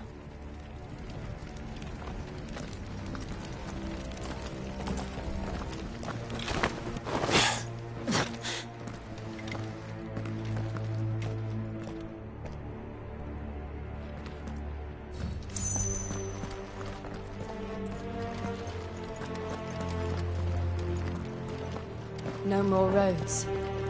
We'll have to find our own path.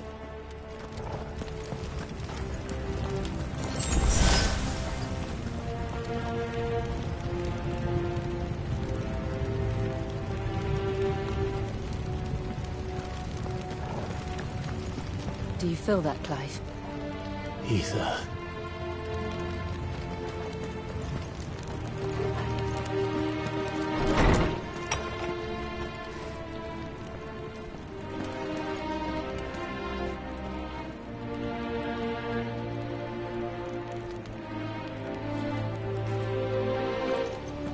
Just what we need.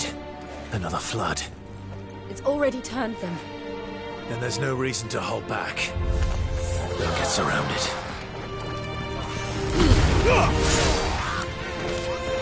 Stay down!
Must be a way to climb up.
Fuck. Hold on, Joshua. I'm coming!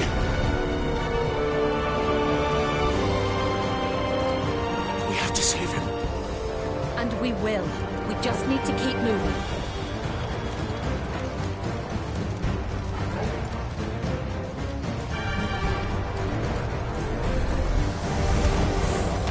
Them again. Not now.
Us all.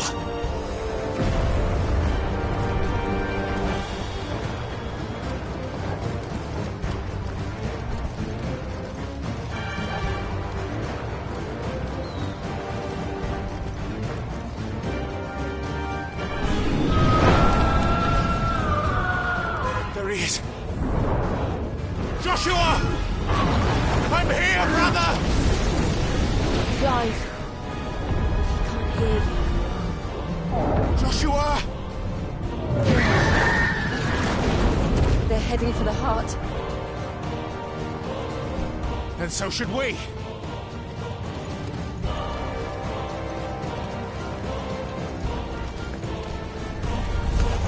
You won't outrun me.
Are those the council chambers?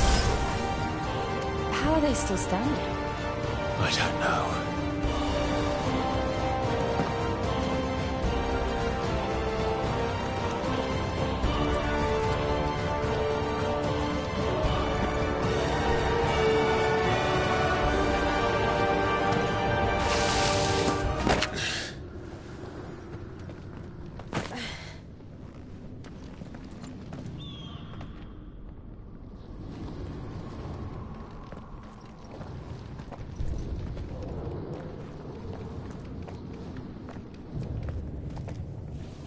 He'll be all right, Clive. He's a survivor.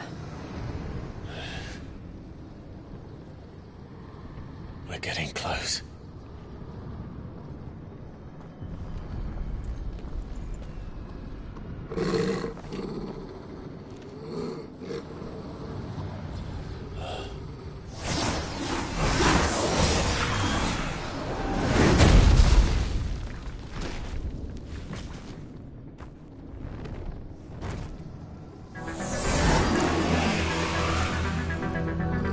Looks like somebody doesn't want us getting any closer. I don't care what it wants. Neither do I.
These beasts...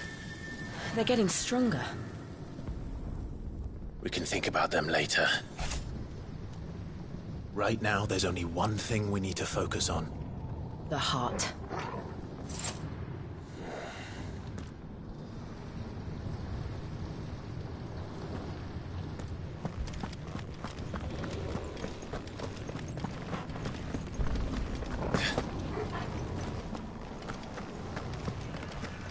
We might be able to get up through the building. It's worth a try.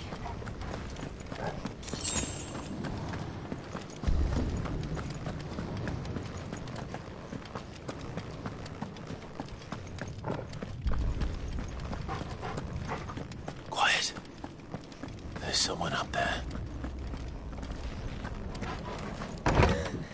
Is someone there? Mother. It's you. What happened here? He tried to take him from me. Oh, my boy.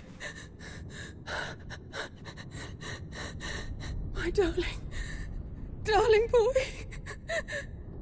Is this the child you made with the Emperor? Why, Mother? Why did you betray us all? You have no right.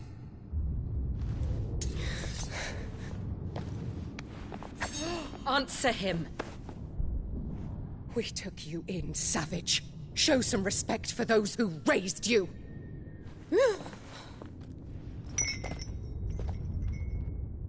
Honorable Elwyn, always thinking of his precious homeland. But what worth is a homeland in a world beset by the Blight? Father did not seek to protect his country. He sought to protect his people. A leader's duty is not to protect his people. It is to protect the source of his sovereignty. The noble blood that runs in his family's veins. So long as this bloodline remains unbroken, what does it matter if a nation falls? One can always found another. Unlike him, I did my duty. I preserved my line. I bore a son of the noblest blood, to whom the whole world might kneel. That is why I gave Rosaria to Sambrek, that I might join my line with the Lesages and birth a savior of this benighted land, blessed by both Bahamut and the Phoenix! You sold your country for a child. Why did he need another? You had Joshua. I had nothing. You were always your father's son, so very strong and bold and daring, and yet you failed to awaken. Would that Joshua had been granted 1/10 of your strength? Oh! How the nobles laughed that Elwyn's firstborn was surely the son of a concubine, and my own, not long for this world. The shame of it! The shame of being slandered by one's inferiors! How could you ever know how that feels? It should have been you! Why didn't the Phoenix choose you? Joshua's every waking moment was spent trying to shoulder the burden that you and the Phoenix and the Duchy foisted on him. That's why I became his shield. To help bear the weight. But what did you do? You betrayed your own blood and surrendered your son to his fate! Joshua, my darling boy. I never meant to hurt him. The soldiers' orders were clear. He was to be spared. Why did you survive when the only one I truly cared for died? What? Have you not looked out of the window? Joshua is here! The Phoenix lives on! He's battling Bahamut as we speak!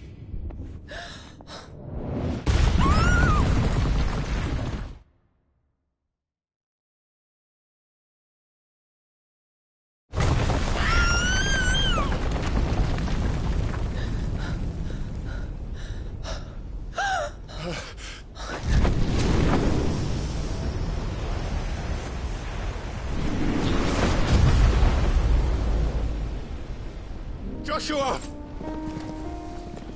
Wake up!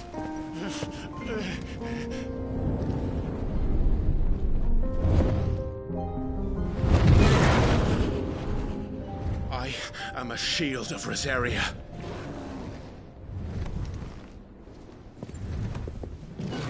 And I will do my duty. What are you...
things are drawing in more ether than I've ever seen.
By the founder! Those things are drawing in more ether than I've ever seen!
By the founder! Those things are drawing in more ether than I've ever seen!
things are drawing in more ether than I've ever seen!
things are drawing in more ether than I've ever seen!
Those things are drawing in more ether than I've ever seen!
Those things are drawing in more ether than I've ever seen!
Thank the Founder!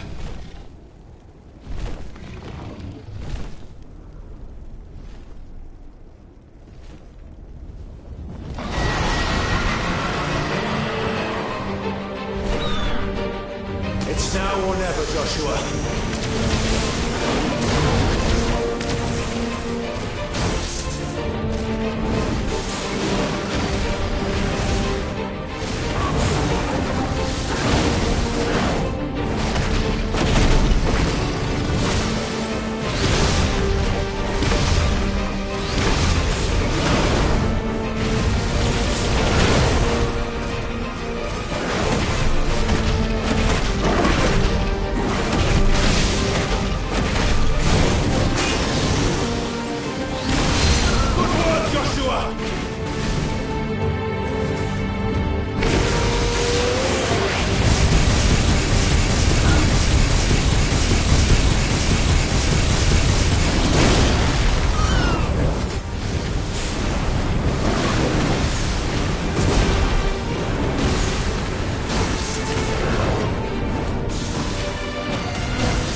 What now?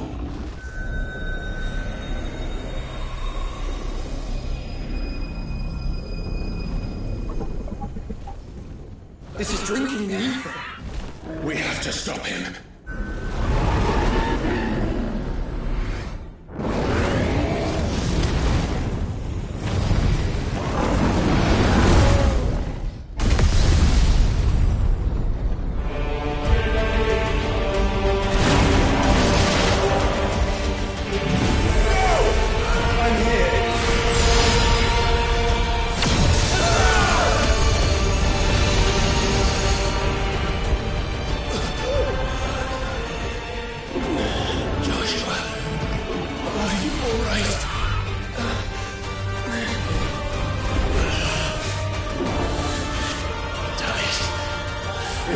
Stronger than this. Come on, Ifrit.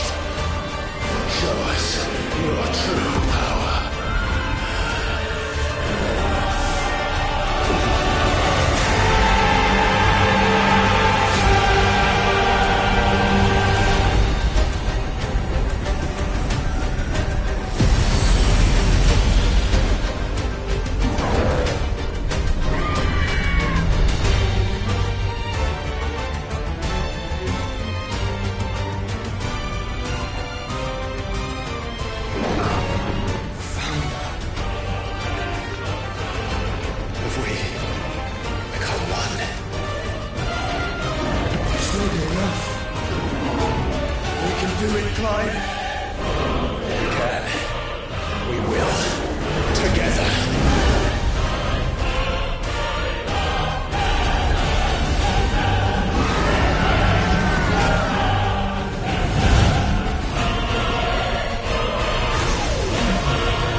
How can we hope to match such power? By trusting in our own.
Joshua! Clive!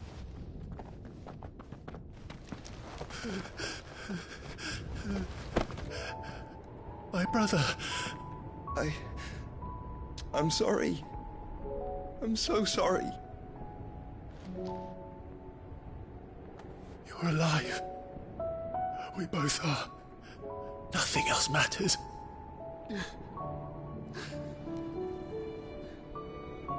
I never dared hope that I would see this day.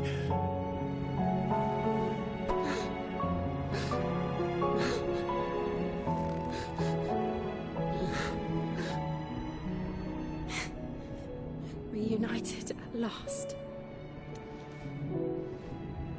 Jill.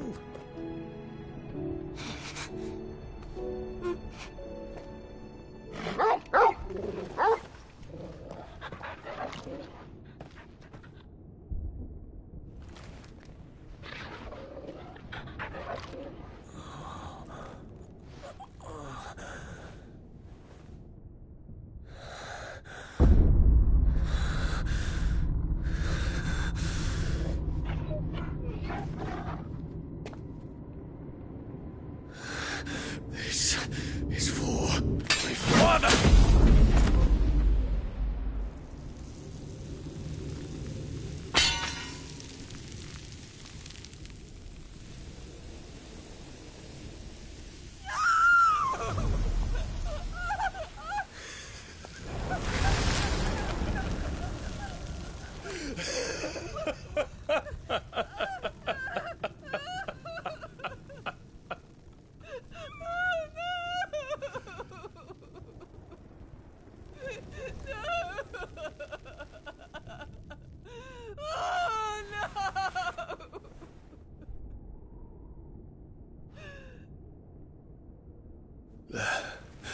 It is done. The demon that would tear our house apart is no more. Father.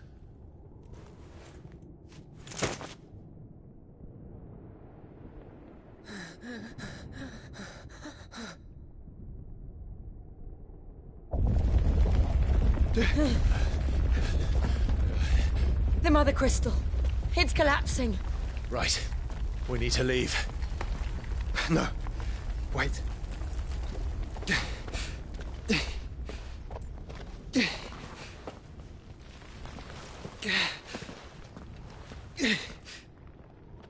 I owe him a debt. Fine.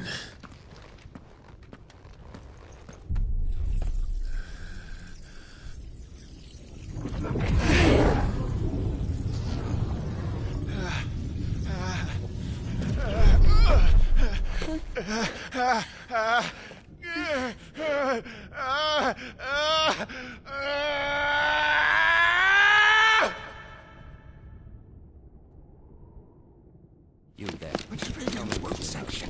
Little as you. Don't reinforce the walls.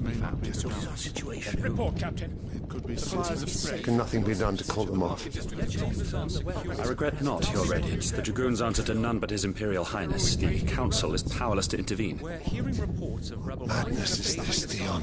throughout the neighboring districts. Focus all efforts on extinguishing the fires around the capital. The city can wait. Yes, this is not the work. Don't dally, man. Go! Your Radiance. And I want you to find out about the Dalmec's movements. By the light! Dion. Have you taken leave of your senses? Call off the Dragoons at once! Fear not. The populace will come to no harm at their hands.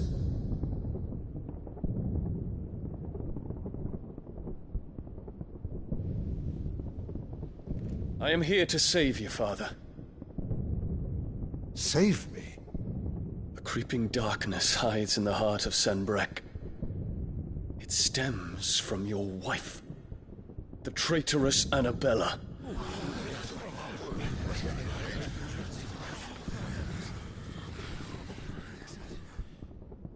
Not another word, Dion. Father, Though you may not see it, the darkness has taken hold of you. It has made you forget yourself. But I bid you remember, there was a time when you ruled not with cruelty, but with compassion. Why now do you turn your back on your people? Why now do you seek to stoke the fires of war? You too have borne witness to this change, Your Eminences. And you know, as well as I, who is responsible for it. A puppet now sits upon the throne, but cut his strings, and the master loses the power! What? Dion, you bear steel before your emperor? Guards! Take him!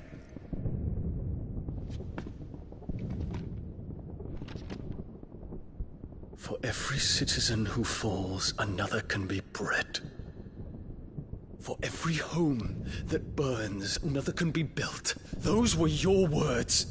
But when the last of your citizens has fallen, and all of their homes have been reduced to ash, what will become of your empire, of its rulers, of your god? As the mother crystals crumble one by one, and the blight sweeps in to claim all that we hold dear, our people look to their emperor for protection. Yet he labors not to secure their futures, but to seize what is left of the twins for himself. Even if it should come at the cost of everything his loyal citizens have labored to build. Dion, you must understand. A small price to pay, is it not? You've been blessed with great power, Dion. Enough to win me the world. So go, claim Valisthea for me, brother.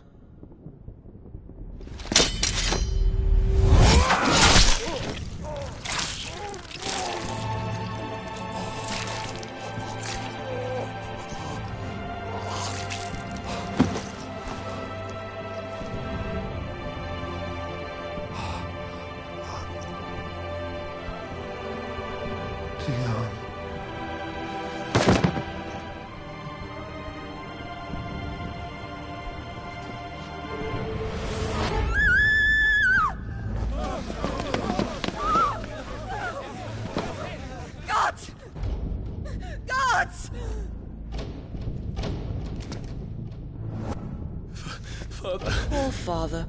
How he doted on his children. That he would die to protect me was plain. It was but a matter of when. You planned this? You did well to endure so long. But you broke in the end, as I knew you would. And now Muthos approaches. Put him to the proof. I would see if he breaks. Go, Bahamut. Kinslayer.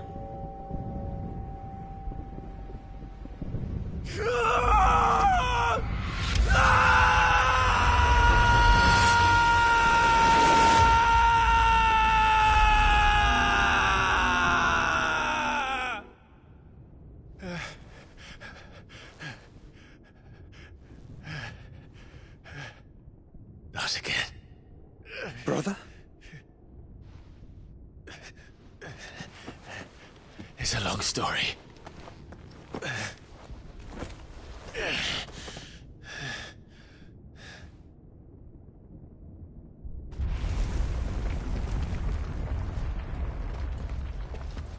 You cannot stay here, Mother. Come. Take my hand.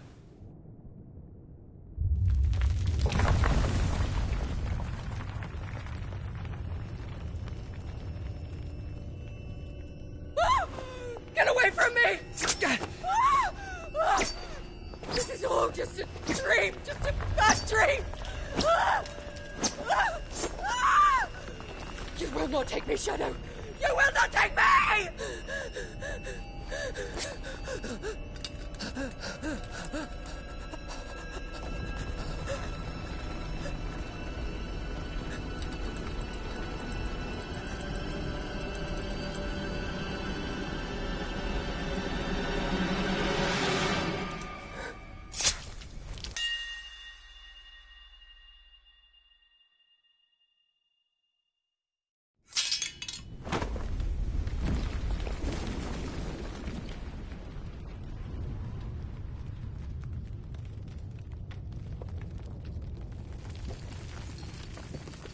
Mother.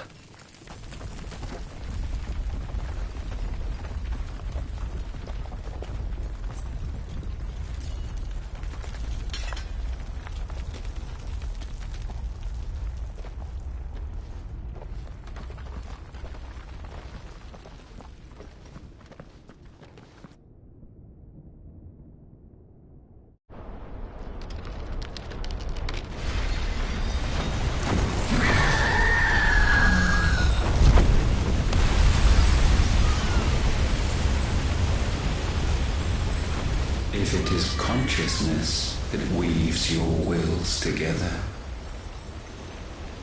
consciousness that blurs the boundary between your own will and that of others, then we shall set you apart once more. The ties that bind you shall be severed, and humanity return to its proper place.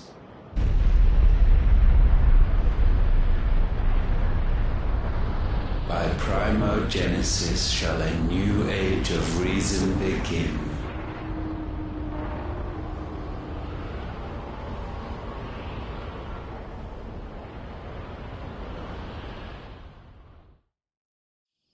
Relax, Your Majesty.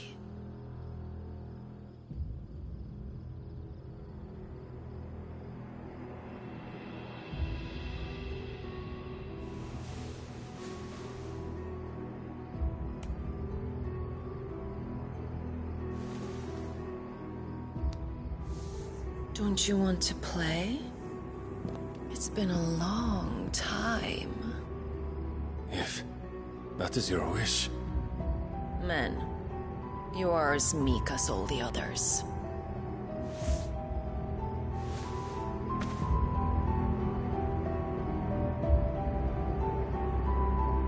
Such feeble creatures.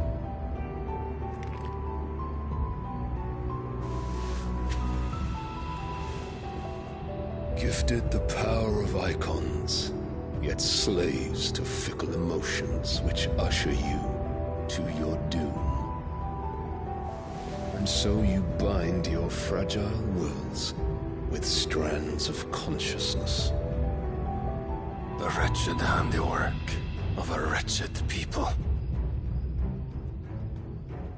The sons of fire were united at last, and for but a moment their flame burned bright. Soon, Mythos shall become our perfect vessel. And then shall the world be remade. Not before the bonds are severed, of trust, of respect, of love. Only when every strand of consciousness is cut away, may Mythos return to our side. By primogenesis shall all be undone. Mankind shall be rid of his wretchedness, and Mythos of his will. But while he yet clings to it, he has the power to forge bonds anew. And so we bid you, find Mythos, and sever every one. To destroy that which has no physical form, you ask the impossible. There is nothing your black blade cannot cut, Odin.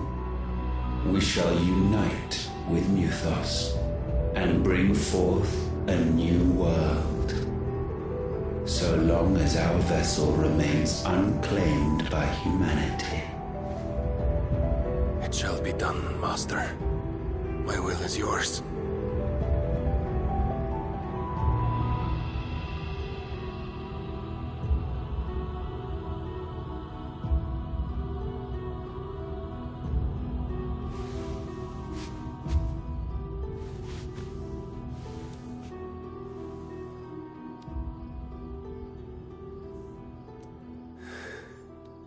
Mother.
How is your brother?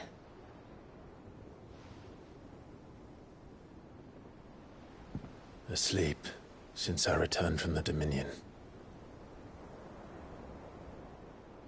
Taya says he should be back on his feet soon enough. For a while, at least. She discovered something on his chest. A swelling, circled in stone. The curse.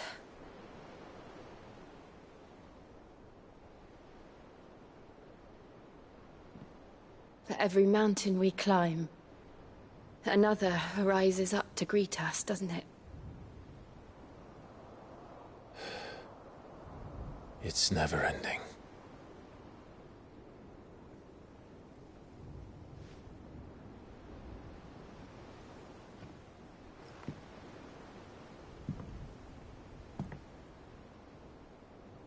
Even the sky seems to have grown tired of it all.